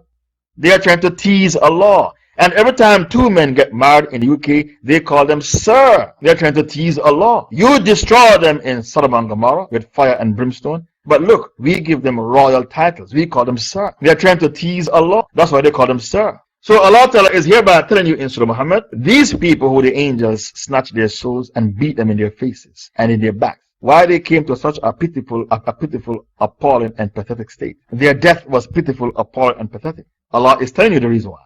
That is because they followed that which angered Allah and hated that which pleased Him. So He made their deeds fruitless. Ayah 29. Or do those in whose heart is the disease of hypocrisy, think that Allah will not bring to light all their hidden ill wills? A munafiq thinks he's so clever. I can hide my hypocrisy and the Muslims can't tell I'm a hypocrite. I'm so my hypocrisy and the Muslims can't tell that in my heart I harbor hatred for Islam and Muslims. Allah is saying, Am hasiba alladhina fi qulubihim marad and lan yukhrija Allah adghanahum. Do those in whose heart is a disease of hypocrisy think that Allah will not bring to light all their hidden ill wills? The next ayah will tell you how Allah exposed hypocrites. I'm not going to tell you. I wait for ayah 30 to tell you how Allah exposed the hypocrites. Ayah 30. So bring me ayah 30. It tells you how Allah exposed the hypocrites. I won't tell you. I'll let Allah said, وَلَوْ نَشَاءُ لَأَرَيْنَاكَهُمْ. Had we willed, we could have shown them to you, and you should have known them by their marks. We could have marked them for you to recognize them by their marks. But surely you will know them by the tone of their speech. When a hypocrite speaks, he exposes himself. He tells on himself. He can't help it. So you, Mr. Hypocrite, you think you are so clever. You harbor doubts about Allah and His Rasul. You are not convinced the Quran is Kalamullah. You are not convinced the Sharia is Hukmullah. You aren't convinced about anything. And you think you are so clever. Oh, I'm intelligent. I'm a graduate of MIT, Harvard, Massachusetts Institute of Technology. I'm a graduate of Oxford or Cambridge. I'm so clever. I can hide my hypocrisy forever and ever. And the Muslims cannot find out because they are lay people and I'm an Oxford graduate. What did Allah say in Surah Muhammad? What did Allah tell you? وَلَتَعْرِفَنَّهُمْ فِي لَحْنِ الْقَوْلِ. Allah said, as soon as the munafiq opens his mouth, you can see that is a munafiq. As soon as he opens his mouth, he tells on himself. Anything which is in your heart, we can tell. If you come to Pal Talk and speak to somebody in private PM, you can tell if the person is Tabliki. You can tell if he's a goofy Sufi. You can tell if he's a Shia. You can tell if he's a Madkhali, a goofy Sufi, a Saudi Salafi, a shady Shia. Anything which is in your heart will come out. You can't hide it. Because when we talk to you and discuss with you Aqidah issues, you're going to become defensive and say what you believe. You cannot hide it. Allah told us in the Quran, you the munafiq, when you open your mouth, you expose yourself. وَلَتَعْرِفَنَّهُمْ فِي لَحْنِ الْقَوْلِ. وَلَتَعْرِفَنَّهُمْ فِي لَحْنِ الْقَوْلِ. وَاللَّهُ يَعْلَمْ أَعْمَالَكُمْ. And Allah Ta'ala knows all your deeds. I'll give you an example how hypocrites speak. I'll tell you how the hypocrites speak. When we were discussing the science of a hypocrite in university, the Shaykh said they ask questions only Allah can answer. Can you believe it? A munafiq, he likes to ask a question, only Allah knows the answer to that question.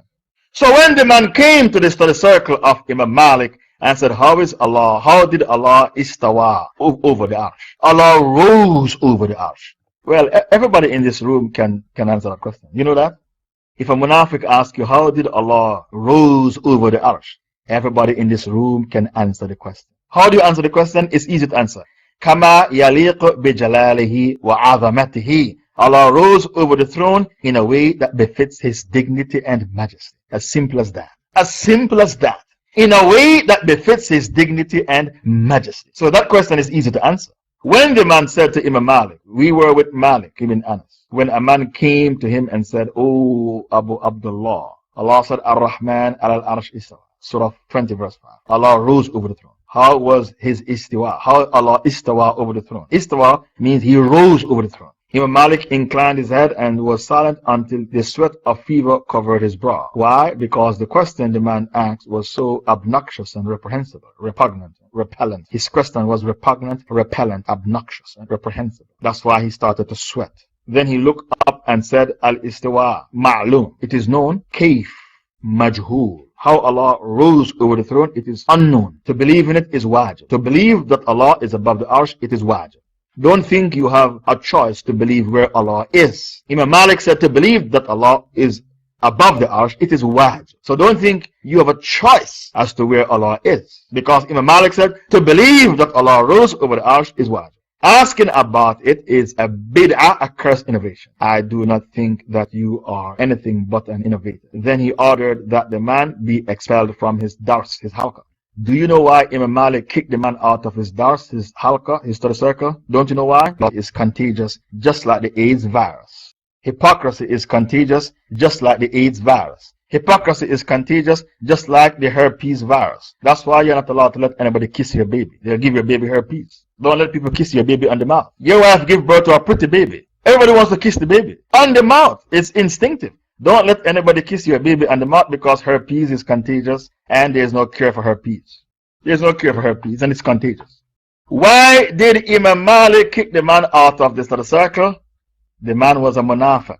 And hypocrisy is contagious just like the AIDS virus. One of the signs of a munafiq, Allah said, when they speak, they expose themselves, They always ask questions only Allah can answer. So why the munafiq? He only asks questions Allah can answer because he is looking for a reason to apostate from Islam. That is the reason. He is searching for a reason to apostate from Islam. Therefore, he asks questions only Allah can answer. Imam Malik was not the first to kick a man out of the study circle, and he won't be the last. Before Imam Malik, Hassan al-Basri kicked Wasil ibn Atta out of his study circle because he came up with a bid'ah, a man who do major haram like zina and khamr. He's neither a Muslim, neither is he a kafir. He's on the fence. He's in between kufr and Islam, hanging in between. That is a bid'ah in regards to aqidah, so he was kicked out. And he was a brilliant student of Hassan al-Basri, but still he was kicked out. And after Imam Malik, Ahmad ibn Hanbal kicked Dawood al-Zahiri out of his study circle because he said the Holy Quran was created. When the hypocrites speak, they tell themselves. A munafiq, when he speaks, he asks questions that only Allah can answer. Another question they like to ask: where was Allah before He created His arsh? Have you ever debated with a Goofy Sufi or a Sha'ir or Mu'tazila? Well, I debate with them nearly every day on Pal Talk, in private PM. What question they like to ask you? Where was Allah before He created His arsh? Because they don't want to believe Allah is above the arsh. They don't want to believe that. So because they don't want to believe that, they always ask Ahlul Sunnah wal Jama'ah, where was Allah before He created His arsh? That question is easy to answer as well. Allah was above His creation. Why? Because Allah doesn't dwell inside of His creation. Allah was always above His creation. Because Allah doesn't dwell inside of His creation. Ibn Abbas said Allah is Ba'in and Khalqin. So regardless of how difficult you think your question is, we can answer it. Allah was away from His creation because Allah doesn't dwell inside of His creation. They ask the question because Allah is above the arsh. Now you, the people who call yourself Hanafis, you should be ashamed of yourself. Abu Hanifa didn't have your Aqidah. Every Hanafi I meet, say Allah is everywhere. Allah is not above the arsh. Stop calling yourself Hanafis. You are making a laughing stock of yourself. Abu Hanifa used to make takfir on retards like you.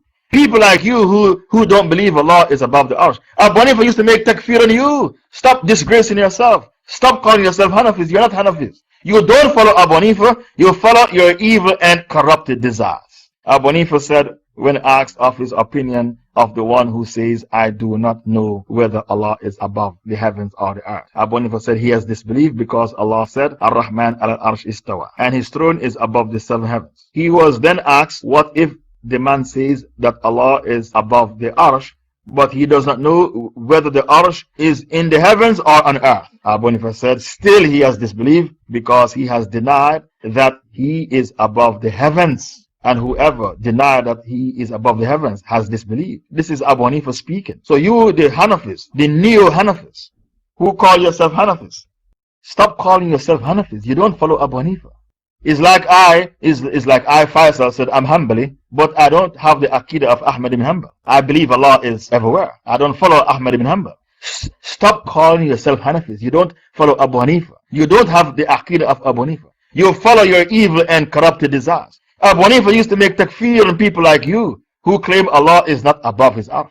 I'm not finished explaining to you how the munafiqs speak. They like to start a fitna and then they pretend they don't know who started the fitna. They use their tongue to start fitna. For Muslims to fight Muslims and kill Muslims, and they pretend they don't know who is behind the fitna. That's a munafiq. Another problem with the munafiq is they always highlight the negative aspects of Islamic history. For example, the Battle of the Camel, when Aisha fought Ali. They will say, if Islam is the truth, why did the Sahabas fight each other at the Battle of the Camel? Then they say, what about the Battle of Siffin, the fitna between Ali and Muawiyah? If Islam is the truth, why did Ali and Muawiyah fight each other at a bloody battle called the Battle of Siffin? A munafiq always highlight the negative aspects of Islamic history. The munafiqs always use their dirty tongue to start fitna so that no one will know who started it in order to cause difference between brothers. Yes, they start fitna and pretend they don't know who is behind it.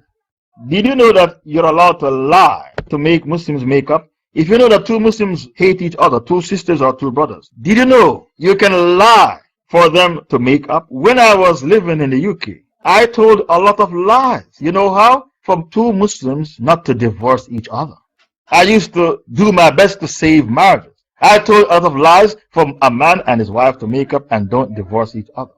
The brotherhood is sacred and the Islamic marriage is sacred. You can lie for a brother not to divorce his wife. That's how important marriage is. It's half the deen. A munafiq will lie for two Muslims to hate each other and kill each other. He does the opposite. A munafiq, he does the exact opposite.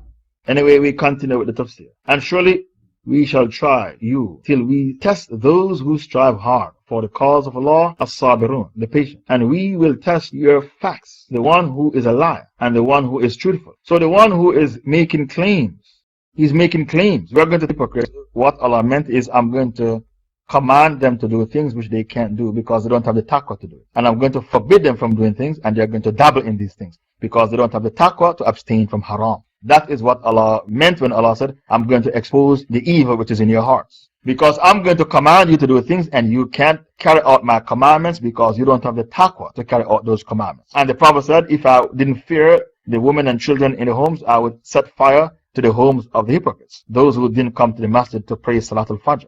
So when Allah said, I am going to expose what is in the heart of the munafiq, what Allah meant is, I'm going to command them to do things which they cannot carry out because they don't have the taqwa to carry out those commandments. I'm going to expose what's in the heart of the munafiq. It also means I'm going to forbid them from doing things, and they're going to dabble in those haram things because a munafiq doesn't have the taqwa to abstain from haram. That is what Allah meant when He said, I'm going to expose the evil which is in your hearts. Abu Hurairah narrated, the Messenger of Allah said, the heaviest salah for the munafiq is the Isha and Fajr. Okay, shukran for the hadith. Allah Ta'ala told you on many occasions in the Quran that you shall be tested. Surah Ankabut 1-3. Alif Lam Mim. Ahasib al-Nas an yutraku. Surah Ankabut is Surah 29. Alif Lam Mim. Ahasib al-Nas an yutraku an yakulu amanna wa hum la yuftanun. Do men entertain the idea that they'll be left alone claiming we believe without being tested? Allah said, وَلَقَدْ فَتَنَّ الَّذِينَ مِن قَبْلِهِمْ. We tested all the believers who came before you. All the people who say we believe, we tested them who came before you. Do men think that they will be left alone because they say we believe, and will not be tested? And we indeed tested those who were before them. And Allah will certainly make it known the truth of those who are true, and He will expose the falsehood of those who lie. Although Allah knows the state of their hearts before He put them to the test. The whole purpose of testing the people is to separate the sheep from the goats, for you to know who is who. Allah already knows who is a munafiq. Allah put the test on them to expose them in the eyes of the believers. The whole purpose of the test is to expose them in the eyes of disbelief and hinder men from the path of Allah and oppose the messenger by standing against him and hurting him. After the guidance has been clearly shown to them, they will not harm Allah in the least, but He will make their deeds fruitless. So Allah Ta'ala is hereby saying that there are people, not only did they reject faith, but they hinder men from the path of Allah. And they try their best to hinder men from Muhammad and to do everything possible to hurt Muhammad. The kafirs that you live amongst today, even though Muhammad is in our midst physically, they are doing things to hurt Muhammad. They are using cartoons to insult Muhammad because they are envious. How can Muhammad be the most popular human being to walk earth? How can an unlettered prophet, an Arab from the middle of the desert, unlettered, you have 1.5 billion people eat with their right hand like him, enter the masjid with the right foot like him, enter the toilet with the left foot like him? They do everything like Muhammad. They follow him to the letter. They can't understand why is Muhammad so influential. So they are jealous of his honor, his izzah. And these kafirs are so narrow-minded. They think they can use cartoons to take away from Muhammad his izzah. It's not possible. It's not possible. Because Allah Ta'ala said, Man kana yuril izzah. You want izzah? Who has the izzah? Do you really want izzah? Surah 63 verse 8. Surah 63 verse 8. Unto Allah belongs the izzah. Walillah al-izzah. Walirasulihi. وَلِلْمُؤْمِنِينَ وَلَكِنْ الْمُنَافِقِينَ لَا يَعْلَمُونَ. Surah 63 verse 8. Unto Allah belongs the honor, the izzah. Unto His messenger Muhammad belongs the izzah. And unto the sincere believers belong the izzah. But the hypocrites, they don't realize it. The munafiqs don't realize it. They think they can take away from Muhammad his izzah, his honor. You can't take away from Muhammad his honor. Because Allah said, أَلَمْ نَشْرَحْ لَكَ صَدْرَكَ وَوَضَعْنَا أَنْكَ وِزْرَكَ الَّذِي أَنْقَضَ ظَهْرَكَ وَرَفَعْنَا لَكَ ذِكْرَكَ وَرَفَعْنَا لَكَ ذِكْرَكَ. Didn't we split your bosom open, O Muhammad? Didn't we send the angel Gabriel to split your bosom open and took your heart out and wash it with the water of Zamzam and put in it two things, Iman and Hikmah? That is a tafsir given to me by my sheikhs when we did that surah in university. Alam nashrah laka sadrak. What's a tafsir given to me? We sent the angel Gabriel to split your bosom open, O Muhammad, when you were a child. Took your heart out and wash it with the water of Zamzam, and we put in your heart two things, Iman and Hikmah. That is the tafsir of Alam nashrah laka sadrak. Didn't we cause your bosom to dilate? Didn't we split your bosom open? Surah 94. I'm reciting Surah 94. And we remove from you your burden. The burden means diseases of the heart. Envy, jealousy, racism, tribalism, nationalism, greed, lust, pride. All these are called diseases of the heart. We remove from you your burden, meaning disease of the heart. Alladhi anqadha dhahrak, that was heavy on your shoulder. وَرَفَعْنَا لَكَ ذِكْرَكَ, and we have made your name, O Muhammad, a household name. We have made your name, O Muhammad, a household name. We did the sealed nectar in this room in details. We did the shar of the sealed nectar. Many of you weren't here. I don't know why you didn't come, but you didn't come. And I'm not intending to repeat the sealed nectar right now. Did you know that when the Prophet was coming back from the Tabuk expedition, a part of the road was very narrow, and he had to pass there with his horse? And the hypocrites tried to frighten the camel of the Prophet or his horse for the Prophet to fall over the precipice, the mountain, and die. Did you know that? Not everybody who went to the battlefield can be classified as sincere. The hypocrites tried to frighten the horse of the Prophet when they reach a narrow part. It's a precipice. If you fall off, you're going to die. They tried to frighten the horse of the Prophet for the Prophet to fall over and die. And not everyone who went to the battlefield is sincere. There are people out there in the time of the Prophet who try to hurt the Prophet, to harm the Prophet. And today you have people who are trying to hurt the Prophet, harm the Prophet, trying to take away from the Prophet his izzah, his honor, his dignity, his prestige with cartoons. The Danes, they are the criminals, and the French, the Dutch, all these Europeans, they use cartoons. They are trying to use cartoons to take away from Muhammad his honor, his dignity, his prestige, even though Allah told you, unto Allah belongs the izzah, the honor. Unto his messenger belongs the izzah, and the real believers, they have the izzah, but the hypocrites, they realize it not. Verily, those who disbelieve and hinder men from the path of Allah, then die while they are disbelievers, Allah will not forgive them. All who believe, okay, bring me ayah 33. Ayah 33. Obey Allah and obey his messenger, and render not vain your deeds. Why did Allah reveal ayah 33? Look at the ayah. All who believe, obey Allah and obey his messenger, and render not vain your deeds. Why did Allah reveal this ayah? The story behind it is, some Sahabas were saying, when we recite our Shahada, we are good to go. We are going to go to paradise. And nothing can stop us from entering the paradise because we recite the Shahada. Some Sahabas used to say that. When Allah heard people saying that, as long as you recite the Shahada, you are good to go. You are going to go to paradise, and nothing out there can stop you from entering the paradise.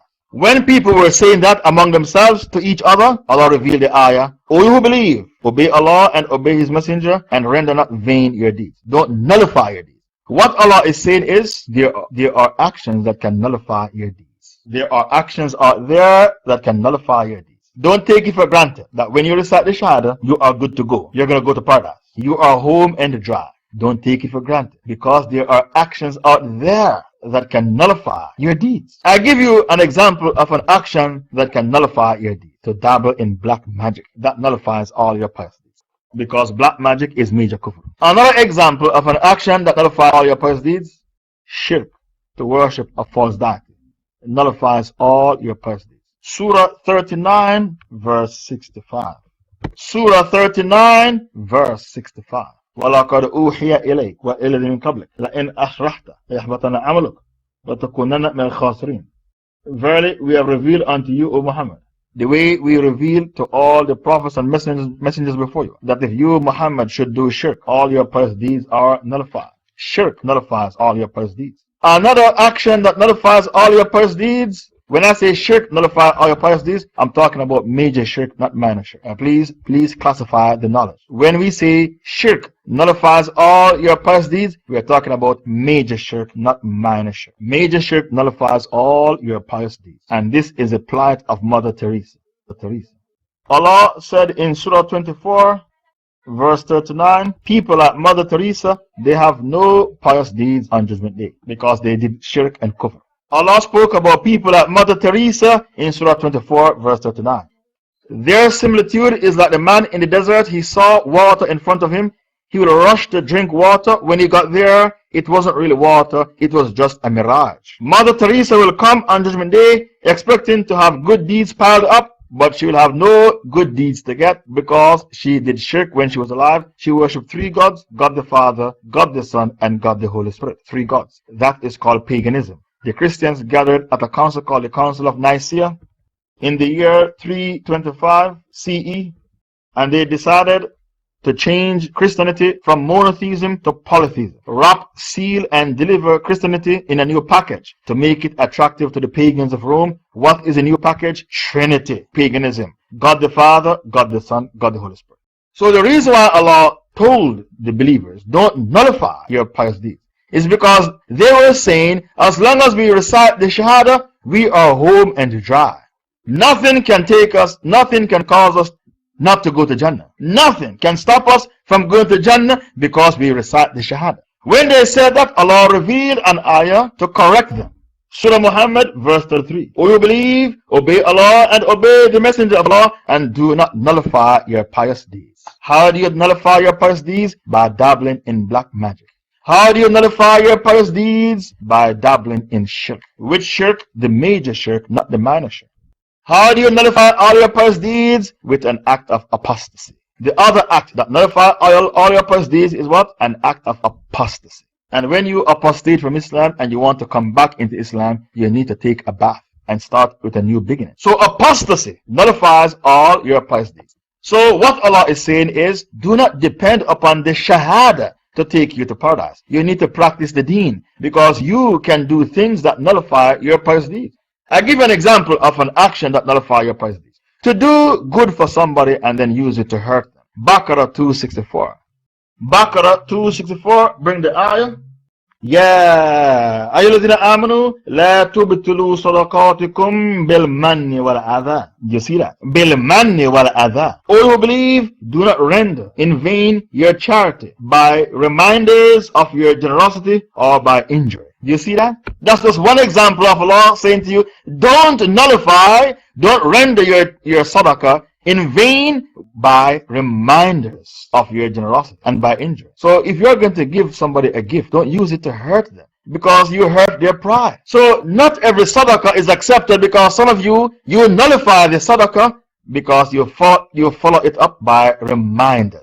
And because of that, some people don't accept gifts, or they are very careful who they accept gifts from. They only accept gifts from the decent members of the society, not the low life. Because a low life will give you a gift and follow it up with a reminder. Allah said, don't nullify your sadaqah, your charity, by following it up with a reminder. When you give something to a person, don't use it to hurt their pride. Baqarah 264. Another thing that nullifies your pious deeds is to show off. Showing off nullifies your pious deeds.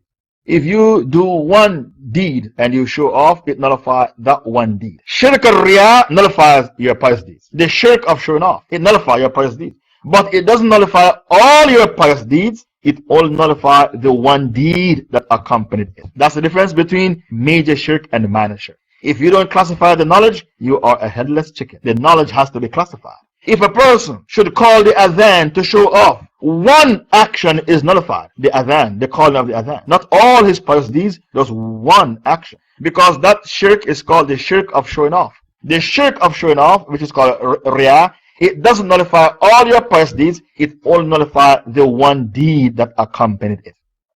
Bismillah, we continue. So be not weak and ask not for peace from the enemies of Islam while you are having the upper hand. Allah is with you and He will never decrease the reward of your good deeds. فَلَا تَهِنُوا وَتَدْعُوا إِلَى السِّلْمِ وَأَنْتُمْ الْأَعْلَوْنَ وَاللَّهُ مَعَكُمْ وَلَنْ يَتْرِكْكُمْ أَعْمَالَكُمْ. So do not become weak and ask for peace while you have the upper hand over the enemy. When you are on the battlefield and you are fighting the enemy and you are defeating the enemy, finish the job. Don't stop and ask for peace. It's haram. Finish the job. The ayah is clear. It doesn't get clearer than that. Do you remember the battle of Uhud? What happened?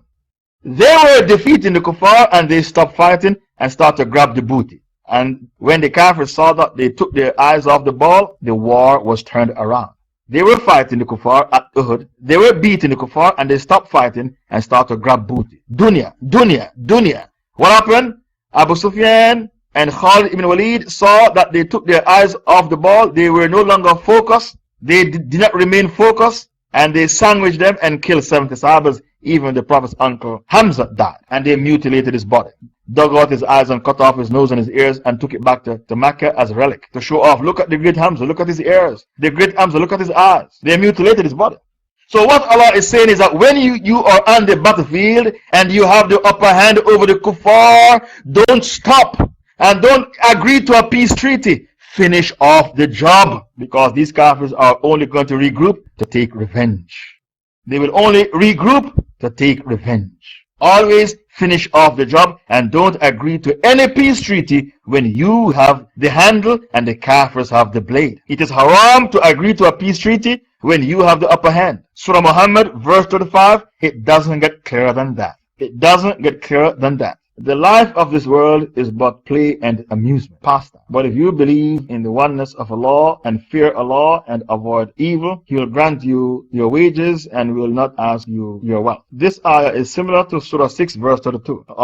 Surah 6 verse 32. Every ayah in Surah Muhammad, I can bring another ayah that resembles it, because the Quran resembles the Quran. Surah 6 verse 32, Allah tells you that the life of this world is nothing but goods and chattels of deception. The life of this world is but play and amusement. Okay, bring me Surah 6 verse 32. It resembles this ayah. One day and the life of this world is nothing but play and amusement, but far better is the house in the hereafter for those who are al-muttaqun. Okay, shukran for the ayah. One day the Prophet was walking with his Sahabas and they saw a dead sheep. The Prophet said, who would like this dead sheep? The Sahabas said, we don't want it. Then they said to the Prophet, not even if the sheep was alive, we don't want it. Look at its ears, it looks deformed. They said what? Not even if the sheep was alive, we are not interested. Look at its ears, it looks deformed. The Prophet said, the dunya and what it contains in the sight of Allah is like this dead sheep. Bring me the hadith about the dead sheep. The Prophet was with his companions and they saw a dead sheep by the roadside. He said, who would like this dead sheep? They said, we don't want it, it's dead. Then they said to the Prophet,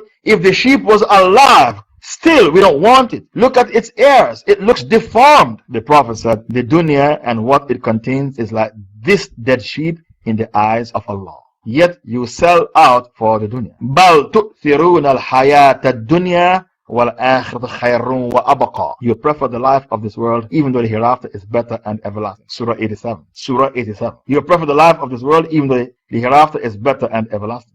So Allah said that the life of this world is nothing but goods and chattels of deception, play and amusement. Now, to have fun is not haram, because Allah told you in the Quran to have fun. Did you know that Allah told you to have fun? How many of you knew that Allah told you to have fun in the Quran? But Allah said, make sure the fun is halal. Allah said, have fun, but make sure it's halal. Okay, I'll bring you the evidence. It's Surah 28. Allah called it legal enjoyment. Verse 77.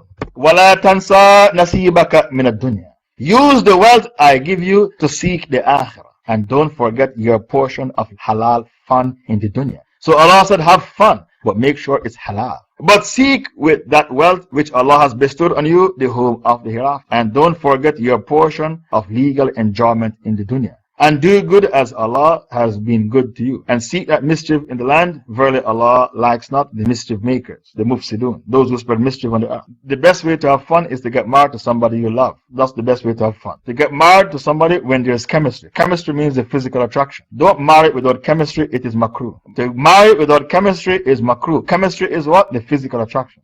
Men need chemistry more than women, because men need to arise to the occasion. Women can live without chemistry, men can't. So men need chemistry more than women, because men have to arise to the occasion. If he were to ask you of it and press you, you would covetously withhold, and he will bring out all your secret ill wills. Allah is talking about the munafiq in ayah 37. Ayah 37. If Allah should ask you for sadaqah, for charity, you would withhold it. Spend in fi sabilillah, and Allah will bring out your secret ill wills. Which ayah are you thinking about when you read this ayah? I can tell you which ayah you're thinking about. When you read this ayah, that the munafiq, sadaqah is a burden on him. Covetously withhold this sadaqah. He can't spend fi sabilillah. I know which ayah you're thinking about. You are thinking about Tawbah 54. Because as I told you, every ayah in Surah Muhammad resembles another ayah. Because Quran resembles Quran. I can match each ayah in Surah Muhammad to another ayah from a different surah. Listen to the ayah. And nothing prevents their contributions, their sadaqah, from being accepted from them except that they disbelieve in Allah and His Messenger, and that they came to Salah lackadaisically, lazily. They were recalcitrant, lackadaisical, lazy in regards to the Salah, especially Fajr and Isha. And that they offer their sadaqah, but they offered it unwillingly. Verse 54. It proves that I only have one ayah left to finish off Surah Muhammad. How many minutes are left? Often 35, going to give me a whisper. I only have one ayah left to finish explaining Surah Muhammad. Behold, you are those who are called to stand in the cause of Allah. Yet among you are some who are niggardly. And whoever is niggardly, it is only at the expense of his own soul. But Allah is rich, free of all needs, and you, mankind, are poor. And if you turn away from Islam, obedience to Allah, He will exchange you for some other people, and they will not be your likes. I told you, I can match each ayah of Surah Muhammad to another ayah. Here Allah is saying, if you turn away from Islam, He will exchange you and bring about a new people. Allah will do what? He will replace you and bring about a new people, and they won't be like you. They will love the deen. They won't be like you. You don't love the deen, they'll be the opposite of you. They won't be like you. Which ayah are you thinking about when you read this ayah? I can tell you which ayah comes to your mind. The ayah is Ma'idah 54. Ma'idah 54. I am sure that ayah came to your mind when you read this last ayah of Surah Muhammad.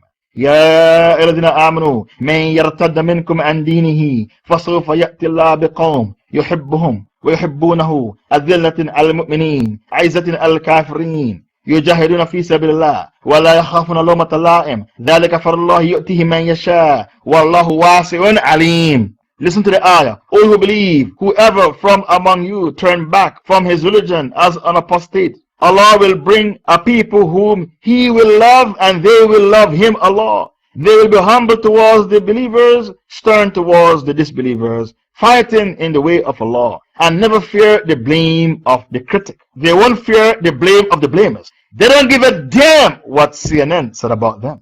They don't give a damn what BBC or Fox News say about them. We don't even call it Fox News. We say Fox spews, because they spew venom at the Ummah of Muhammad 24 hours a day, every day. Fox spews. Allah said what? لا يخافون لومة لائم. They don't fear the blame of the blamer. They don't give a damn what the Zionist news media have to say about them, because they are fighting to liberate Bilad and Ibad, land and man. That is the grace of Allah which He bestows on whom He wills. And Allah is all-sufficient for His creatures' needs. He is the all-knower. Allah doesn't have any special relationship with anybody. If Allah give you a task to carry the banner of Islam, you are supposed to carry the banner, and you became an apostate and dropped the banner on the ground, Allah will raise up a new set of people to carry the banner of Islam. Allah has no special relationship with anyone. If you apostate, Allah will replace you.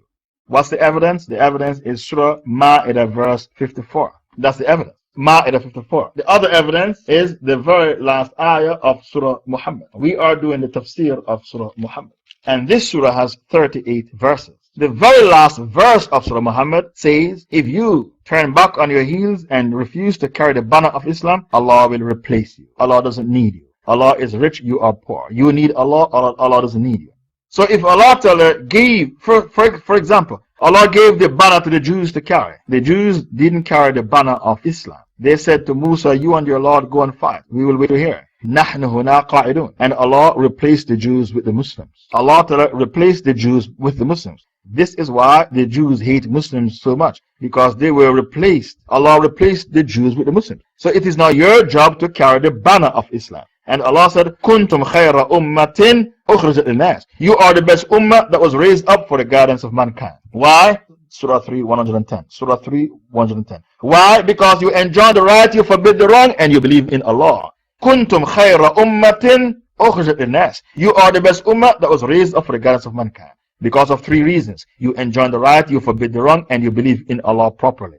You describe Allah with His 99 names and attributes, and you abstain from describing Allah with names and attributes Allah did not use to describe Himself. You believe in Allah properly. And because of that, you are Khair Ummah, the best Ummah that was raised up for the guidance of mankind. Surah 3, 110. Brothers and sisters in Islam, this is the tafsir of Surah Muhammad. I've finished all 38 ayahs. I will now pause and take 5 questions in regards to the darts they just heard. You, the Muslim, you are the only person on the face of the earth who believe in Allah properly. The Jews believe in Allah, but they say Allah is poor and they are rich. The Christians believe in Allah, but they say Allah beget a son. They accuse Allah of having an affair, because beget means to have sex. It is blasphemy to say Allah beget a son. They say Allah rested on the 7th day. They believe Allah had an affair and Allah committed suicide, because Allah came down on earth in the form of Jesus and died on the cross for mankind to have salvation. Every Christian believes Allah committed suicide and Allah had an affair. You, the Muslim, you are the only person on the face of the earth who believes in Allah properly. And because you are the only person who believes in Allah properly, Allah reveals Surah 3, 110, Kuntum khayra ummatin ukhrijat linnas. You are the best ummah that was raised up for the guidance of mankind. Why? Because of 3 reasons. You enjoin the right, you forbid the wrong, and you believe in Allah properly. These are the 3 reasons that make you become the best ummah that was raised up for the guidance of mankind. I'm taking 5 questions in regards to the darts you just heard. Assalamu alaikum, Shaykh. What happens if you die without giving your bay'ah to a halal Muslim leader like Shaykh Ayman al-Zawahiri? Is it true Shaykh Ayman al-Zawahiri is back in Egypt, or is this the propaganda of the kuffar? Somebody sent me a link with that news. It is compulsory on you to give your bay'ah to a leader who has the right aqidah and to give your zakah to that leader. It is compulsory and to pray salah behind that leader, and it's compulsory on you to shun the leaders who have wrong aqidah, and you are not allowed to pray behind them and give them your zakah. Because the Prophet said, Man akrama sahib al-bid'ah faqad ana ala hadm al-Islam. Anyone who gives respect to a bid'ati, you are helping to destroy al-Islam. Bring me the hadith. Anyone who gives respect to a bid'ati, a person of bid'ah, what are you doing? You are helping to destroy al-Islam. It is compulsory on you to give your bay'ah to a legitimate leader who is a Salafi jihad. There's only one correct aqidah on the face of the earth. Which aqidah? Salafi jihad. If you don't have this aqidah, Salafi jihadi, you are not a real Muslim. The aqidah of the Madkhali is not the correct aqidah. The Madkhali. Why? Because they say to dismantle the Sharia of Allah is a minor kufr. They say it is halal to spy for the MI5, the MI6, the FBI, the CIA against the Muslims because we are helping the kuffar to catch the Khawarij. They say the Mujahideen are brothers of the Shaitan and the greatest jihad is to kill the Mujahideen. That's the aqidah of a Saudi Salafi, a Madkhali. They say you're allowed to arrest, incarcerate, arrest, torture, and kill anyone who demonstrated against the Taghut, their kafir paymasters. These people are toxic. They are breathtakingly evil. You can't have their aqidah. And if we catch your nick in their rooms, we are going to ban you from this room. We might even make takfir on you. Only a munafiq takes his deen from a munafiq. Their aqidah is toxic. Don't be naive. Don't get carried away with their beards and their thobe.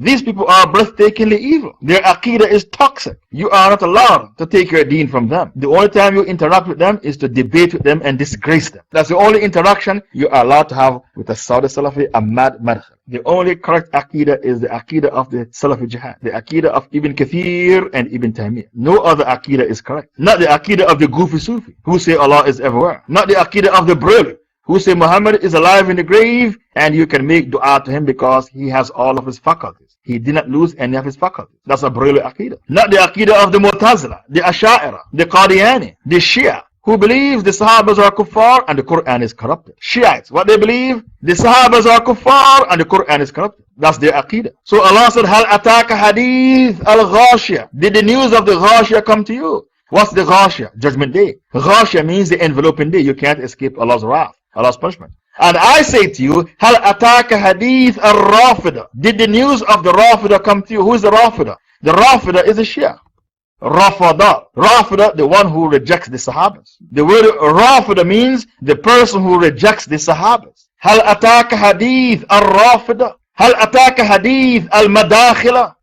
Hal ataka hadith al-Madakhila. Who are they? Those are the Saudi Salafis who believe the Mujahideen are terrorists. They're Khawarij. The Mujahideen are Khawarij and terrorists. And if anybody demonstrates against our king, you're allowed to lock them up, torture them, and kill them because they demonstrate against our paymaster, our kafir paymasters. That's the aqidah of the Madakhila. And where is the link about the Madakhila saying you can torture and kill anyone who demonstrates against our king? How dare you demonstrate against our king, our paymaster? These people are toxic, but they lead astray unsuspected Muslims. An unsuspecting Muslim is a Jahil Muslim who doesn't know anything about Islam. So he's like a baby who was not immunized. When you are not immunized, you'll catch measles, mumps, and rubella. MMR. If you are not immunized, you're going to catch measles, mumps, and rubella. MMR. Why? Because you are not immunized. When you don't know anything about Islam, you don't have knowledge of Tawheed, you are not immunized, so the virus of the Shait will catch you, or the virus of the Markhali, the virus of the Goofy Sufi, the virus of the Saudi Salafi. All these are various viruses. They'll catch you because you did not immunize yourself against the various viruses that are out there. There's another question. Assalamu alaikum, Shaykh. I took a loan from the government my second semester in college a couple of years back. I owe the government 2,000 exactly. When I took the loan, I was looking into Islam, but I wasn't a Muslim. If I was a Muslim and had knowledge of the time, I wouldn't have taken the loan. And they are calling me frequently, telling me to pay them back. But they have been adding interest every month to it for more than 2 years. Do I have to pay it back, or do I just take this as Darul Harb, plundering of the Kafir's wealth, even though I wasn't Muslim when I took the loan? I asked one Hanafi Shaykh about this, and he told me that I should pay back the main loan but not the interest. Is this correct? The Hanafi Shaykh is fatwa. I cannot dismiss it. You pay back the main loan but not the interest. I cannot dismiss the fatwa of the Hanafi.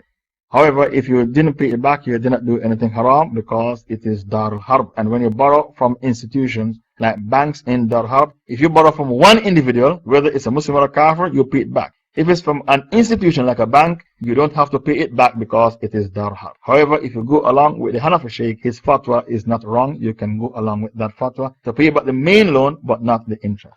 I'm taking 5 questions. Where are the others? No more questions? Okay. Tomorrow is the tafsir of Surah Fath. That's the tafsir Surah Fath tomorrow. I'd like to thank Authentic 35 for recording the dars and our brother who has taken the notes. And I'd like to thank Authentic 35 for bringing the Quranic Hujjah and the Hadith Hujjah. Subhanakallahumma wa bihamdik, nashhadu an la ilaha illa anta nastaghfiruka wa natubu ilayk. Tomorrow is Friday. There's no dars tomorrow. I meant Saturday. Tomorrow there's no dars. Tomorrow is day off. The next live dars is Saturday. Surah Fath.